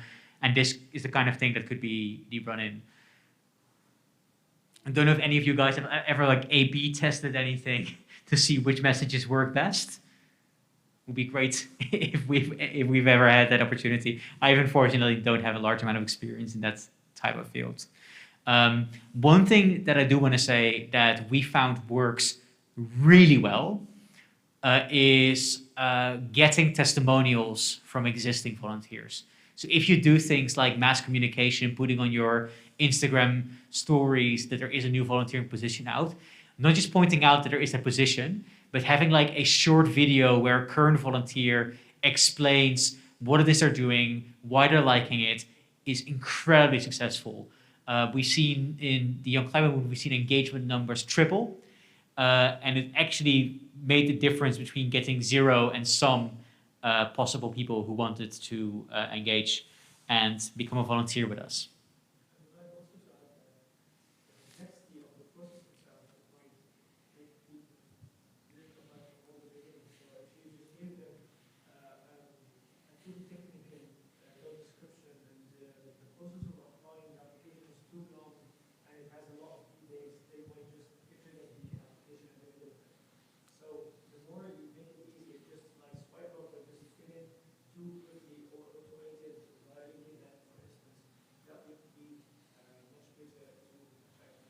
Yeah, very good. Yeah. More complexity means more people are unlikely to be willing to finish the type form. Very good. So that's in terms of the how. Is there anything else people want to share?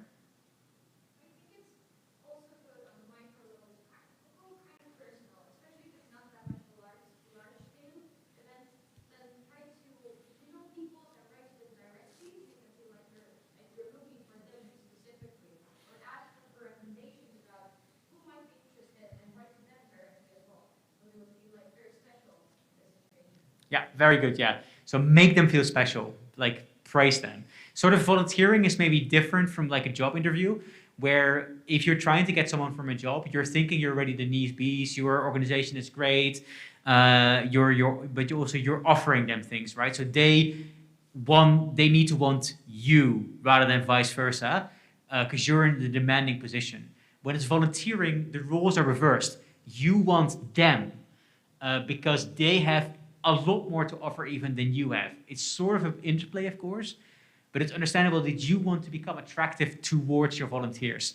So knowing what they might want and broadcasting that is something that you have to offer, I think is very, very good.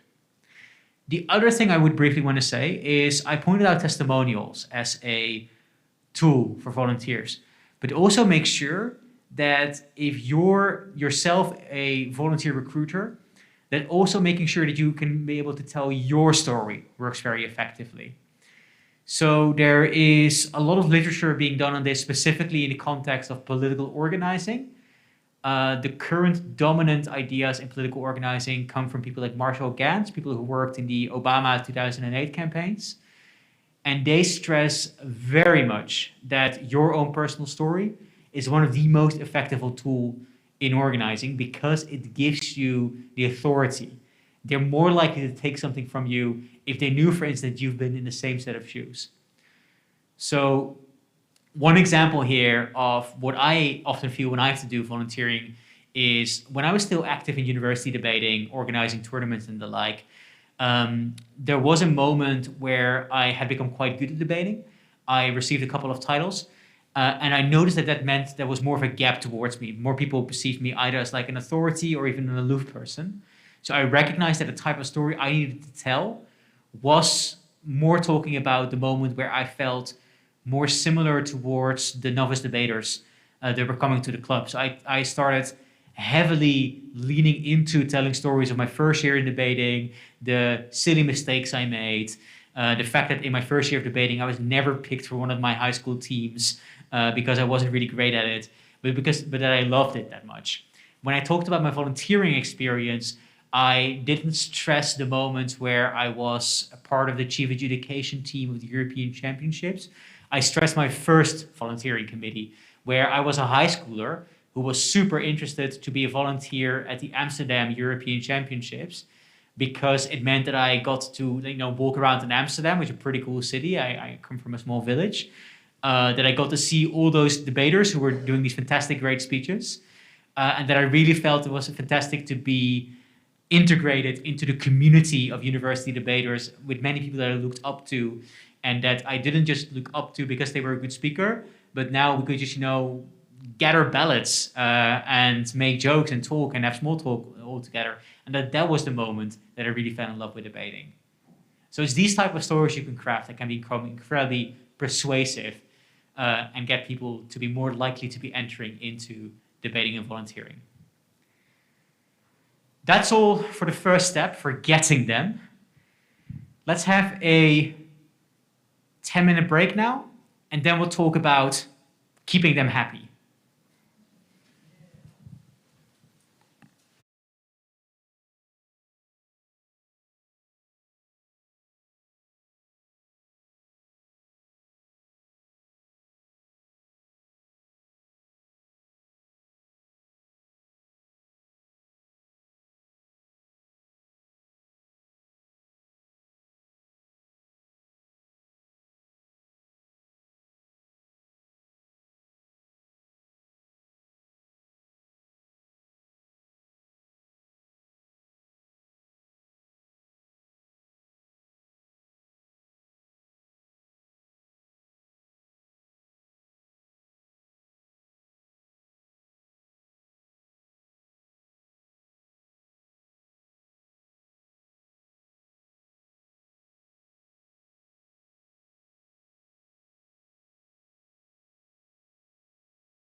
Everyone ready? Perfect. Still bright and splendid and energetic? If you are, I'm surprised because it's been the end of a long day. We got them. We got our volunteers. And I think the next question is, how do we keep them? And how do we keep them happy? So the first thing that I'm just interested to hear experiences from all of you is, have any of you ever organized an onboarding day or a type of onboarding training? And what were your experiences? I see some exciting yeses going there. So how was that like?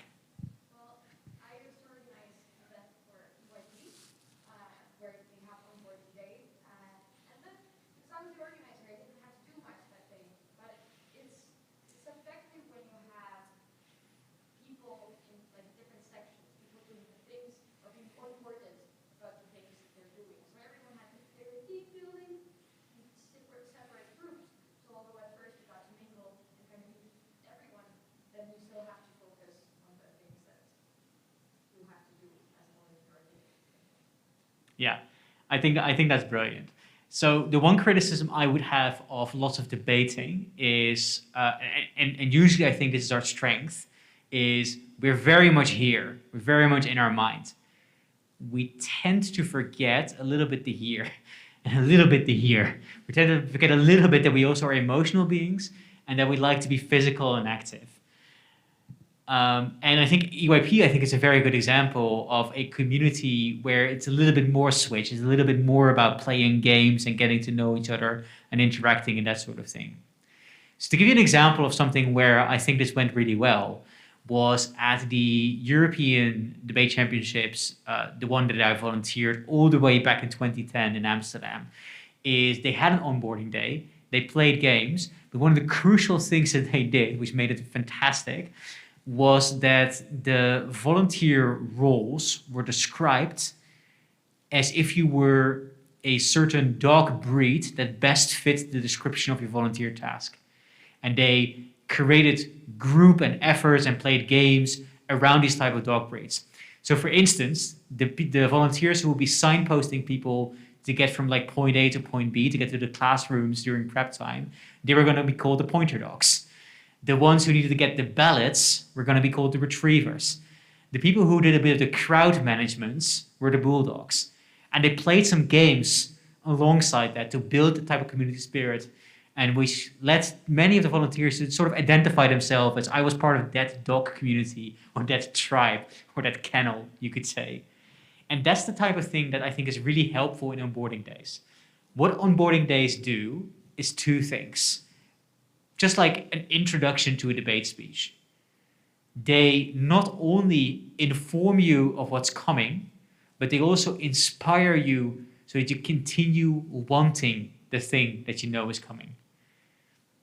So I think having this type of onboarding training, it could be a day, it could be a physical event, it could be a video. It might differ based on what you need from your volunteers, right?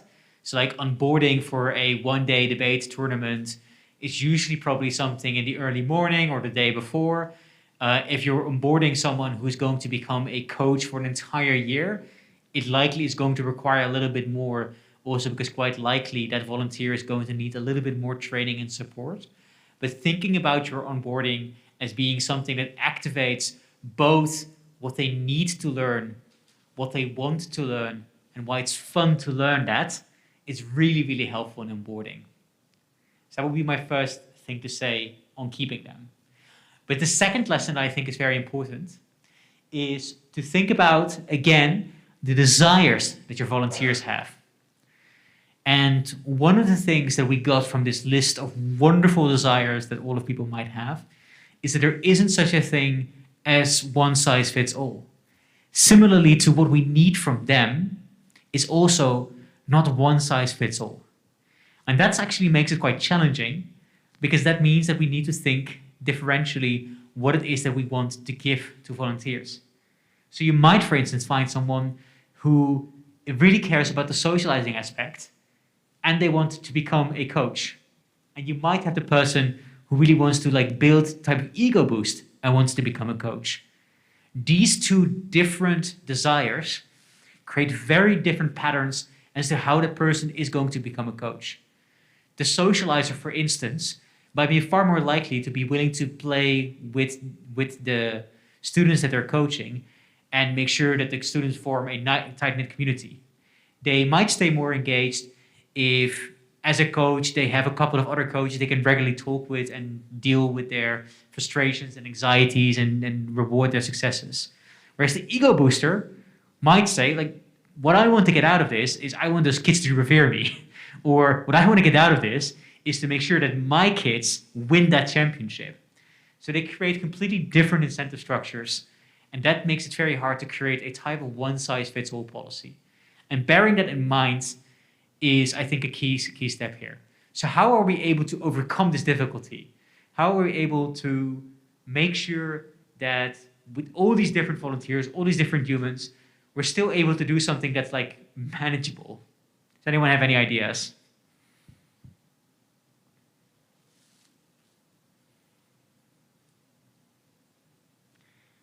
We're all stuck, right? I've given you a high challenge.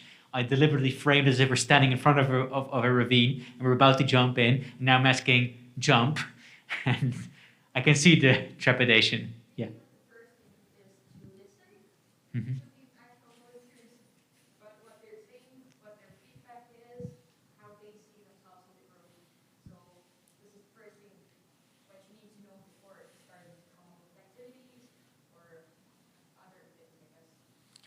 Yes, fantastic. Fantastic. One way in which you can do that, and we're taking this from HR management, is the personal or personalized development plan.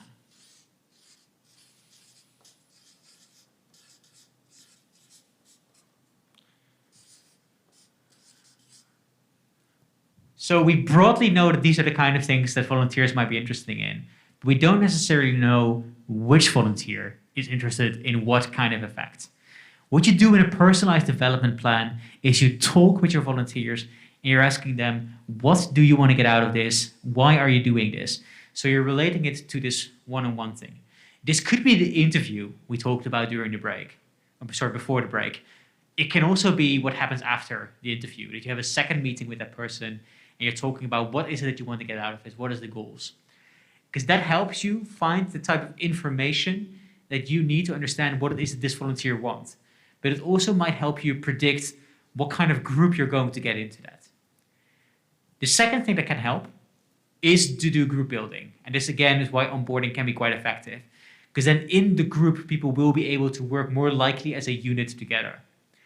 Bearing in mind as well that if you do work in a group, you have different stages of the way in which a group work.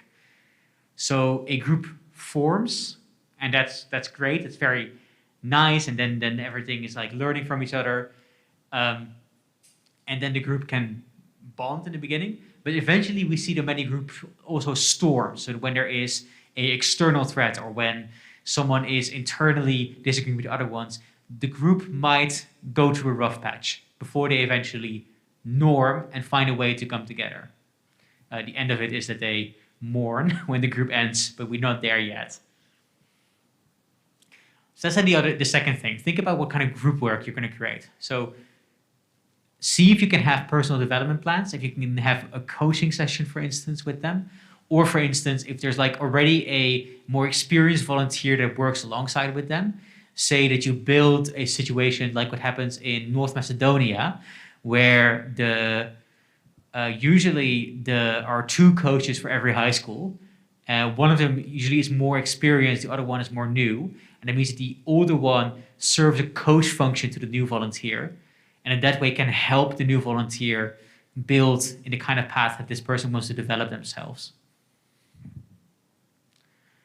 So that's one element for it.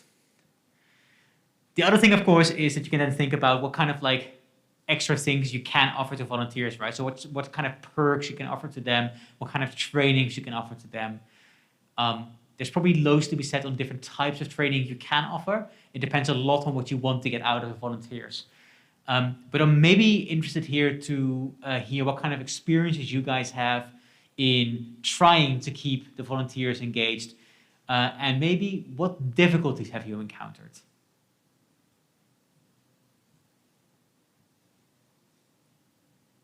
Is there anyone willing to share?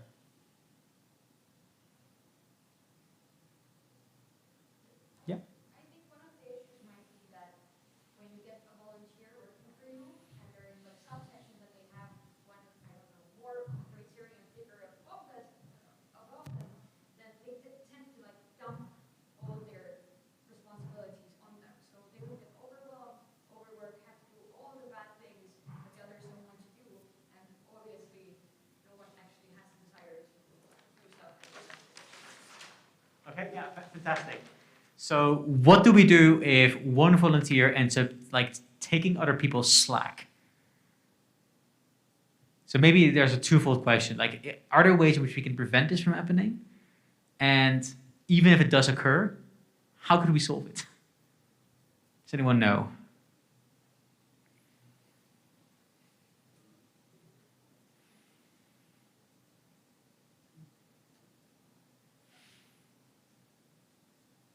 So you're kind of angry with me right now, right? So like, she asked a very difficult question, and I'm standing here. I'm assuming the teacher role. So I'm supposed to have the answer, right? That's what a teacher does. He has the authority, he stands on the floor, but he's pushing it back on the students. What can you say to me to communicate that anger? Indeed, you can express the emotion. And I think that's possibly very helpful. So I think one of the things is that it is helpful for that volunteer to be at least given the opportunity to express their emotion. So if I am a volunteer manager, recognizing this behavior is occurring and allowing this person to express their frustration, even without necessarily providing a solution, is already very useful. So be open to having people be human around you, even if it doesn't lead to a solution, is already partway to the solution. If you withdraw yourself because you feel like you don't have a solution to this, or because this is just a situation, that's not great. That doesn't really help your case a whole lot. Then it's more likely that the volunteer isn't feeling like they are supported. And I think the other thing then, of course, that you want to do is you need to talk to the other volunteers. And I think the interesting question here that I have in this type of situation, so we're having this scenario where some volunteers are not doing the tasks that you assign them to do, and all the burden is on this one other volunteer. Who do we think is to blame for this?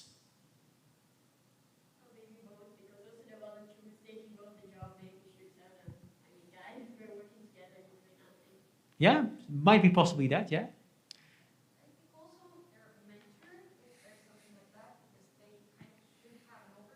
Mm-hmm. Who does what when no one likes that, and especially as volunteers are not in a position of power usually, they are afraid of communicating those things. So there should be some person who actually keeps the checks and balances. Yeah, for instance, well, I think you're exactly right. I think there's more blame to pass around if you want to play the blame game, which means that blaming it just on the people who are exhibiting the frustrating behavior is often a bad strategy in volunteering. I mean, I would say it's a bad strategy in personnel management, quite likely, because it just means that your personnel feels ticked off on the fingers rather than that there's anything actually meaningfully done towards them. But I think having a sort of a response that says, I see that you're not doing the work, what's going on with you, might be a very helpful response to build into your volunteer mentors. And the reason why is because there might be good or bad reasons why someone isn't pulling their slack. They might feel unmotivated. There might be something shitty going on. They might have had a hard day. Or it might be that you've assigned the wrong task to them. At the Dutch World Championships, we had a too small group of volunteers for the task that we needed to put on them. And this meant that we overworked our volunteers. So then we, the organization committee, got very angry at them because we saw some of them slacking off, not doing enough work. And actually, I think one of the failures of us in that event was that we didn't listen to the volunteers because we were so stressed with like the big goal of making sure everyone got to go to that final day and all the finals would take place that we didn't have the time and energy to truly be grateful and thank to our volunteers, but we kept pushing them and we kept annoyed when we saw that they're being tired. So that was a failure on our part as volunteer managers. And that's also, I think, very useful to say that in your organization, therefore, it is very useful to always have someone who has as their primary and dedicated role to be the volunteer manager. So what I very often see is certainly at tournaments, we very often make the volunteer manager also the convener. If you have sufficient personnel to separate those roles, I would very much encourage you to do so.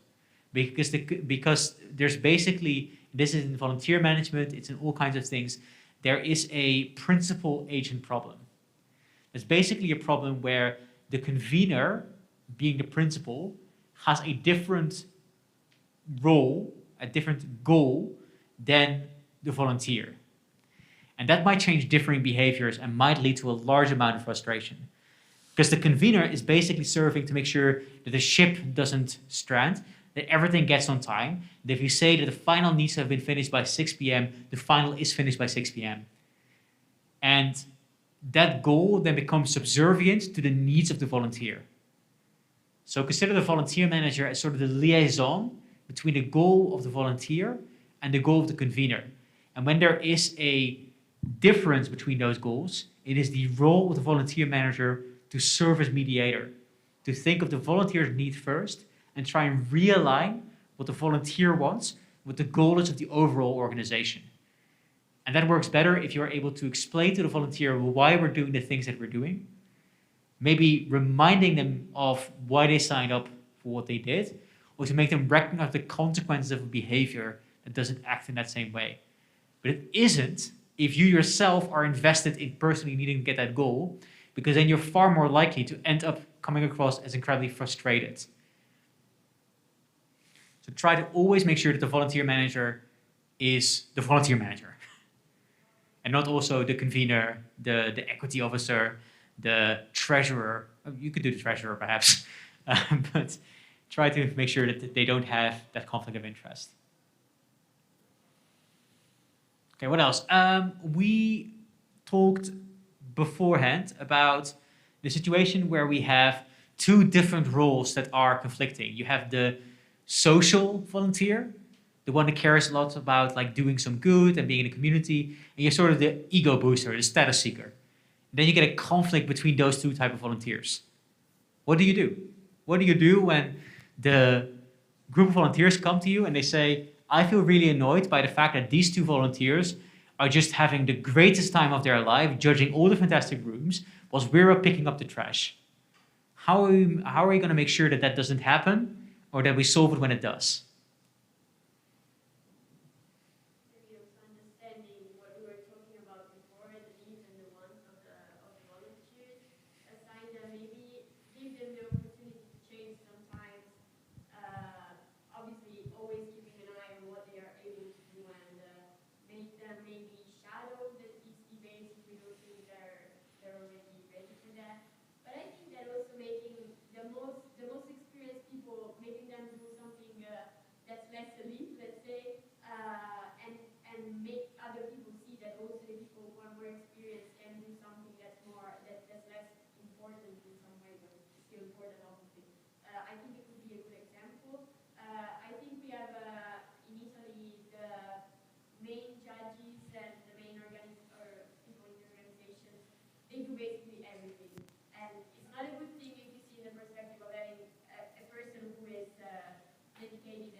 Yeah, that is a lot. That is indeed a lot. But one thing I think I can take from here. So I think there's two things I'd like to take from what you're saying. The first one is indeed, as you're pointing out, is offering opportunities to volunteers. So volunteers aren't just there to do like a prescribed task. They are there to help out with things, and if you are able to offer them opportunities, that's incredibly helpful. So if these people are also able to judge around or to become part of the swing team at a tournament, if at least they're granted opportunity, that gives them some room to do something nice in that regard. I think the second thing that you're pointing out perhaps is it's very important also maybe to clarify that what kind of roles people do have, so that there's also a structure and you're able to get in these type of roles, and that everyone knows that these are the type of roles they are able to perform. And formalizing those roles or description of them is very useful because it avoids this mission creep where one person seems to be doing everything and it seems to be only based on relationships. This might be a very Dutch thing for me to say because we're very much like a believer in formalizing and committees and role division. But I think it's a very nice, equitable thing to have to do there. Yes?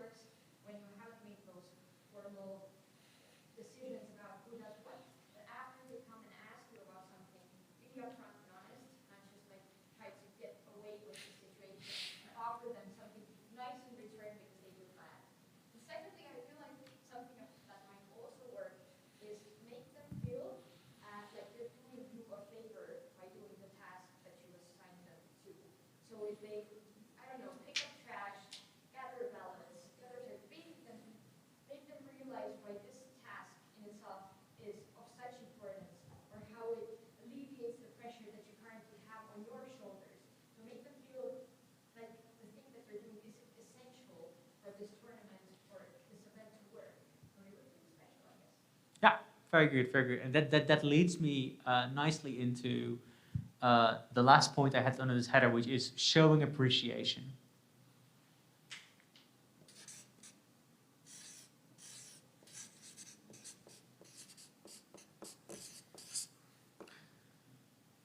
Raise hands. Who here feels like they receive too much appreciation in their lives? Okay. I think this is telling. I think appreciation is so sometimes we can think of something as being a linear thing. You eat too much chocolate, you feel full the next day, so you don't want to get too much of it. I think appreciation is far more like a muscle. If you use it more, it grows bigger and it gets better, and we all get better at giving appreciation. I don't think there is such a thing as giving necessarily too much appreciation. There is such a thing as giving insincere appreciation. So like if I, after every question or every answer you've provided, said, "Oh, thank you, it's really great that you all, it was so inspiring. I love it." That's too much, right? Because it's insincere. I'm overextending my appreciation over what it is that you've done. But thanking all of you for your contributions, I think, is warranted because I think these contributions have gotten very good. And thinking I shouldn't give you that appreciation because it's a normal thing that you're responding to my questions. I'm the teacher, I'm standing here. That's, I think, too little of a guiding rule. What does it feel like if you receive appreciation? So think back, when you receive appreciation, how does that make you feel? Mm-hmm.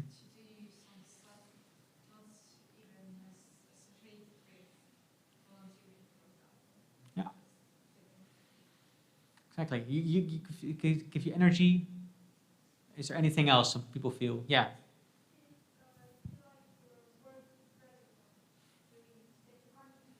Yeah. Fantastic. It makes you feel valuable contribution. I would say that appreciation is the currency in which you get paid in as a volunteer. So therefore, making sure that you think about in what way your volunteers can receive appreciation is something that is incredibly valuable as an act to do and to keep them motivated. Does anyone have an examples of like how are you giving appreciation to your current group of volunteers?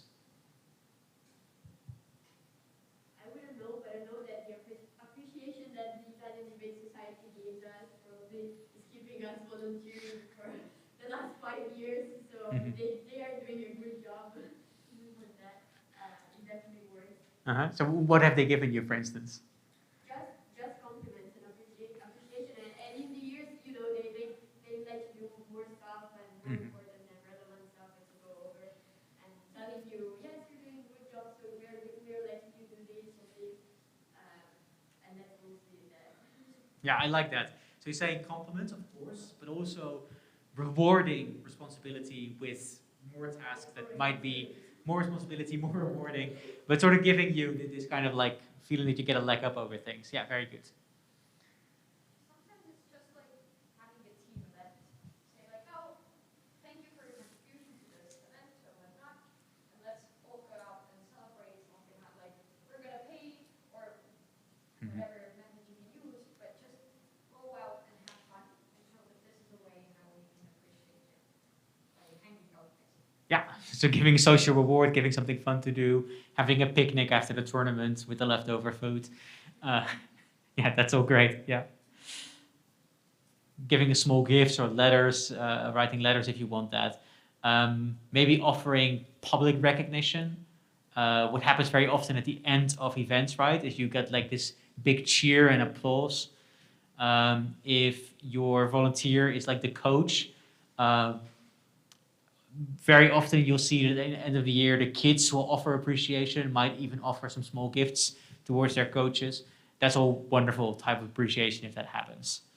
So In the last few years, maybe also being posted on social media, like at the beginning of the tournament, they do the picture with all the small pictures of the volunteers, like the technical volunteers. I think that's nice too. yeah, I really like that, yeah. And I think one of the things that might be very cool is, so we see very often that our social media overflows with the judges, the best speakers, but we very rarely see volunteer appreciation posts, and that might indeed be. And if we do, we very often see it quite anonymous. Like thanks to all the volunteers is like a byline. The volunteers are rarely mentioned by name, so that could be something that could be useful to do. Yeah, very cool. Like being invited back. If you have like one debate or one event each year, like you have an organization or you have volunteers, it's just personally inviting people back. Although probably happens later and the appreciation comes later, and it always feels so good when people want to come somewhere.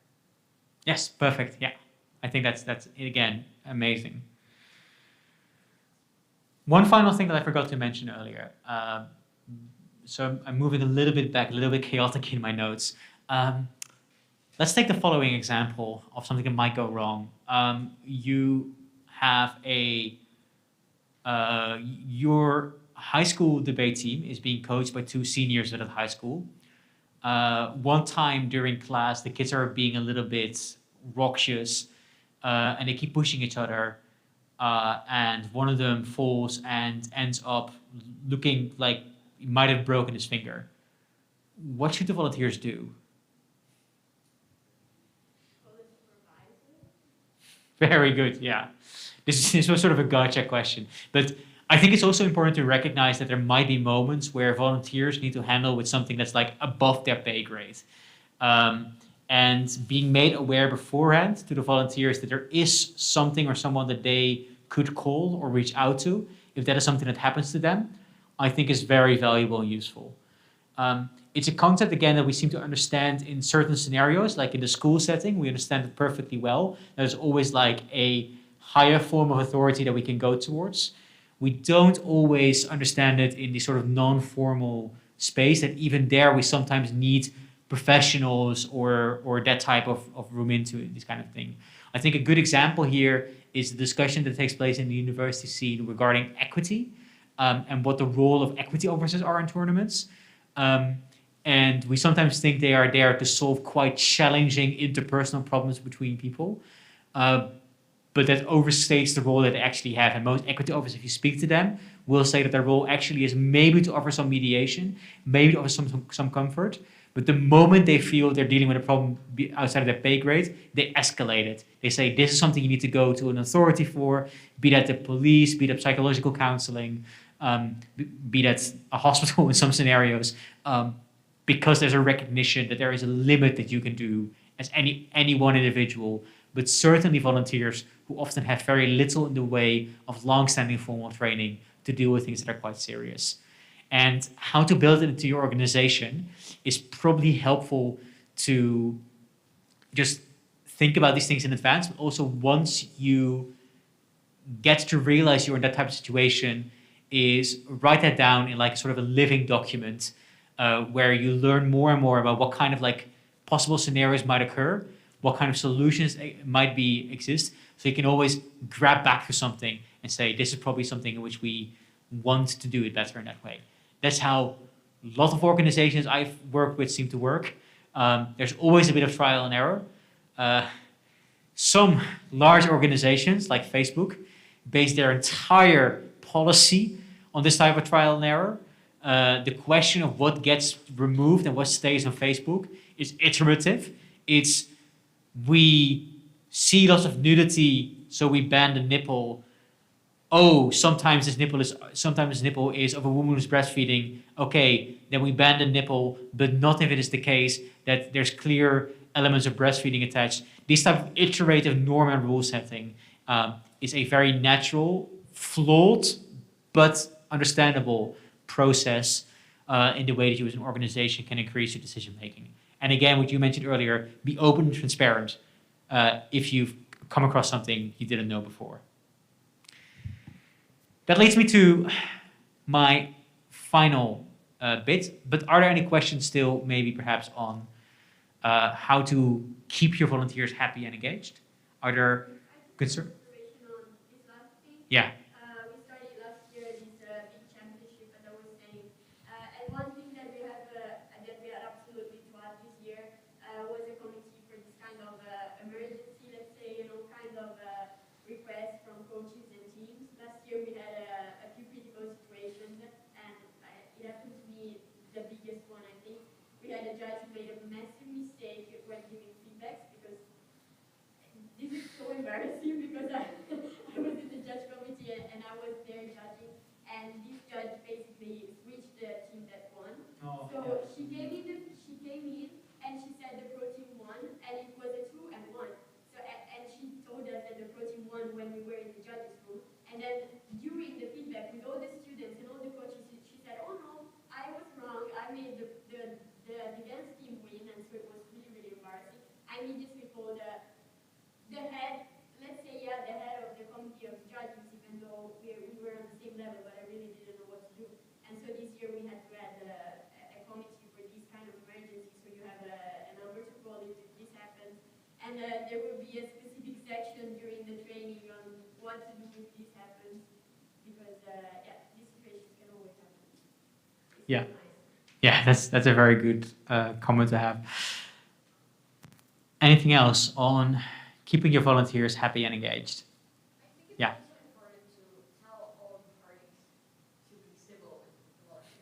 Even if like judges are kind of volunteers, tell them to be like to act normal or friendly with the ballot printers, right? So like you have to communicate that those are also people, because they tend to forget sometimes, right? In the position of power, especially. 100% agree. Nothing to add in that regard, but indeed, like being mindful of these type of things is incredibly useful. Also, sometimes when you're working with participants or with kids, explaining the boundaries of what it is that volunteers can and cannot do, I think is very useful. Because there are some volunteers who will go above and beyond, but also might be doing things that are just like beyond the pale, right? Like the amount of trash that I see volunteers have to pick up at the end of tournaments is frankly a little bit embarrassing. And therefore continuously telling to people that they do need to clean up their own shit is probably a helpful thing that we might want to try and keep, I know in vain, but try and keep telling to our participants. I've seen one example of one where it worked, where the ceremony master, you could say, of the final, at the end of the final said, before you leave, there's a very special gift under your chair that you've given yourself. It's your trash can. Could you please take it with you? And the way in which he said that, the diction, it was very funny. And that's the kind of thing that can help sometimes remind people to not leave their belongings. We're coming near the end of this workshop, coming in the morning phase. And one of the things that, of course, will happen with our volunteers is our volunteers will leave. How do we make sure that our volunteers leave in a nice, uplifting way? And how do we make sure that our volunteers are going to be able to pass on the knowledge that they've gained during their time volunteering with us? And again, I think it may be something which we don't pay that much attention to. I think we all find it difficult to think about endings, maybe sometimes due to time constraints, maybe sometimes because ending is in and of itself is a bit of a loss in the situation. Volunteering very often can feel open-ended, right? So you do it until you can no longer, or you do it until other commitments have crept in, and you're realizing that even though you were supposed to be coaching that team, you've canceled more appointments than not, and therefore you NB. So it's one of those things where I think understandably we sort of like leave that hanging a little bit. But I think it's also cannot be overstated how useful it is to make sure that we do leave things on a good note with our volunteers. Our volunteers are, in a sense, our ambassadors.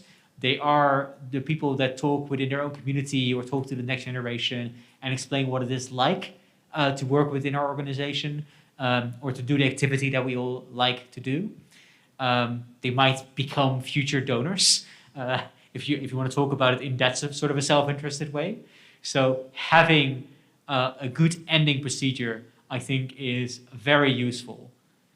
Are there any success stories that you guys have already in how to make sure that your volunteers stay happy?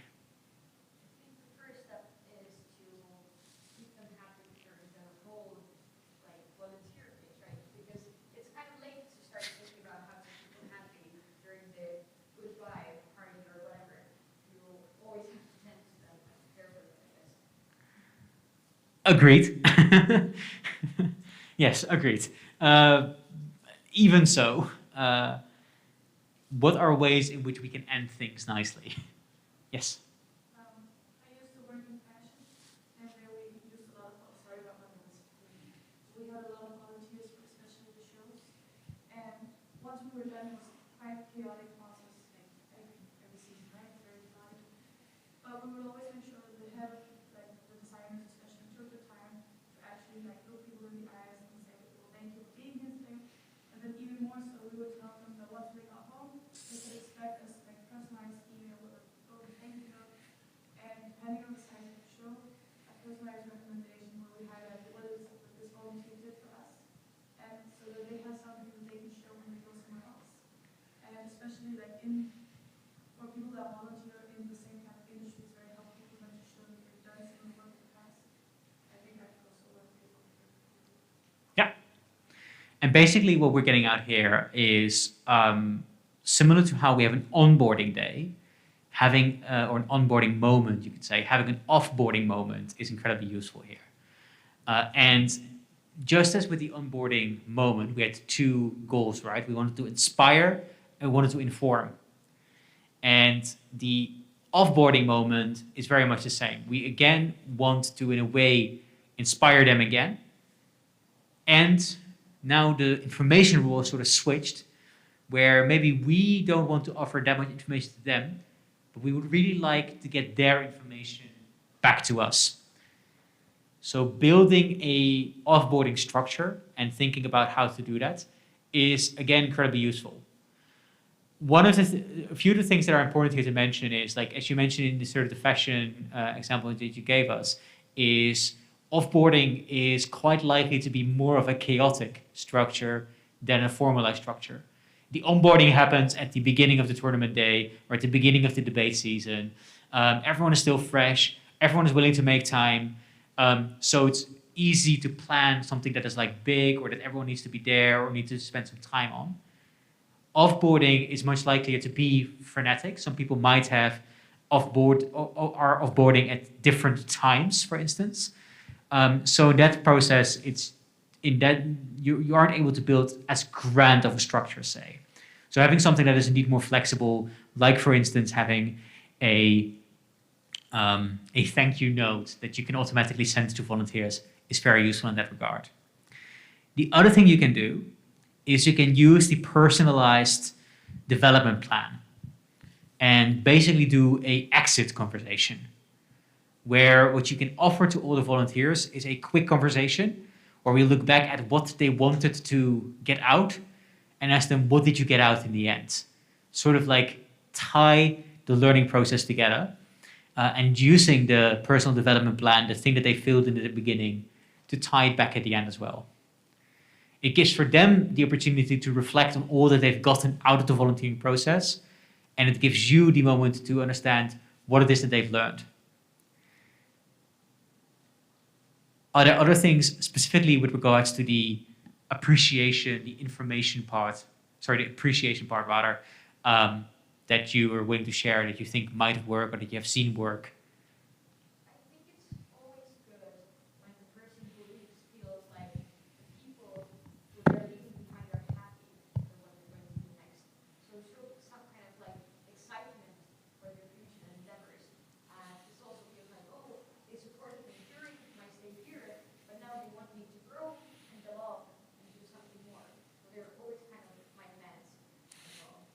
Yeah, I think that's brilliant. Yeah, very good. Finally, then, when it comes to information, so as we already mentioned, one of the things we can do is we can receive some information from them when they are doing the exit interview. The other example I've already mentioned is the example where the North Macedonian debate community, Youth Educational Forum, or YEF, always make sure that they work with a senior-junior model in volunteering to make sure that the information gets passed on whilst the volunteer is still active in that regard. The other thing you can think of is your volunteers, in a sense, are your alumni, just as the debaters are alumni. And that means that you might be able to bring them back a year later so that they can offer workshops themselves. I think quite a few people that are walking around in fora such as these very often are people who are, in a way, alumni. I mean, I consider myself to be, a full-time staffer of IDEA, but when it comes to the actual debate component of IDEA, like learning how to debate, explaining how tournaments happen, I'm much more of a management person right now than I am still a tournament organizer. So I consider myself in that sense to be an alumni who's just currently trying to share reflections on 10 years of involvement in debating in that regard. So this, I think, is the kind of thing that you might want to think about. And one final thing, and this goes not just for the end, but for the entire setting. If you have your information system under control, if you have contact information of people, if you are able to send them newsletters of the kind, if you have information about what kind of skills these people have, for instance, what kind of education have they done, are they able to drive a car, more useful than you might imagine to know, what kind of jobs are they doing afterwards. This is all incredibly useful information, both for understanding what kind of skill set a volunteer can bring to your community, but also afterwards, what kind of skill set they're able to bring back into it once they've finished it. So we talked beginning, we talked middle, we talked end. That feels like a neat wrap-up story. Unfortunately, trainings are rarely narrative exercises. So we're now doing the sort of open-ended, non-applause giving ending thing, which is, are there any questions?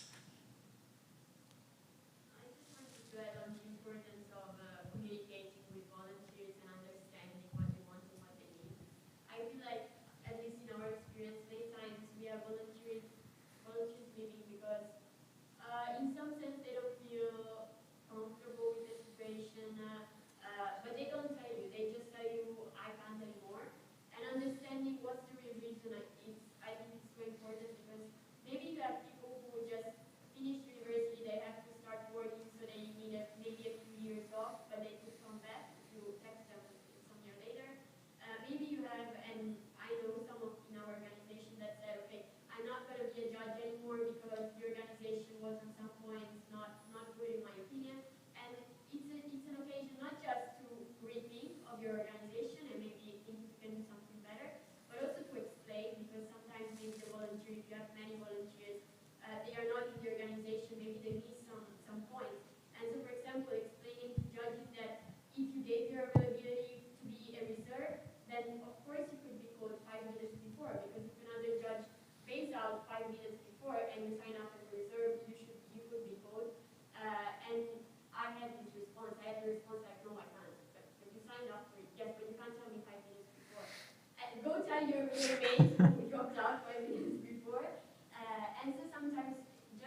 Yeah, and I guess one of the challenging things really in this type of organization is also that you need to balance like between the fact that you probably are going to have to create some overcapacity because people might drop out, people might get ill on the day, people might claim they're ill on the day.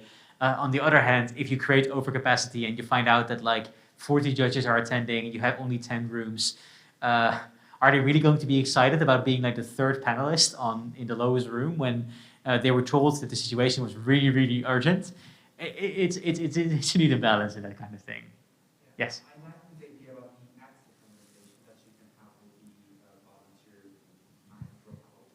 But I think that we have to keep a very light attitude towards those volunteers who are dropping out. Because, for example, if we are very, very, I think, pressing towards them, asking several times what happened, why, come on, you can have a couple of months off, and then we will come back and tell us what happened. I'd rather step down a little bit and simply accept their decision, because probably simply a moment in your life where you're not feeling at your best, but probably in a couple of months they will come back. And if we are so overwhelming towards them asking, because it has happened to me that my because I'm a junior coach, and my senior coach constantly asked me why it was happening more. I got a little bit overwhelmed by the request of him, and I ended up not enjoying anymore the activity because I felt it was so pressing towards me. So I'd rather have a very light attitude towards this exit conversation. Yeah, I think that's excellent. And I think one of the things that's helpful here is, again, to understand that what your senior coach was doing wasn't really being a coach, right? But rather, he had his own desires, namely, he wanted to get you back on track. So he wasn't you focused, he was him focused. And I think it being more like asking questions on the lines of, hey, I'm noticing that you haven't been around.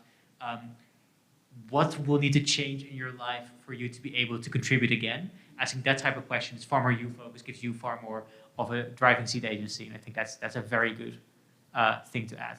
Great, thanks. All right, maybe to wrap it up with one final comment.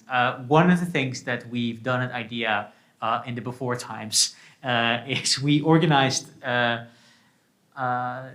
debate exchanges, which was our code for sort of youth worker events. So where we got volunteers from different countries and we shared experiences much like we did today, and we built trainings to help people get skills, for instance, to become a better coach, to become a better tournament organizer. If your organization is recognizing that there are these type of needs that you have, that you're recognizing that your volunteers are missing these type of skills, they would like to get these type of skills, do talk to me or talk to my colleagues, because that's very useful information we have for figuring out what type of future events we could host that be in the interest of your volunteers. Having said all of that, that's the end of the day. Thank you very much for your spirited engagement, for your voluntary commitment to being here. Dinner is at 7 at the same place as it was yesterday in the restaurant Obrock. You have free time now to go and mingle or freshen yourself up at the hotel. I had a great time. I hope you did too. And enjoy the rest of your day at the forum.